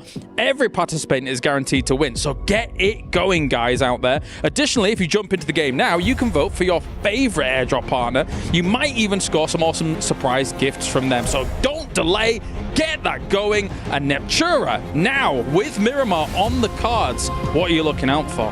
Regnum Karya to actually do something a little bit more. I think Miramar's their map. They're going to do something. They have to. They have to show up their defenses, right? They do. Yeah. Really, really do. How about yourself, Seven? I'm going to be looking at the squad that we were just looking at. I'm going to be looking at Influence Rage. Influence Rage coming into yesterday. After yesterday, I should say, the best maps that they ended up playing was those Miramars. That's when they were actually able to get 7th place, 2nd place with 7 eliminations. They need to back that up today. And today, they've done just enough to maintain themselves. They're close to that top 8. I have to pose the question, what are we going to see here on the desert? Thank you very much, guys. Now we head over to the casters for the penultimate match. One final opportunity with only Miramar on the line here to see if you can qualify to the grand final. Power there saying simmer down, simmer down. Let it build, Blank, let it build. And let's see what the results will start to look like. Of course, 2 games remain at the end of the survival stage. If you want to stay up to date with all the action, why not head over to the official map feed as well? That's now live on PUBG Mobile Esports on YouTube, so you can follow the action and stay up to date as it goes down to the nail-biting conclusion, Blank, and that's what we're going to be in store for. To be some loco gameplay coming through. Oh yeah. From some of these teams to get towards the top, but it will have to be a madness. Some of these squads towards our top side in the top 8 will have to have a bit of a fail if they want to drop down here too much. We do have teams who are confirming themselves towards that top side, like what Nongshim Red Force did in that last game, able to get a lot of eliminations. They're not looking for those placement points. They're looking to just push those boundaries where they can. Power looks fantastic right now, and even Fireflux is looking a little bit worried that they might catch them on this next playing path that's coming through here over on Miramar. Slight change of pace here. Some teams are slightly better at this map than others. In the past, Alpha 7 has absolutely been phenomenal on Miramar. Yeah, they'll have to do that twice, actually. Sort of never alone, smiling there. Seems like the energy's good in the camp, but will the results be even better for them? They've had some near misses, some uncomfortable games where it felt like a what if they could have squeezed more out of it today, Blank. But I think that really has been the issue. Each time it's resulted in it not being enough for them. 11th place, just mere points ahead of Alpha 7, the defending champions, of course, of last year's title. They took home the trophy and all the glory, but it's not happening here. Power Esports 93 points to Fireflux's 94. I didn't think it'd be that close, but it certainly is, as we are on the very much southern end of things here. Hello. Figuring out phones over there. I like it. A blast from the past. Oh yes. Supporting in the audience. The family, the friends, everyone there watching on. And that's all you really can do. On look. Whilst everyone in their squads, the 4 players in each of our teams, look to really carve a path for themselves and decide whether or not they're going to be able to make it out of the survival stage. Only 8 of the squads left. Check that. Al-Haji actually takes first place spot in terms of highest damage. Ahead above Scarface and Ketch. Starting to live with his dream. It's kind of nice that the duality there going on, where it's easy. He's been putting in a lot of work, and so is Scarface, and then that real firepower on the team coming through from Ketch and Al-Haji have both stepped up in the meantime. It's nice being able to rely on your teammates, knowing they have your back even when you're not feeling it, and suddenly the beast from within can be revealed at very, very important times as well here in the survival stage. But it's a big leap right now up towards second and first place. So right now it is just kind of the battle between Power Esports as well as Fireflux to have that very fun opportunity when we get towards the end. For Esports in the air, getting into position. It's not been an easy start to this game on the playing path.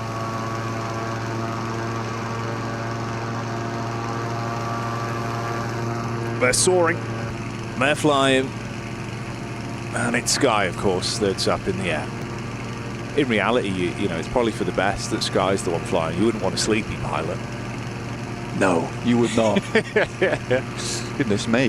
That'd be terrifying. I would be worried, scared almost. He's having a nap. Oh, wake up, quick. We're gliding. Oh, we're inverted. Okay. And we're about to be landing in 3, 2, 1. Clean landing. You know what? Actually, perfect. Yeah. It was a perfect landing. Did just have word from 7 saying that Falcons been able to take El Pozo and Alpha 7 giving that one up. To be honest, it's cool that Falcons just go for that aggressive maneuver as well.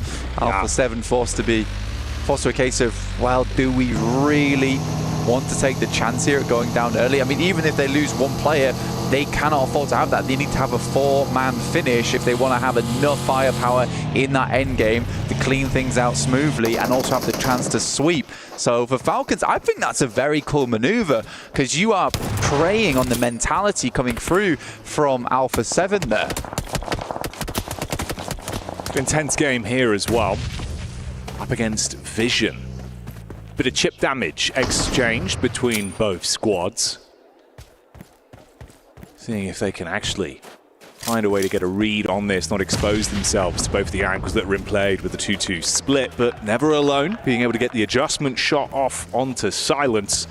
So a connection in there. That's Vision being able to get at least the first knock onto Intense game. Silence down, pretty good player for the team as well. They sort of need him up, and you can see Never Alone here pushing up, saying earlier, you know, despite the position they're in, still seemed happy. And I mean, some teams do get this event, and just getting through towards that survival stage is a big deal to them. Rafa takes a big hit and instantly Silence is pushed back down again. Mini 14 in the hands of Never Alone, but the Molotov might just do the trick. It pops a little bit far back though, doesn't quite spread over towards Rafa. Never Alone, swinging on the angle, actually loses it. Up close and personal versus Rafa, he's able to withstand the might of Never Alone, and the rest of the Vision squad now has to push up together. Volt has been incredibly crisp. With a mini 14 from distance, he tries to tap back, but Rafa, he is all over him like a rash right now. You cannot stop him. Peak after peak. Handles Never Alone up close, even with the smart use of the 180 he had, and he is living on a sliver of HP. Rafa finds another. How is he doing this? Not even bothered about the HP count. It is giving him the pressure to push on here. One shot. One tiny burst of a nade would have done the trick. And Rafa still going. Health bar not even on the screen here for us. Dear, dear me. What a performance from him there. Ultra instinct of a moment. And Vision sent back.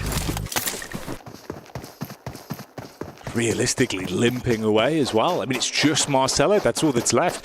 You think about how clean that could have been. Like, Never Alone, actually, from the angle he's in, he gets the first knock, he knows he's going for the res, you get the nade on the close angle, knocks him again. That 1v1 would have made the difference, them being able to clean up relatively easy, with the then push coming in from the side with Volt and Co to clean up, split the attention. The fact he has done that single-handedly, hell of an adrenaline rush there from Rafa. Oh, man, hooked up to the life support machine, but not done yet.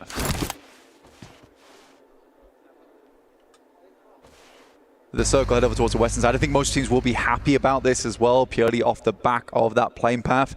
Alpha 7 had to go a long distance to make this work up towards Torre Armada, which is so uncharacteristic of them. They'll be coming in late towards the circle. Not only that, they'll have to figure out different rotational paths. I mean, they've been playing the game for years upon years, so they should know this map like the back of their hand regardless. It's just a case of a lot of that research into rotations and how they affect their usual ones. Won't quite cut it. Yeah, that's not how the car's usually driven. That's Benny the Billy Goat. Wow. It's impressive stuff. Inventing new ways to use automobiles this late into the survival stage. Some sticky tires indeed. Gets up there. Climbing boots on the wheels. And that has a good location to work with. You can see just how central Nongshim Red Force are around Picado on this top side. I think this is a lovely position to set up. We have seen quite a few times though, Jackie, in the past, teams and players setting up on these spots, getting taken down early, and then you have that issue where you lose a player, you don't have anyone to res them, and then suddenly your position becomes quite compromised. You have to be careful on that spot, on that position. You're mostly there for information gain, and if you can get a quick and easy knock, you'll go for it, but no more than that. Especially from that position too. I mean, you have a lot of stock to get towards that late game. Well, you did. You really did. Until this circle comes into play, which is hellish. Over towards that north side, a massive hard shift over this way. Many teams left in the lurch on that south side. AX having to get a move on, as do Regnum Kaya. Falcons and A7 actually coming out looking very good off the back of this one, smelling like roses. Throwing them a bone, they very well do need. Obviously a lot of targets on the heads for Alpha 7, I think, going into this one as well. You can see that's why it was the heads up call to sort of bully them off the drop spot, see if you could influence the overall game, make them feel like not only is it uncomfortable in the team, it's uncomfortable in the actual battleground itself. So we'll see if they can recover from the position they're now left in. Intense game on the move here. Rafa, he looked good in the previous engagement versus Vision. Some stalwart defense, great heads up calls, the peaks he was going for. Kari, a bit of a different beast though. They drive by, they both take vision onto one another, they pull up towards the compound, looking to keep their heads down, not run the risk of getting into a fight that is uncomfortable for them. Yeah, little do they know that they just escaped a scenario with Rafa, the triple tapper. Managing to get into some cover, playing around concrete. It's a good position, it's forward as well, over towards where Horror is currently playing as they make that rotate from earlier on. Yangon, AX, as well as R8, very late to this one, but I think they realize that and they can't really afford to make that quick ramp. A lot of teams were a little bit close to this one, especially when you're going through that Picado ridge side as well. You are funneling teams over towards Monte Nuevo and San Martin. It's not comfortable. Power though, in position, a nasty nade threaded through.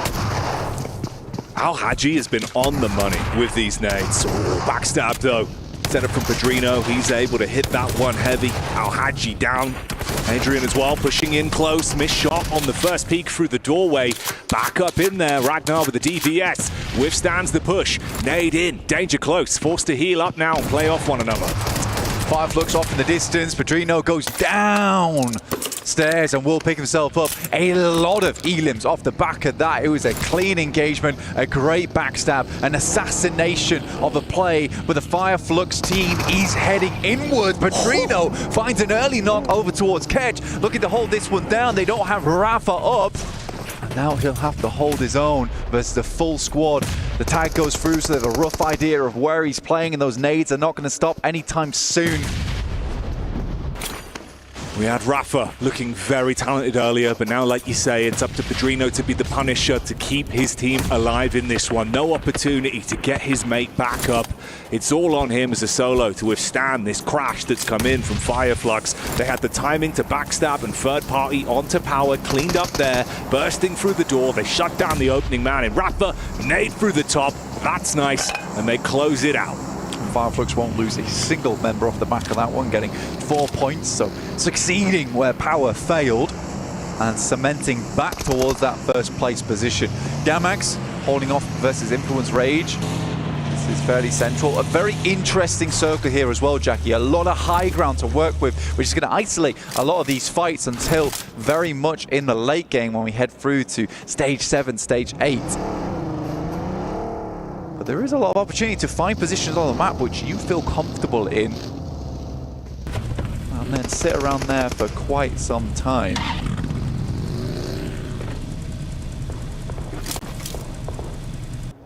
Laser focus from the Gamax squad. You can see the comms there coming out. Vahita talking to the team. It's Regnum Karia just down towards the bridge side as well on the hill there, listening out, seeing if an opportunity will be presented from this. Yeah. It's not a bad spot either towards this ditch. Having 4 vehicles is a massive boon to them. What they can do with this one as well is stay out of sight, out of mind, but be extremely central as well. So they can make the decision on the next circle of where they'd want to go. It should keep them in, it's just in terms of positioning. And this is very much just a pause on their gameplay. And they'll listen to the sweet pause beats whilst the rest of these teams have a roam around.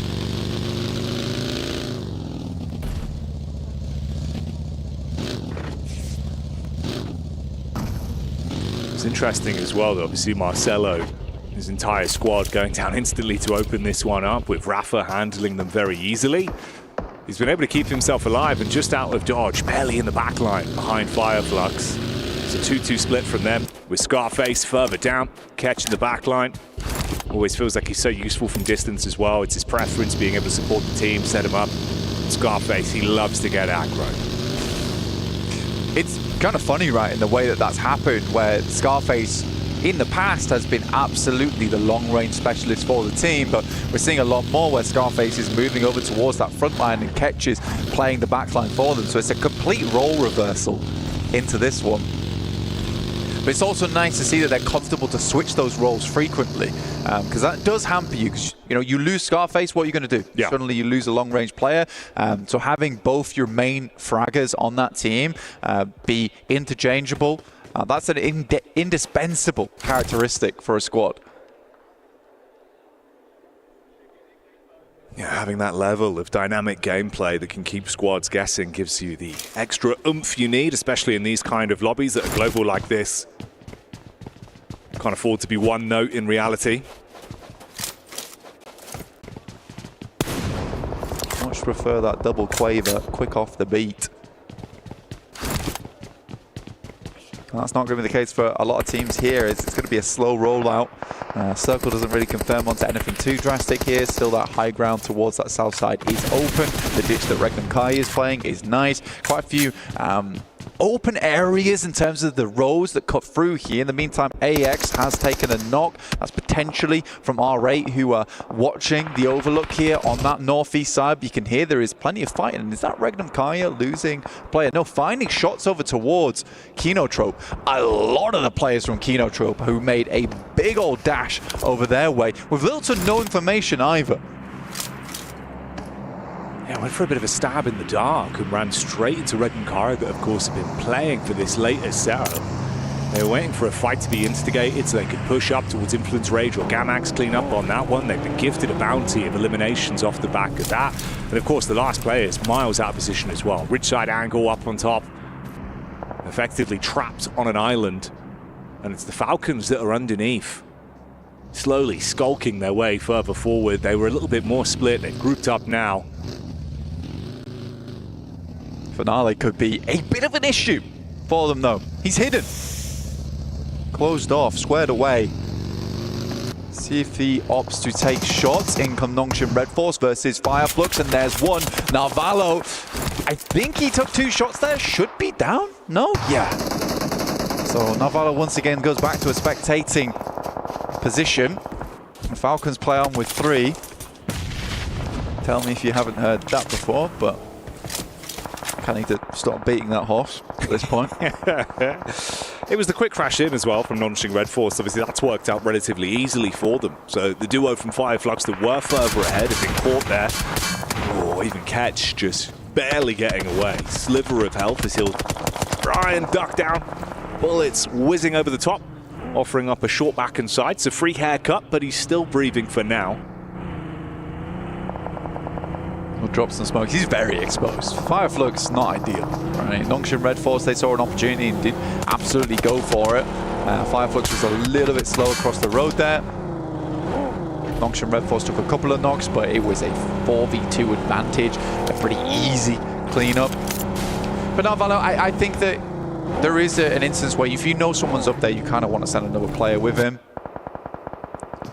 As you imagine that scout there was for that reasoning. They know a player's in the vicinity as well, so you did get somewhat of a scout coming through. Alpha 7 playing on this north side and playing very, very slow, waiting for these next circles to come through. And I think the reason because of that is there is so many points of interest around this map that you can see here. I mean, you've got the ruined town up towards that north side for Alpha 7. You've got this big overlook coming here where we're watching Falcons play down towards the south side, and then that real intense area over towards that eastern side, which is just filled with teams because of the ridge sides that are available and the little space that you want to cut through on this central circle because of this road and valley. So you are closing a lot of teams together on this eastern side, and that's only going to happen a little bit more as this next circle hits us over towards the east.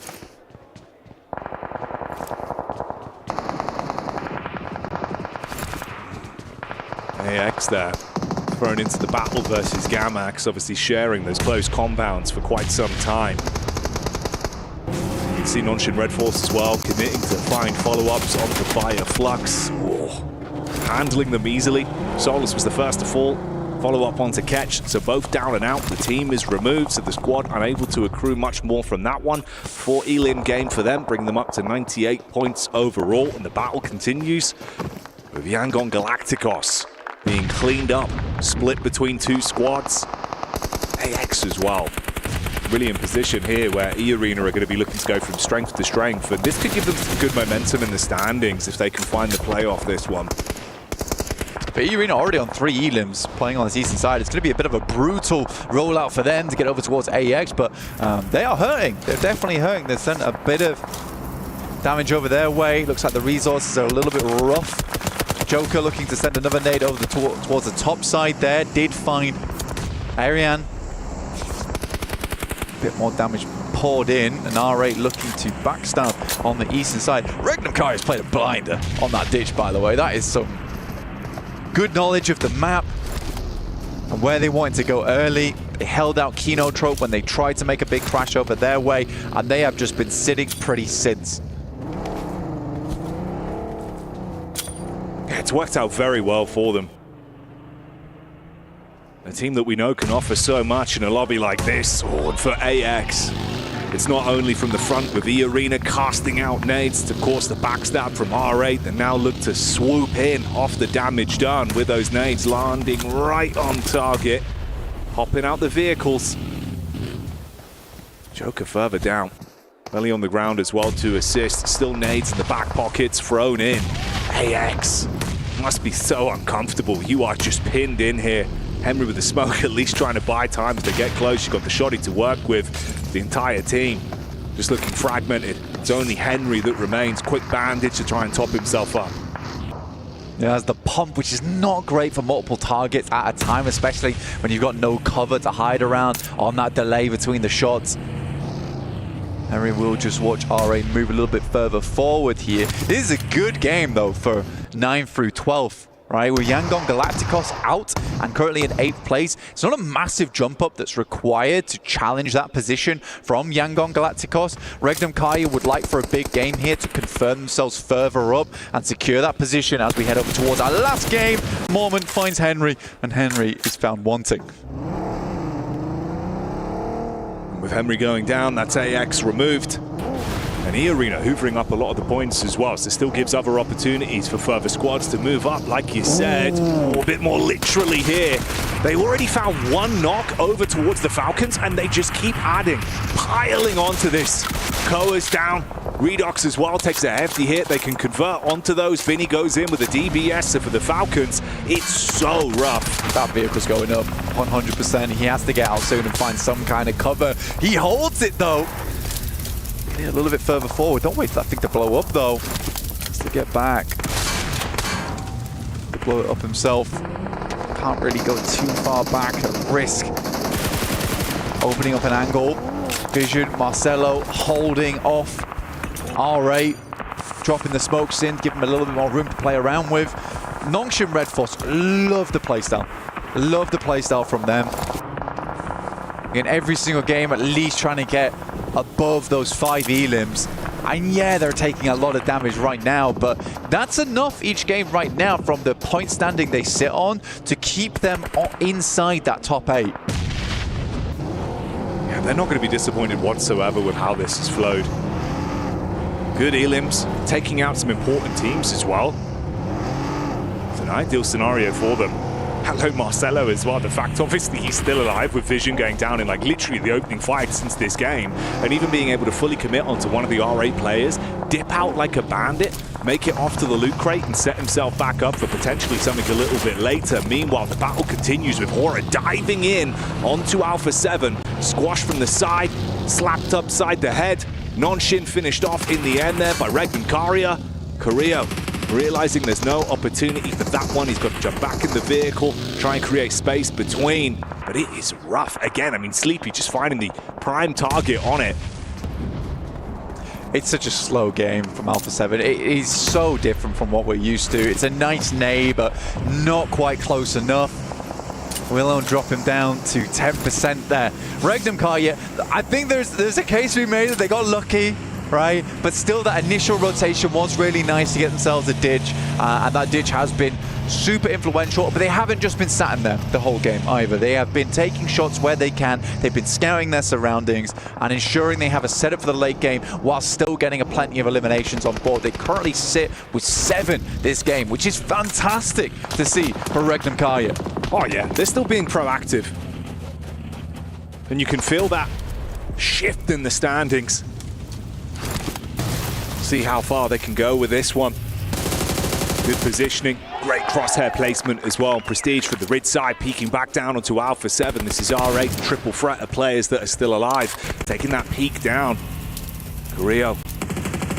He's usually pretty good in these kind of situations, but you got to fight back. I mean, there's going to be no squad left to work with. Revo's on his last legs. It's just a solo man. He's finished off again. Alpha 7 go down. Out of action here. No chance to find any points on the gangplank. And that's pretty much it for Alpha 7. I think on this next match, there is pretty much no possibility.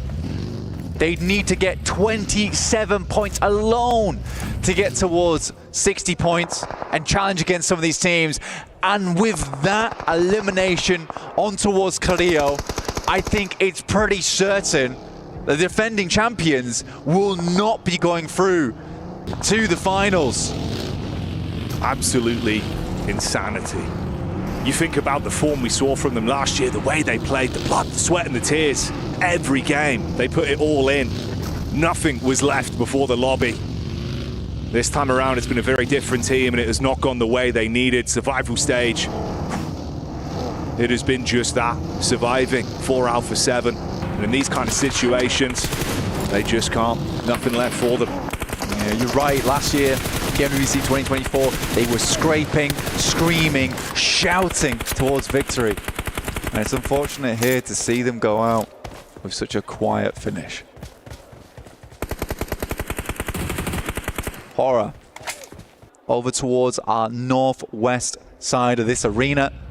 Currently looking to push through R8, who have not had a terrible game here. Honestly, done very well to control that eastern side, but as soon as they tried to make an entrance over towards the west, Horror was quick to take shots back at them. But it's Regnum Kaya now, stepping up, finding no fear. Silas with 40 bullets remaining on this Mini 14. They have been here for a long, long time, no chance at extra resource, and they've had to been very, very good when it comes to that resource management in general. Here comes Jiggle. Jiggle and Prestige being the two that were looking to push up somewhat. Spot over onto him, so that finishes off R8. Influence Rage have been able to sit pretty for so long as well inside of this compound, but the nade-in's good. Meanwhile, the healing feed keeps on going. Horror losing so much to Regnum Karia. Wow, they are on a heater right now, Blank. Yeah, Wild will go down, but Toshpik returns fire over towards Sleepy. Horror, who has been such a criminal force on the north side, has been arrested by Regnum Kaya, and not only that, run down over towards Sleepy to add insult to injury. Regnum Kaya will be the lone team on the northwest side. It's E-Arena now versus Influence Rage, battling it out, currently in 10th place, trying to set themselves up for a late game, and they need this match here, Jackie. It was a misplaced nade as well that resulted in some downtime inside of the fight. They had to get each other back up with E-Arena running into some danger close action. Joker looking to get up close and personal though with the shotty in hand, and Regnum Karia realizing this is the opportunity to scout out. Silas moves into position whilst the fight continues, spams into the smoke, lowers it, gets one from the sideline. We say goodbye to Joker as they commit onto that. Mormon as well falls to Diego. Regnum Kaya looking to shut this one down quick though. Little boy on that top side of the concrete, and he will be solid. Finds the first initial knock over towards Silas. Will flush him out. Looks for more on the drop down. Gets two. An Influence Rage up to 5 elims. If they can get the chicken dinner, it will be a massive, massive start to their run at the end of the day to potentially take over Yangon Galacticos. But will Regnum Kaya even care? Lil Boy being the big man on that one. Makes all the right plays at the perfect time. Loxy with the rock face to work with, tucked in, looking for the elevated peak from the top. You can start to slow down the pace now. It was chaotic among the three. With the 2 squads remaining, knowing how important this is for either side, Influence Rage do not want to throw their opportunities away. Scout out from Lorizin. Loxy locked on target. Clean connection shuts down one. Tospic baiting them out to face. Little Boy goes in for the fight.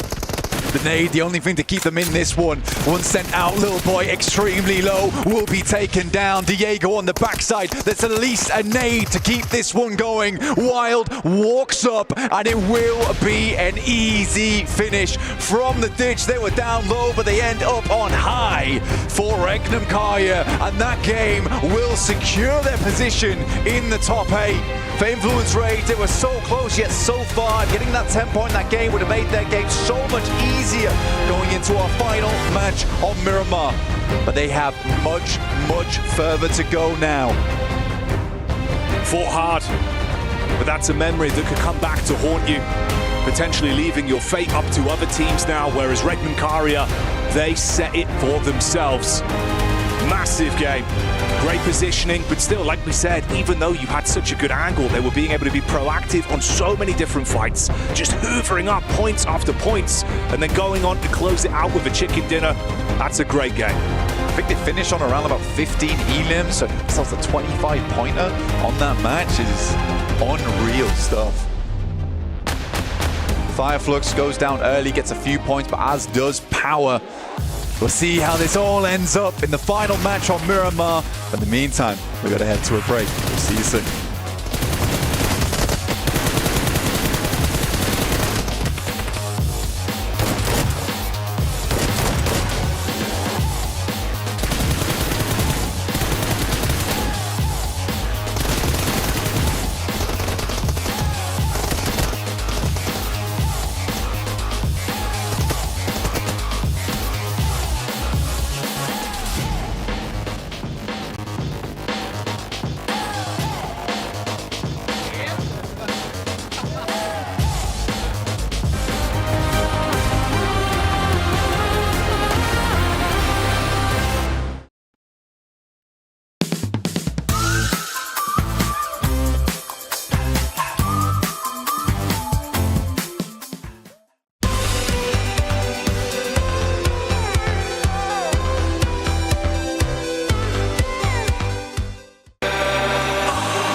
Dear PUBG Mobile fans, we are delighted to invite you to the 2025 PUBG Mobile World Cup at the ESPORTS World Cup in Riyadh, KSA.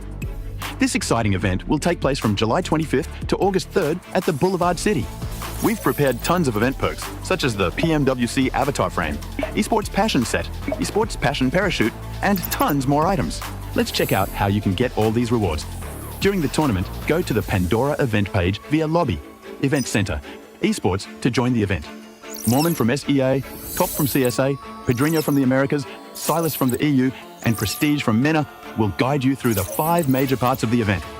They consist of tournament celebration, prediction rewards, eSports shop, themed outfit, and champion challenge.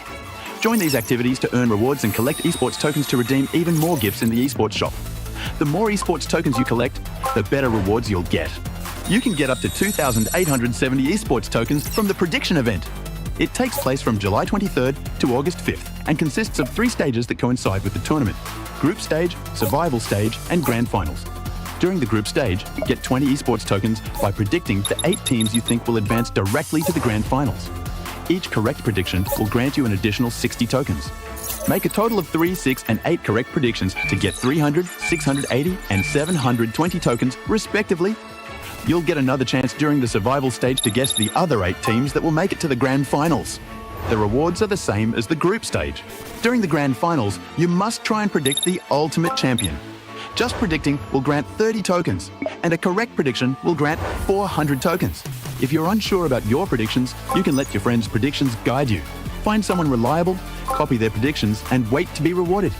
The 3 prediction rounds take place on July 27th, July 30th, and August 3rd at 10:45 UTC 0.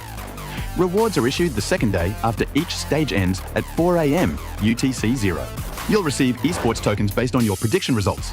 Note, eSports tokens don't expire and can be used in future eSports events. Who do you think will be the ultimate champion? Join the 2025 PMWC event and share your predictions. Invite your friends to join the predictions and watch the tournament unfold.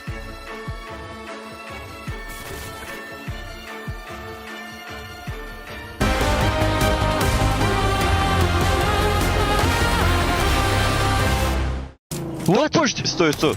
I'm nading him. Different team. Oh, on, yeah. He's on the left. Nate! Just nades. I don't have heals. Nading above. I'm nading more left. Down left, watch out. Down Someone left. behind us. They're pulling up behind us. No! Dead. Nice!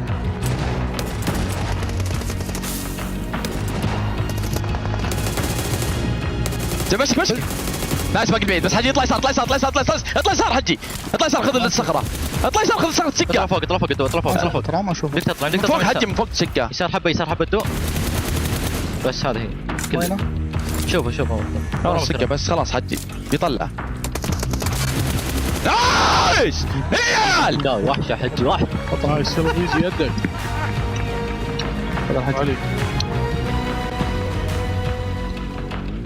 Well, we posed the question this Miramar, can Regnum Carrier shore up their defenses? And they said, yes, we can. They get themselves the victory on Miramar, on the Dusty Dunes, to be able to keep themselves in the challenge to lift that trophy at the end of the tournament. Welcome back to the desk here with 7, with Maxman. Regnum Carrier shores up the defenses, Maxman. Wow.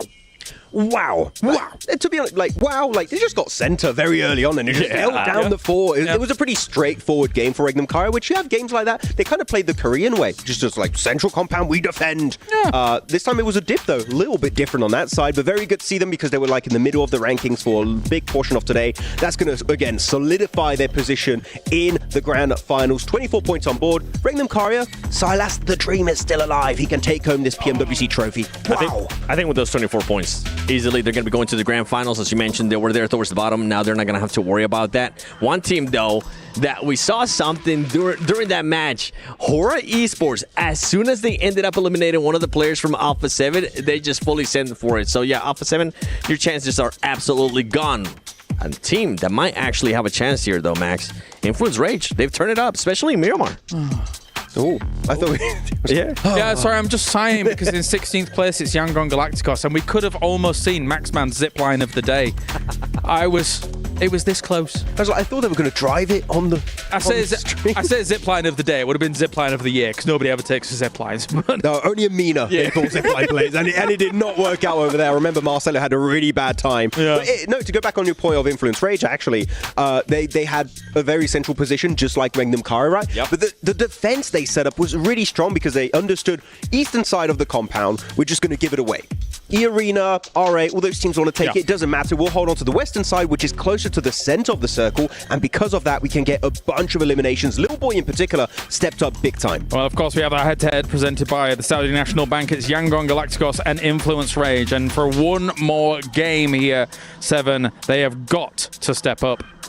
The one thing that right now Influence Rage has going with them is that we are going to be going into Miramar. They're currently averaging, I mean, for the past 3 Miramars that we have played, including the 2 from yesterday, they've been averaging about a 3rd to 4th place finish. So that's impressive on its own. And for Young Galacticos, we did end up seeing a great rotation out of this team, pretty much just wrapping around Northwest. But then once they were able to get there on the position that they were getting to, they just ended up doing nothing. I thought they were maybe going to end up crashing Hora, maybe crashing on Alpha 7, but it seemed like they were just playing scared. They played the ridge south of the road, and they end up just giving so many angles to Hora, and I think there was also Alpha 7 at one point. They were very indecisive, and unfortunately because of that, they just get completely collapsed upon and can't do anything off the back of that. So it was a good rotate. Unfortunately, the later stage was just not as good as... Oh, actually, Regnum Kari, 8.67 average, Elim. That is pretty high on Miramar. And on this one, for the top 5 teams from Miramar, I mean, you just heard me mention Influence Rage. Another one, R8. R8 is one of those teams that is also in the hunt for that top 8th place. So for us to be able to see them here, being able to average a lot of Ilims in the last match, they also you were mentioning this during that match to me, Max, how they were pretty much did the same rotation as Yangon Galacticos, but nothing ended up happening with them. They tried to be aggressive, but it ended up backfiring. Yeah, they really tried to go for a very similar rotation here. Didn't quite work out at the very end, though. Man, Yangon Galacticos getting a 0-point game here within 8th position. This is horrendous for Yangon Galacticos. I mean, 62 points, so it seems like the point threshold is going to be around 70. How close is the gap going to be between 8th and 9th place? That is my big question. It does feel like anyone 6th and up is guaranteed in. And Team Falcons, in theory, should... It'll be close, though. It will be close coming into this last game. Yangon Galacticos is going to have to be looking over their shoulders here for that 8th place spot. Let's move down to our 9th through 16th. 60 points on Influence Rage. R8, 54. It does feel like those 2 teams are going to be the ones in pursuit here, 7. What do you make of it?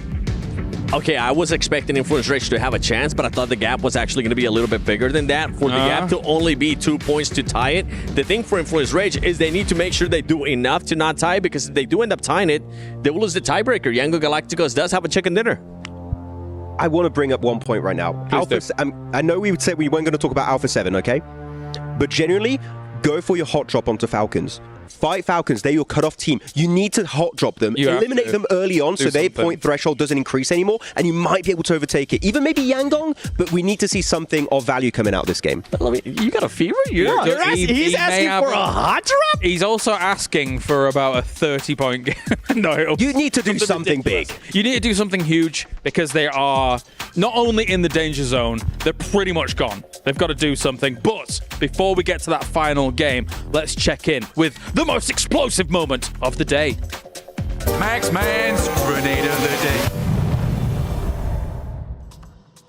And we're here back again with Maxman's Grenade of the Day. This time around, we're going to be looking at 2 teams in particular. You got the Falcons, you got the Alpha 7, and here, Alpha 7, they couldn't do anything. The nades were looking good. That is not that nade, though. Not that one. The one that comes after that, I think. That one was still not that one. So that one was going to be still not that. That was a lot more missed nade than I expected there. Actually, okay, back to me. There was no Grenade of the Day, unfortunately. That was a big fail. Thank you.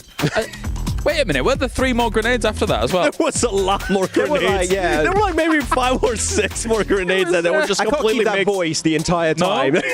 They just kept trying to bounce it off the tree, and every single time it would just miss. There was a moment yesterday when you were doing Nade of the Day, and after you were like, my throat hurts. It did, and it does now, actually.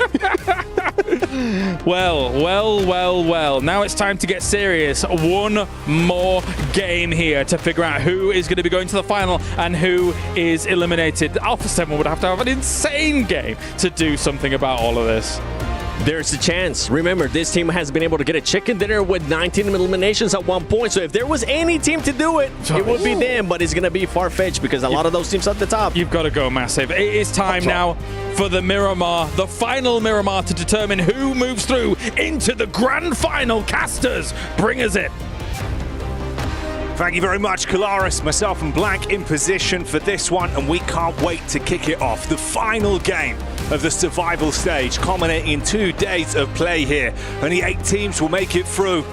And as we've already alluded to, the chance that our defending champions, the team that were just on your screens, might not even make it out of the survival stage, Blank. So our teams are primed and ready to kick this one off over towards Miramar, because as you say, 8 teams will go through, but 8 teams are going to go home right after this next thrilling Miramar. Coming here live for you from Riyadh. Oh, it's a nail biter. Influence Rage. Looked like they were trying to contain the rage. For something of a little bit more calm here to make it happen. They are on the rise, just behind Yangon Galacticos. Will there be hot drops? Will there be moments of fury? The answer is probably. You'd expect so, and I think if anything, the opportunity, like we heard just at the end from the desk, I imagine it was Max that slipped it in. Hot drops. What are we going to see? Because for some teams, if you know that's it, if you know realistically your journey's over, maybe you try and throw a spanner in the works for some of our other squads, the potential heat that is going to be building on this one. A lot of storylines, and we'll bring them to you as the action develops. There's an interesting thing here, because Alpha 7, like the guys on the desk said, they're pretty much gone at this point.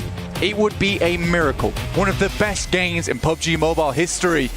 The Team Falcons, on the other hand, they're at 70 points. There's a potential 2 teams overlap them. And who else drops in El Pozo other than Alpha 7, as well as Team Falcons? Will they go for something spicy? We'll have to wait and see as teams start to get out of the plane.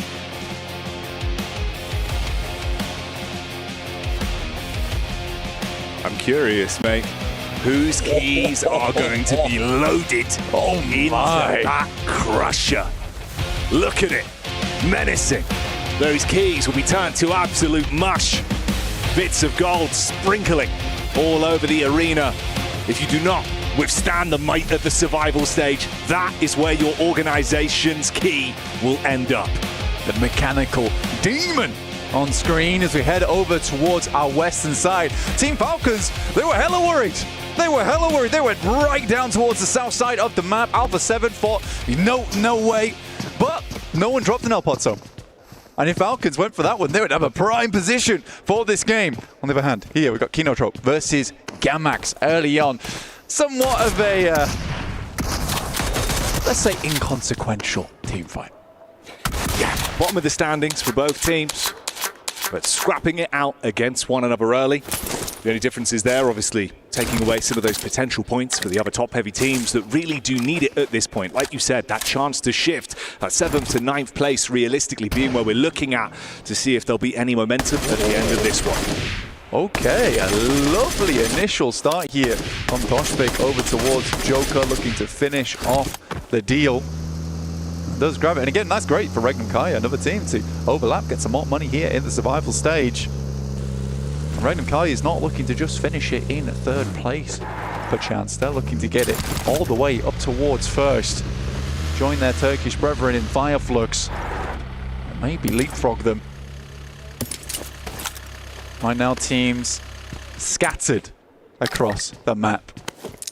Just like that gold dust you were talking about earlier, Jackie, will be scattered across the room. We've got teams over towards the eastern side lining that circle as they're going to be moving over towards the western side around El Pozo. I'd love for an urban finish here to finish things out at the survival stage here at PMWC.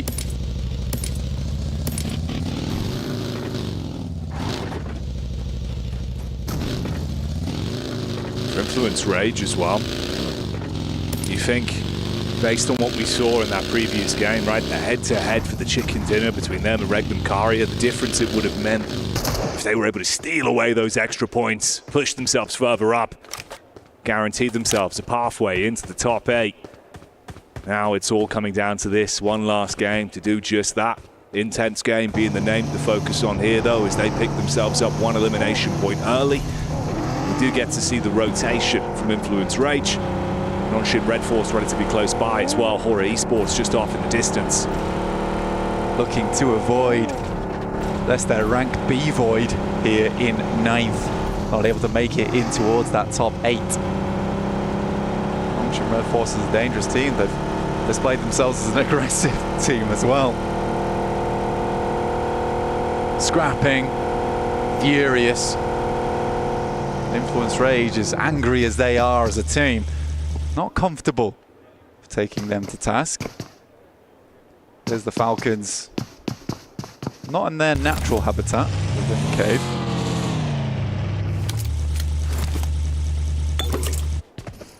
And I think for them, again, natural habitat really hasn't been what we've seen from the Falcons throughout the run of the tournament. Yes, day one of the survival stage, they were able to float through with a lot of good periphery finishes, with quite a slower passive day of it, playing for placements. They played with that tempo a little bit more in the course of today. It's not always looked super pretty for them, though, and again, you can see the nerves are certainly there. Looking for a later game finish on this one. Didn't want to run any risks of Fing being uncomfortable on the drop. That's why they're so much further down. Yeah, a lot of circumvention here, honestly, from a fair few of our squads that were worried about it.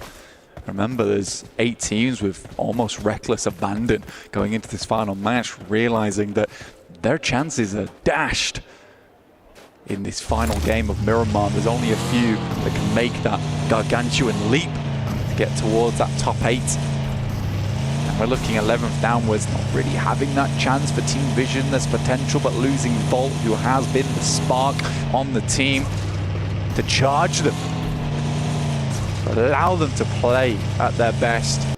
Him going down as early as he did, it does not bode well for them, and the circuitry within that team might just be fried.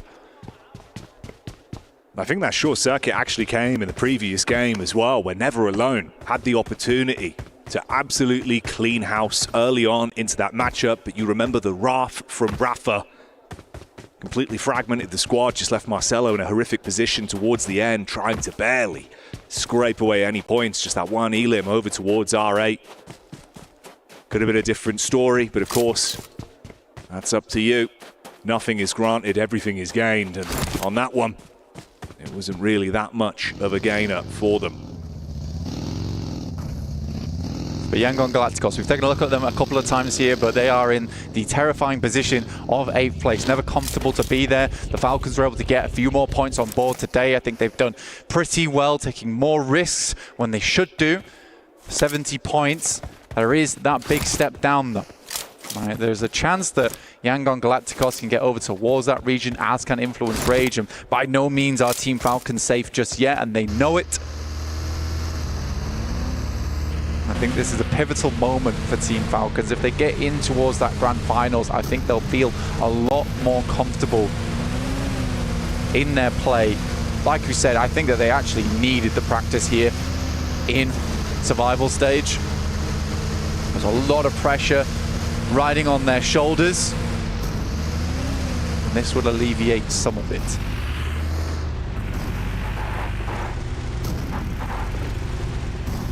It's not the cleanest opening path, though, on the rotation.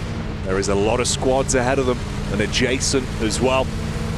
You're going to be running into some of these teams that maybe are willing to run some crazy risks, knowing that survival stage is most likely where their heads are going to lie when this game finally comes to a close. So opportunities to be fought from both AX and Gamax on the push-up, with R8 and E Arena just off to the side there. So our final game of the day. Just shortly, we'll take a look at where we're heading. On the largest shrink of the circle throughout the entirety of Miramar, it is on Zone 2, and we head over towards Crater Fields. On the mountainside that runs through it, that currently Horror is owning, but they're massively split at the moment. Alpha 7 even trying to hunt down one of their players on that northwest side. And this is the fight. It's no fear. He has to live up to his name right here. Throws out the flames and sets ablaze to Carrillo. So low on HP. All it takes is a single shot from Revo. Horror will be pitched downwards. As No Fear takes a nosedive versus Alpha 7. He had such a fantastic position as well over towards the east here and just playing split, locked in. R8 making their move on that north side. I think that Alpha 7 is, although not a team that I expect to make it in, they're a team that is incredibly dangerous when backed into a corner. Right now, there is nothing to lose for them. There is absolutely, and they are a loose cannon inside of this match. I think honestly, that's literally the mentality they have to play with. Like we said, as much as it would be an impossible task for some teams, their old form, when they hit their stride in these kind of games, that's when magic would happen. But you have to factor in how they've looked throughout the entire tournament thus far this year at the PUBG Mobile World Cup, at the ESports World Cup. It is not the same team. It hasn't had that same level of lethality. Falcons, they delay moving into the fray on that north side. Biding our time and waiting it out. You got to go through the checkpoints though, obviously. I'll respect that. But we're closing in now. A lot of teams making their way on over. This southern side of the circle is jam-packed. AX, Kino Trope, or at least what's left of them. Power also, who took an early dip on that last game. Yangon Galacticos on that western side, getting peppered right now by Gamax and potentially over also Alpha 7 shortly.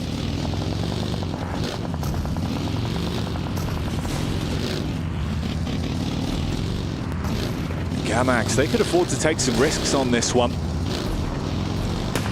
Alpha 7 not wanting to dilly-dally there, instead committing to their rotation and looking to get themselves into a better position rather than being caught up with a fight where they could be stabbed in the back by Gamax.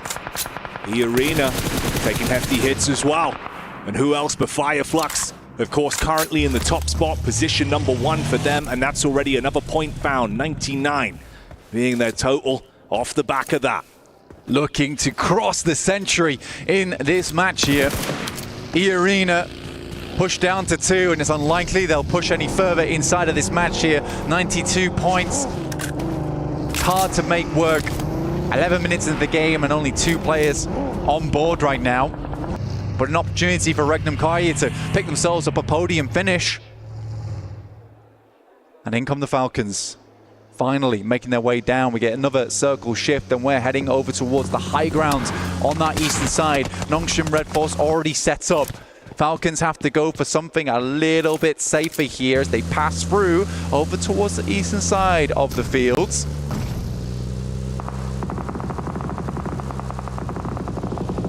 They took a few shots. The paint on the cars being chipped off, but we can focus up on what's ahead of us. Yangon Galacticus up on the rock side. It's a clean connection onto Squash. Smile being able to commit onto that one bullet back over from Revo. But of course, they cannot afford to lose a single man on this. It's got to be clean. They're going to wrap round, leave Yangon Galacticos in the dust, but it's Gamax who's coming in, potentially finish the job over towards Yangon Galacticos. They've got to bide their time. They've got to pick up Smile in the meantime and get her moving. And Gamax is only moments away. Fajita with the crash in, closes the gap between them both. Look at the HP bars that they've got to play with. The sustainability isn't there. Fajita on a nice soft angle, peering in, bullets into the back. Romeo takes a big burst of damage from that one. Saycloud needs a Nimbus right now to get out of dodge vision. Now Af will find Navalo on the first pick there. Not finished off just yet, but it's an intense game. They hit that nail, find that coffin. Yangon Galacticos, they want nothing to do with Gamax. They wrap round a similar angle to Alpha 7, watching off in the distance. They lost Squash, the new man on the block that's been consistent for the team, but right now, he's gone. It's just down to the core 3 from Alpha 7. Fitting that it's the title holders themselves. Power, Falcons. Similar situation with that last elim that came through from Fireflux. They just jumped into triple digits. Teams will have to bear down upon them and fast. Right now they're on the eastern side coming through from Hacienda, and it is open ground that they have to pass through. You can see players have been taking tags from their side. Easy, up close and personal with the Falcons playing inside the concretes. They have vehicles to work with. You can see the buggy. Only one wheel left to going.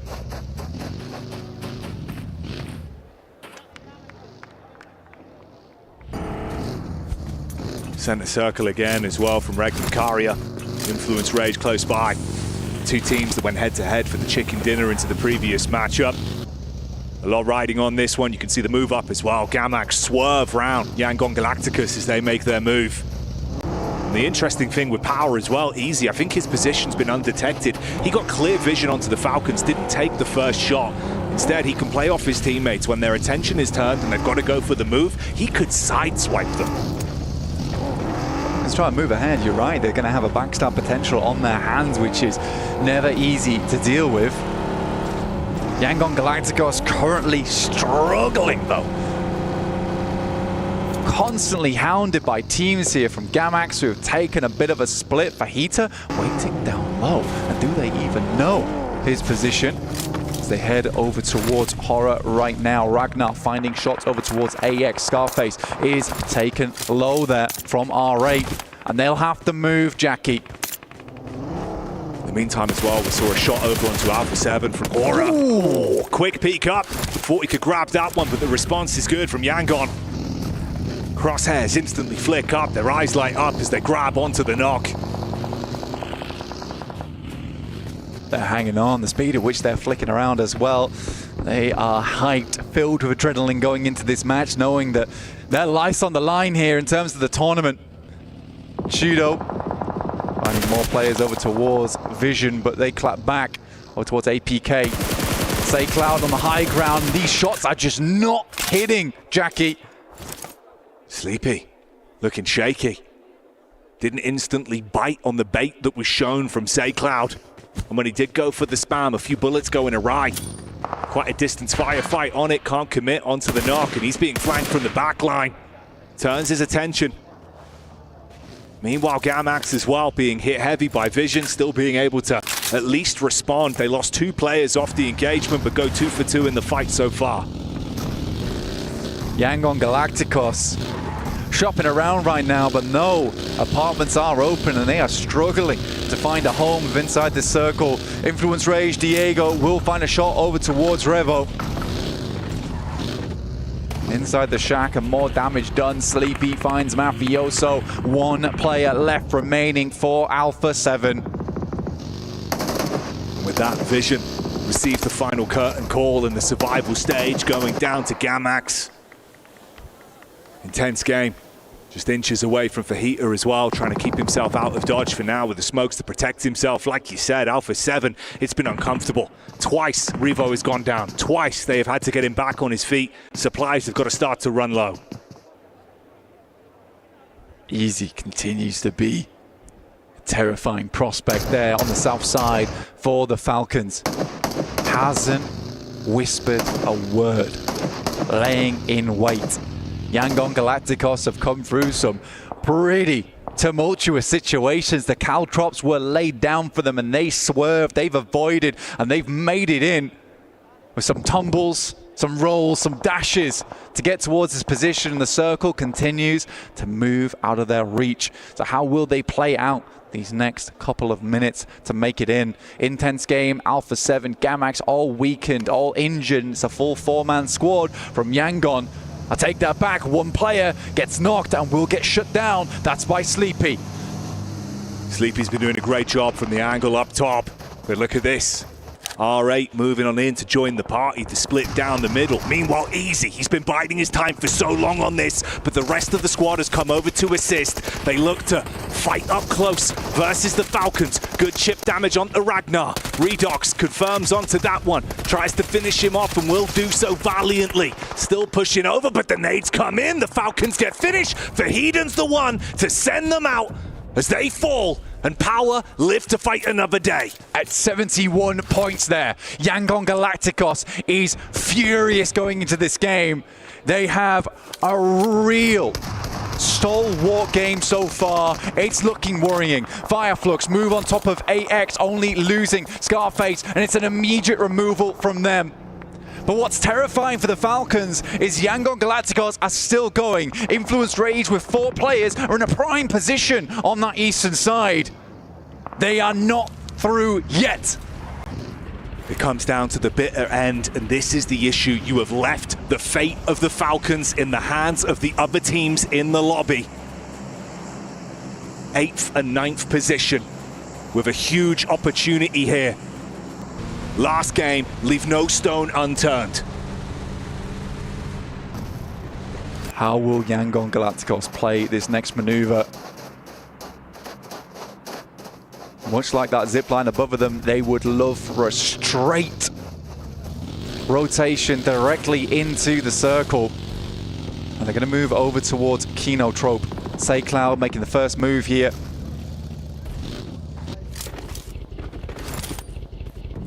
Primes a nade in hand, Finale. One of his own, but he's late. But will his be placed better? It tags, but it won't be able to frag. You get the response back over as well. Easy onto Nonxing Red Force. This is a Power squad that are looking lights out at the minute. Fireflux stealing away some of the opportunity on that one with the response from Binny's Bonnet and the follow-up from Tizzy. My God, Nonxing Red Force were taking the heat coming through from Power, but have just annihilated. Turn tail. Dare you get involved in our fight, Fireflux? We're going to send your way immediately. They angered the wrong beast. With that, the arena starts to quake. Another move being made. Power plays from the team's namesake themselves. Yangon and Influence Rage still in positions to cause issues later on into this one as well, depending on how this starts to shift. Regnum Carrier, R8 and Influence Rage all inches away from one another, just mere space between them on this compound setup. Ragnar might be down, but cheering them on from Valhalla. Seeing how far and how much glory Power can obtain. That's E-Arena out, and the only team within the top 3 is Power, looking for a first place here. Regnum Kaya will find shots over towards Nonxing Red Force. Binny, with the power of the buggy, survives, stays dead still, and they don't spot him. He will take a lot of damage, but can he crawl away? Lorezin's able to find it. The UMP hits. Binny thrown away, shut down. That's one elimination they claim, but they've still got much more to get done on this one. On the back line, Power will take a knock, but it is answered. They will look to pick him up. That's from Kinotrope. Al-Hadji is just going to come back down again. He's got the side angle. They don't know, but it's still 3 players they are roaming into. Let's see how Power handles this. Yangon Galacticos yet to make their sprint.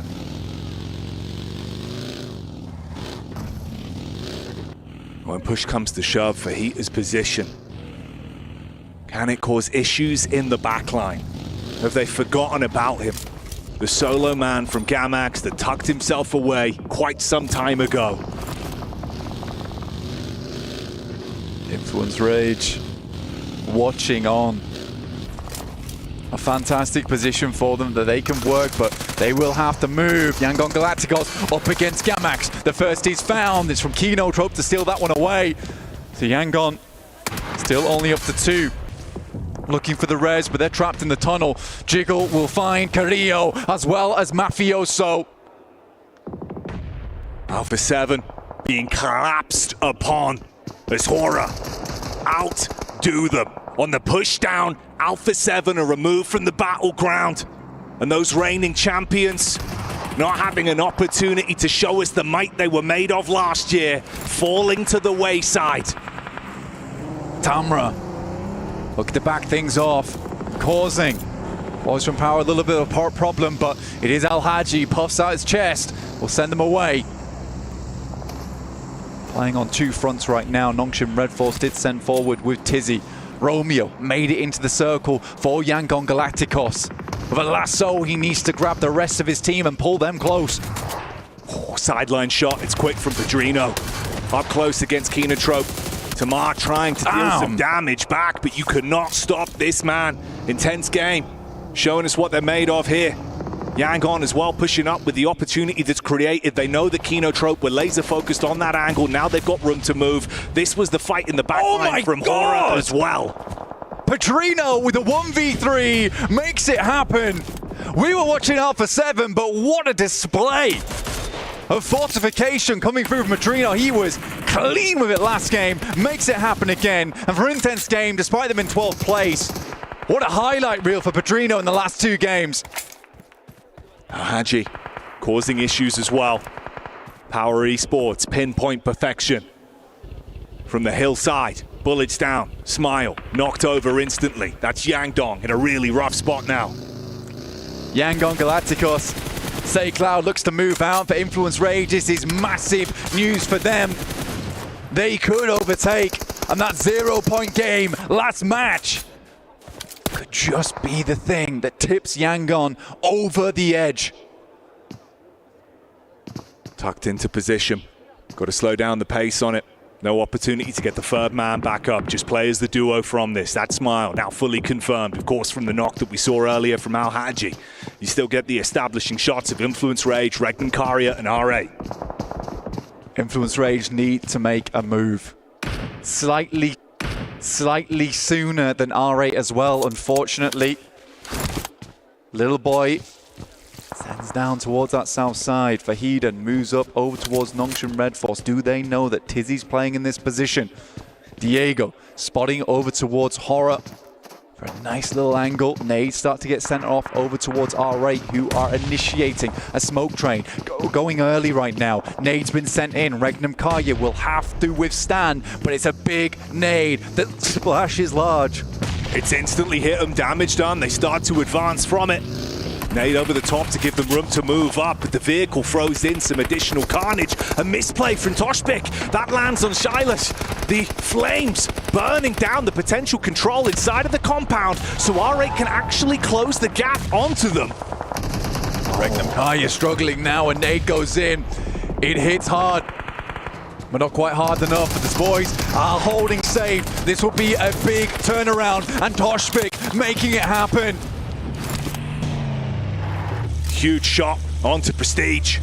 R8 with the momentum that was provided to them. Thought they could crash onto that one. Yes, they really do throw them into an uncomfortable position, but they could still reset from this. They've got an opportunity to try and save themselves the turmoil. Nades are right on target. It's Influence Rage that are looking to set this one up as well, and they need these points. This is a fantastic maneuver for Influence Rage. They saw R8 push ahead. They've moved round. They find Tizzy. They clear him out. Power Esports down to just the one, but they are so close. They need more placement points to overtake over towards Fire Flux.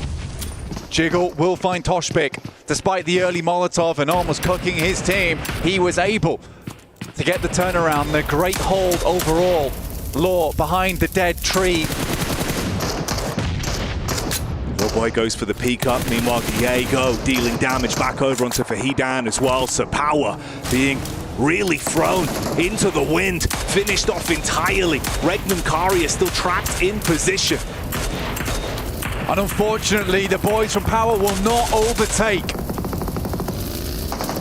A second place comes home. Looks like it's more and more likely to be Fire Flux. Unless Horror can have a massive turn up here. Influence Rage been taken down. Yangon still in the game. Oh, Silas goes in for the heads-up call to try and do it himself. Oh, shots this is over. Crazy. Wild, literally going this is animalistic. The Lanimal brings the claws out, rips his way through Influence Rage. And the sideline shots continue. Hora battling back onto it as well. And Yangon might just have survived long enough. Hora up at 3, look at the challenge for first place, but out of nowhere, in comes SayCloud. SayCloud falls out, finished off by Sky. Regnum Karia up against Hora, the last two teams that remain on this one. Silas, the only obstacle between Hora and taking the first place home here at the PMWC survival stage. It would have to be an unfathomable clutch. The 1v3 from Silas. Show us the style that he's made of. Jiggle looks for the move up. Sky with the burst lane. First connection's clean, but he can't do more. Regnum Karia fall, and with that, Hora Esports do exactly what they needed to. An incredible performance from Hora. We're going to have to tally up the total slightly later on with those placement points. But with that, Jackie, for Alpha 7, we will not be seeing them over towards the main stage. Regnum Karia has a massive step up towards the end of this one. But Fireflux, Power, Hora all towards that podium. What an amazing finish. And even Yangon slightly surviving towards those end moments despite Influence Ray chasing, but shut down by the man himself, Silas. And you hit the nail on the head, the trophy that is behind that winning team, the pinnacle of PUBG Mobile. Everything these squads give everything for, game after game, will be crowned to a new team, a new squad. 4 players will take the title this year with Alpha 7 being unable to survive. They did not make it through the survival stage. A new champion will be crowned this year. 2025 is going to be a whole different story. Tears have been shed. Emotions have been let loose here. Unbelievable performances throughout, and Power just love it here at the survival stage. Easy, making them look queasy with the sickening plays he's been showing and putting on display. Hora just making it in consistent time and time again.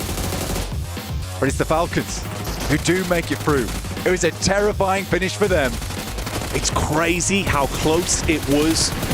Falcons potentially could have been lapped. For Alpha 7, they could not do it.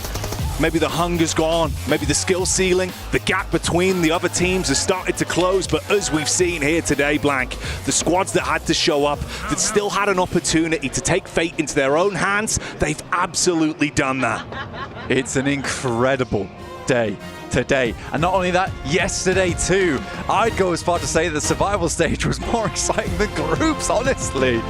Teams fought tooth and nail to make this one happen. And play on your screen has done exactly that. It's Koa from the Falcons holding that team together. Much better performance. Ralph has been taking more aggressive plays, IGLing for the team, but this is a sad sight for Alpha 7. And you can see it, the emotion, the human element on so many of our different squads. Trying to fly the flag of their organizations high.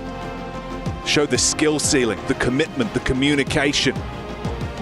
But here today, the reigning champions were unable to deliver. And of course that means for the 8 teams that don't make it through, your keys will be crushed. Let's get over to Barney and begin the process of removing those teams' keys. Ladies and gentlemen, the survival stage is now officially over, and I am joined by our highest placing team. It is, of course, Hora Esports with a final flurry. Congratulations, gentlemen, from myself and from everyone, the whole crew. What an amazing way to end out the survival stage. Now, you didn't just survive, you thrived. So congrats to that. Now, one of the things that you get to do because of this honor is you get to crush the keys of the bottom 8 teams from the survival stage. This is the first time we've showed it this week, so we're all really excited. And so I've got Jiggle, I've got Sky, No Fear, and Sleepy. Jiggle, you're going to do me the honor first and foremost to switch the key on and turn on the engines. Okay, the key has been switched. The engines will be turned on. Can you feel it? Can you feel it in your feet? They can feel it. Okay, Sky, I'm going to get you to lift and flick the switch. That is going to open up the iris in the center. We can see all of those menacing teeth ready to chomp up those keys. And now finally, no fear. I'm going to get you to press the button and send them home. And Sleepy, you can wave at them as they do it. There they go.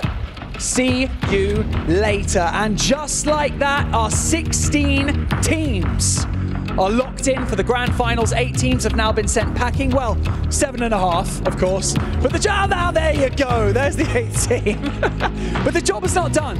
We have a gauntlet of competitors waiting in the grand finals that's going to be happening this weekend. And they've all got their eyes on the prize. $3 million prize pool, and of course the beautiful PMWC trophy. The Horror Esports guys having a great time next to me. But I tell you what, they're not going to be laughing this weekend when they come up against all those other teams. But for now, make sure you're all ready for that weekend slot for the grand finals. And we're going to send you back to the studio to talk about what just happened in the survival stage.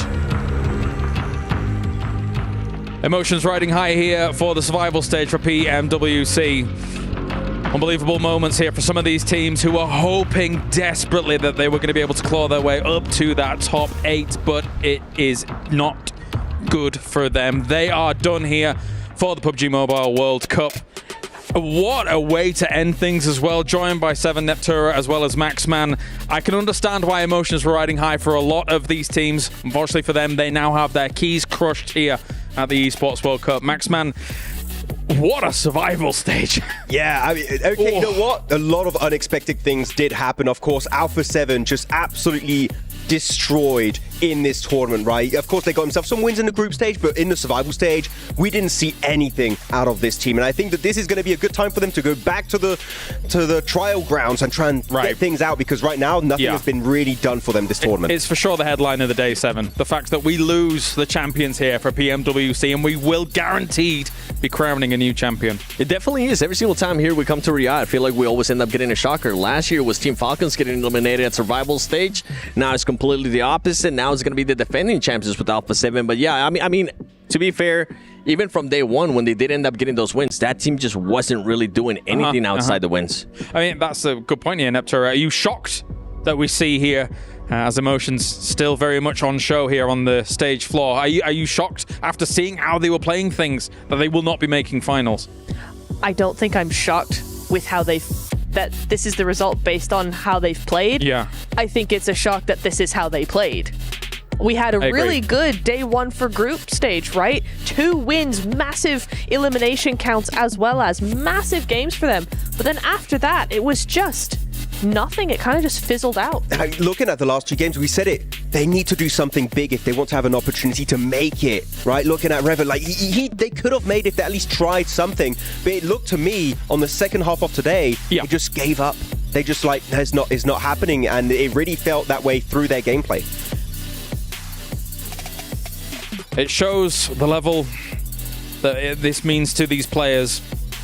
Of course, here, crazy scenes coming from Riyadh, Saudi Arabia. But whilst this does mean that 8 of our teams are now done here at PMWC, on the flip side, 8 teams survive. 8 teams go through and they continue to try and fight to become the champion here, 7. And as we just witnessed, Horror was able to take number 1 after all that. It was close towards the top 7, but Horror now number 1 for the survival stage. Can I just say, I'm just happy that Horror Esports actually ended up being in first place. They came in confident too, and I felt like overall for the past 2 days, they were the team that was actually willing to play in a way that going to grand finals will actually do good. Fireflux, I mean, yes, congratulations Fireflux. You do end up getting the 2nd place here, Power as well, but for overall, Horror for me, Neptura, is a winning team.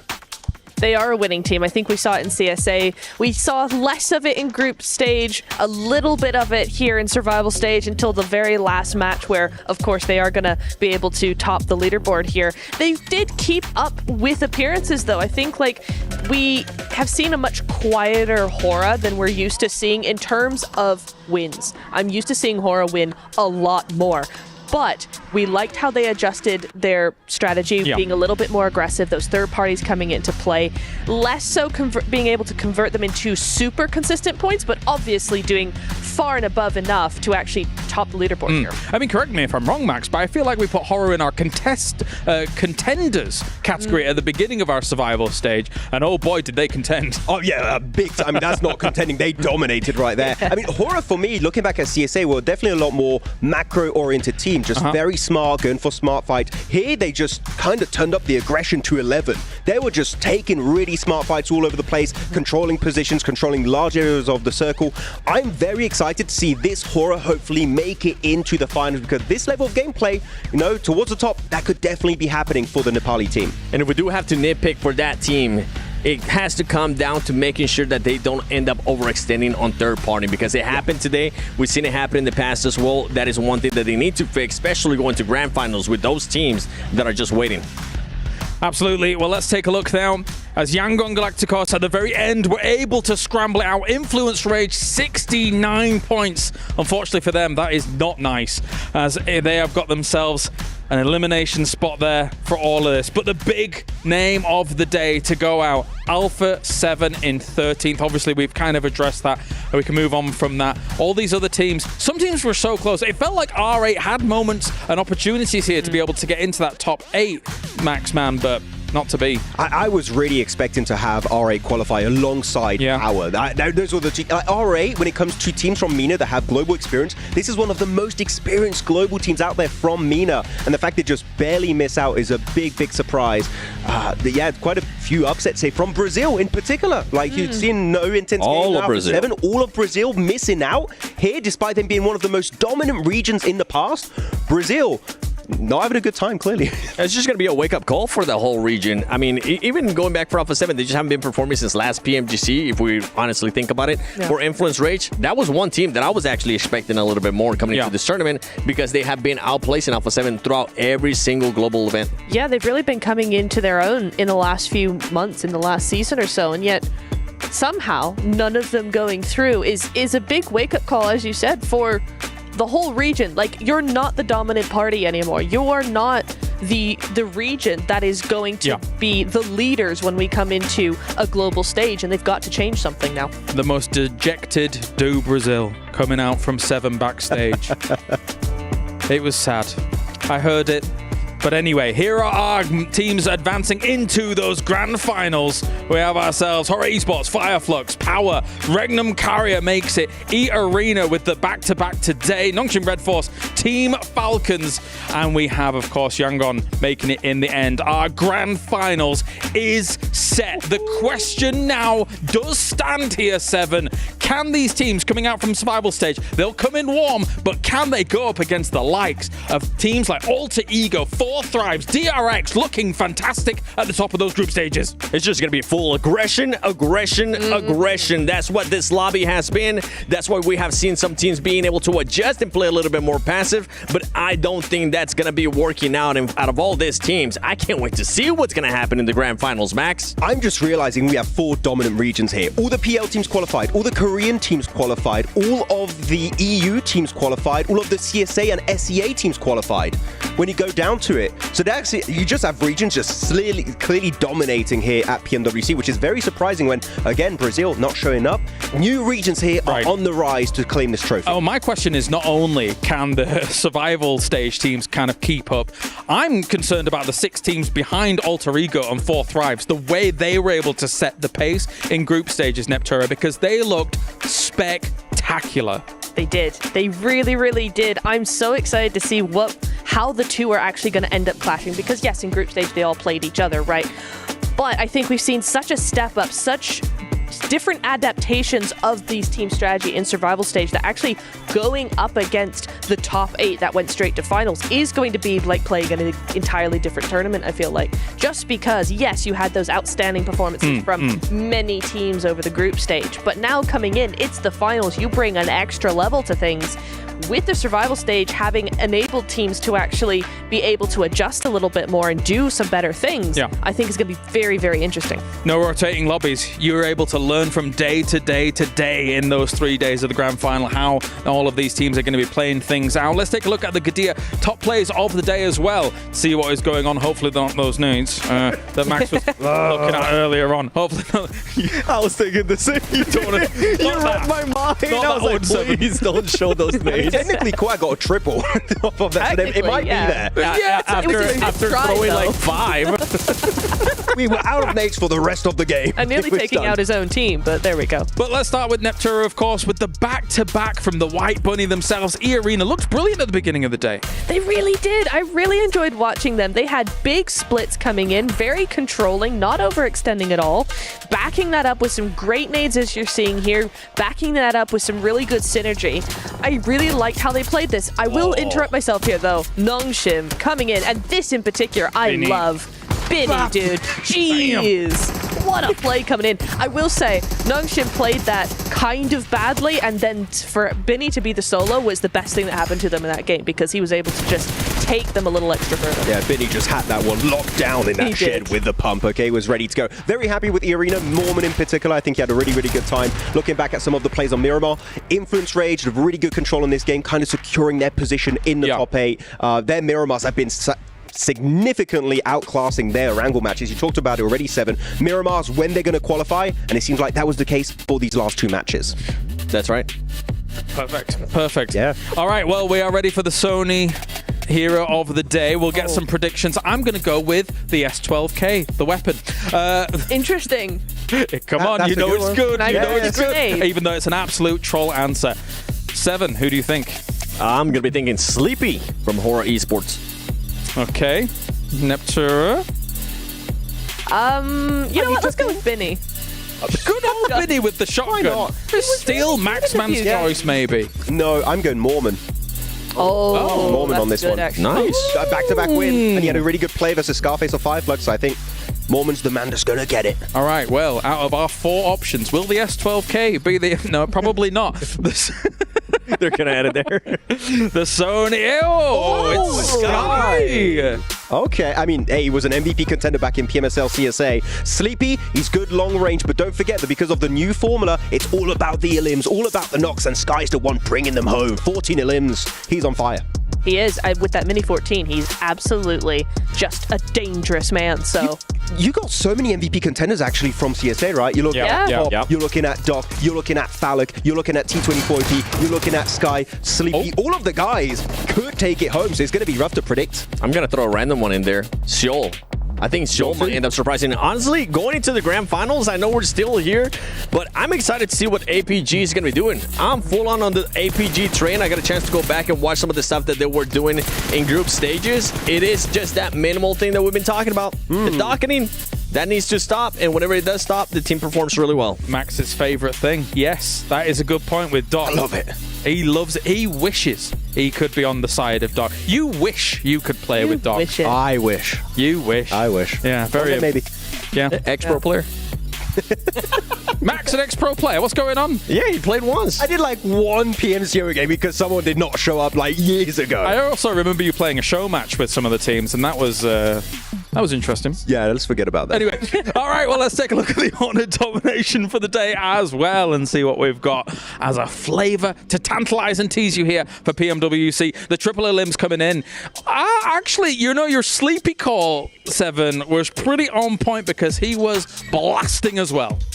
He was just so close. I mean, he was able to perform too. I had Catch as well, the way that he's been able to scout for his team, the way that he's been able to position for his team. I'm really intrigued to see Fireflex is going to be able to do that too in the grand finals. You know what I'm even more impressed by? Of course, Intense Game will not be advancing here, but at least you're one member in the... Doing all right. This is the closest Alpha 7 got to winning a game, was thanks to Pedrino, that was on the roster a while ago. It was a while ago. Yes, but still the closest they ever got. You're mean. You're going to incur the wrath of the Alpha 7 fans.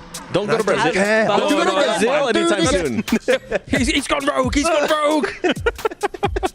But it has been a great survival stage, Neptura, of course, watching all of these teams really scramble for these final moments, these final opportunities.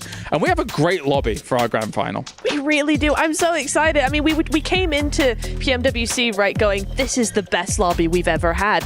Going now into grand finals, this is the best lobby we've ever had. It's looking so good. You've got so many different strategies all coming together to try and battle it out and go, which one's the best? I mean, Hora now starting to do those third parties, but they're more of a passive team over on the outside. Then you've got, who else? You've got Nongshim, and many teams like the Chinese teams as well, they all go center. They like to get those 4v4 fights going. You know, 4 Thrives also love their third parties. So it's going to be just very different strategies all coming together on the same map. And it's going to be so interesting because I think at the moment, the meta is starting to split off. It's not just center. This is the only way to do it. You're starting to see different strategies and different metas starting to come into play, and that's going to make for such an interesting finals. A clash of regions, a clash of countries here. It won't be any less. We're here for the PMWC. And of course, you guys at home can be involved in everything that's going on, not only watching, as well as the map stream. I'm going to keep reminding you of that. But also we have the PUBG Mobile Airdrop Carnival, and it is now live this weekend from August the 1st to the 3rd. Log in for the summer surprise airdrops and collect 2025 airdrop vouchers to enter prize draws from official merchandise. You can get yourself smartphones, BD partner rewards, permanent in-game items, and more. Every participant is guaranteed to win. Additionally, you can jump in game now and vote for your favorite airdrop partner. You might even score yourself some awesome surprise gifts from them. So don't miss on out here for this year's Airdrop Carnival because you could unlock yourself some surprises. Max, I know you unlocked some lovely stuff yesterday, and I'm very happy for you. I still have my James Yang winner chicken dinner t-shirt. He loves that I love shirt. it. I have an X suit and I'm putting the James Yang t-shirt instead.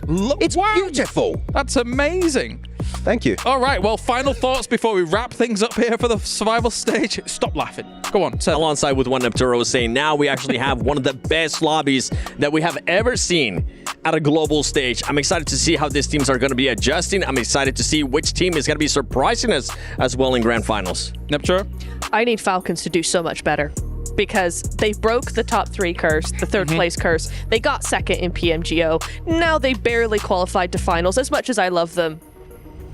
Please, do something else, something better. Oh, we'll have to pull the stick out again. Yeah. Do something. Do something, please. Yeah. Max, man? I'm very happy. Thanks. No, go on. No, I was very happy with the entire tournament so far, but we've seen some of the top teams still like 4 Thrives, still a few things that need to be fixed, like, for example, their decisiveness. Don't rest on your laurels, because this lobby in the finals is going to be cracked. It's going to be crazy, so you better get ready for the next stage. Yeah, this is how you know I've known you for too long, when I'm doing things like this live on broadcast. Yeah, you're kind of rude, actually. A little bit. You know. He's still waiting for his coffee.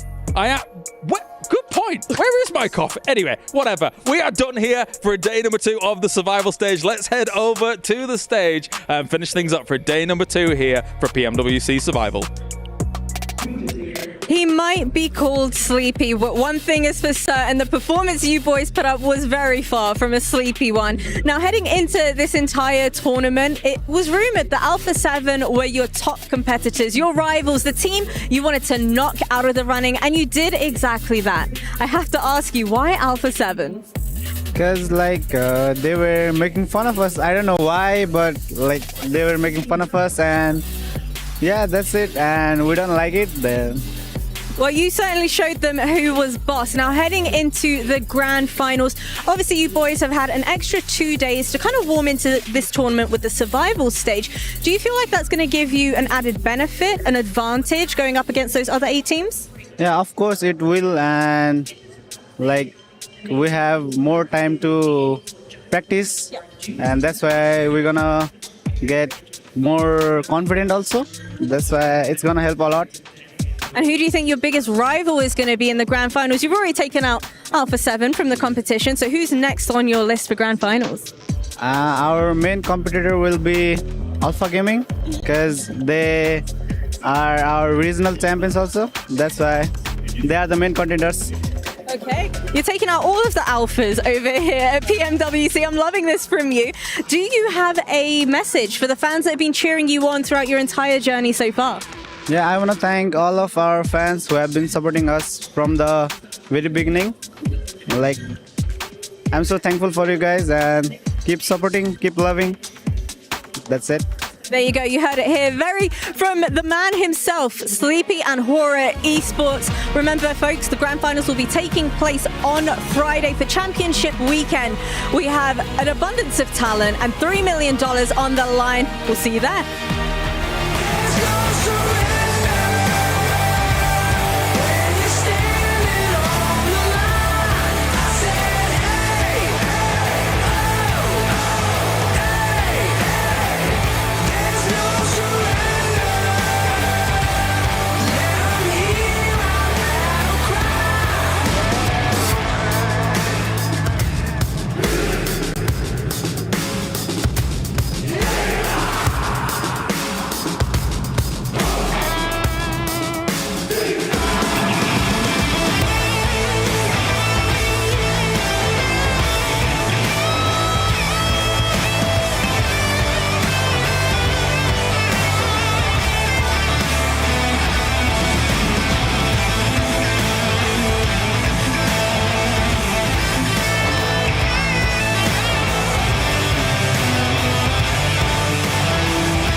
The highly anticipated addition to the Mummy series outfits is here. Paired with the new Ice Tube Glider, the Polar Spectrophage set is just what you need to freeze your enemies. Or send them ablaze with the Inferno Feed set's new upgradable Chain Inferno Uzi. All the Mummy outfits are back. Get them all. Join now and collect the whole series to turn all eyes on the battleground. Event period, July 10th, 2025 through September 2nd, 2025.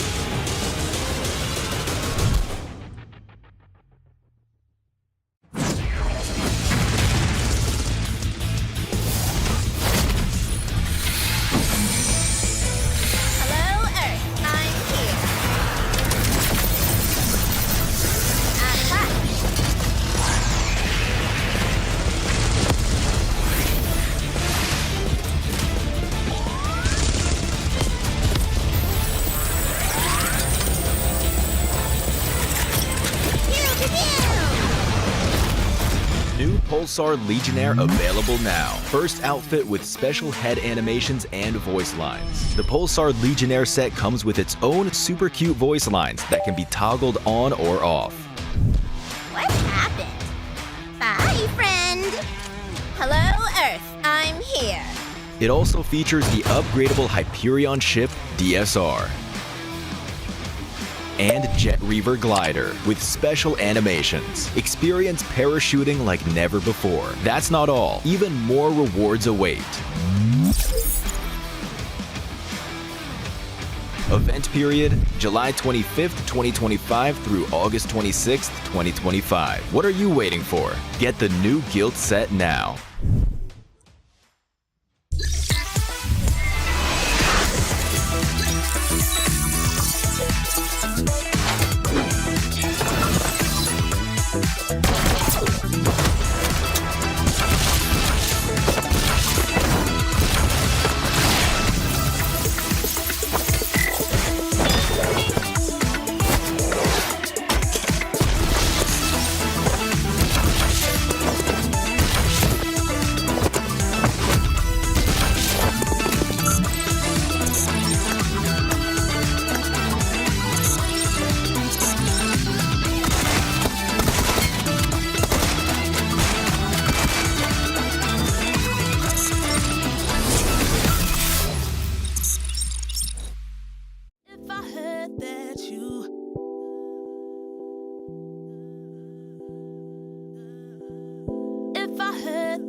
way I live life. What you doing?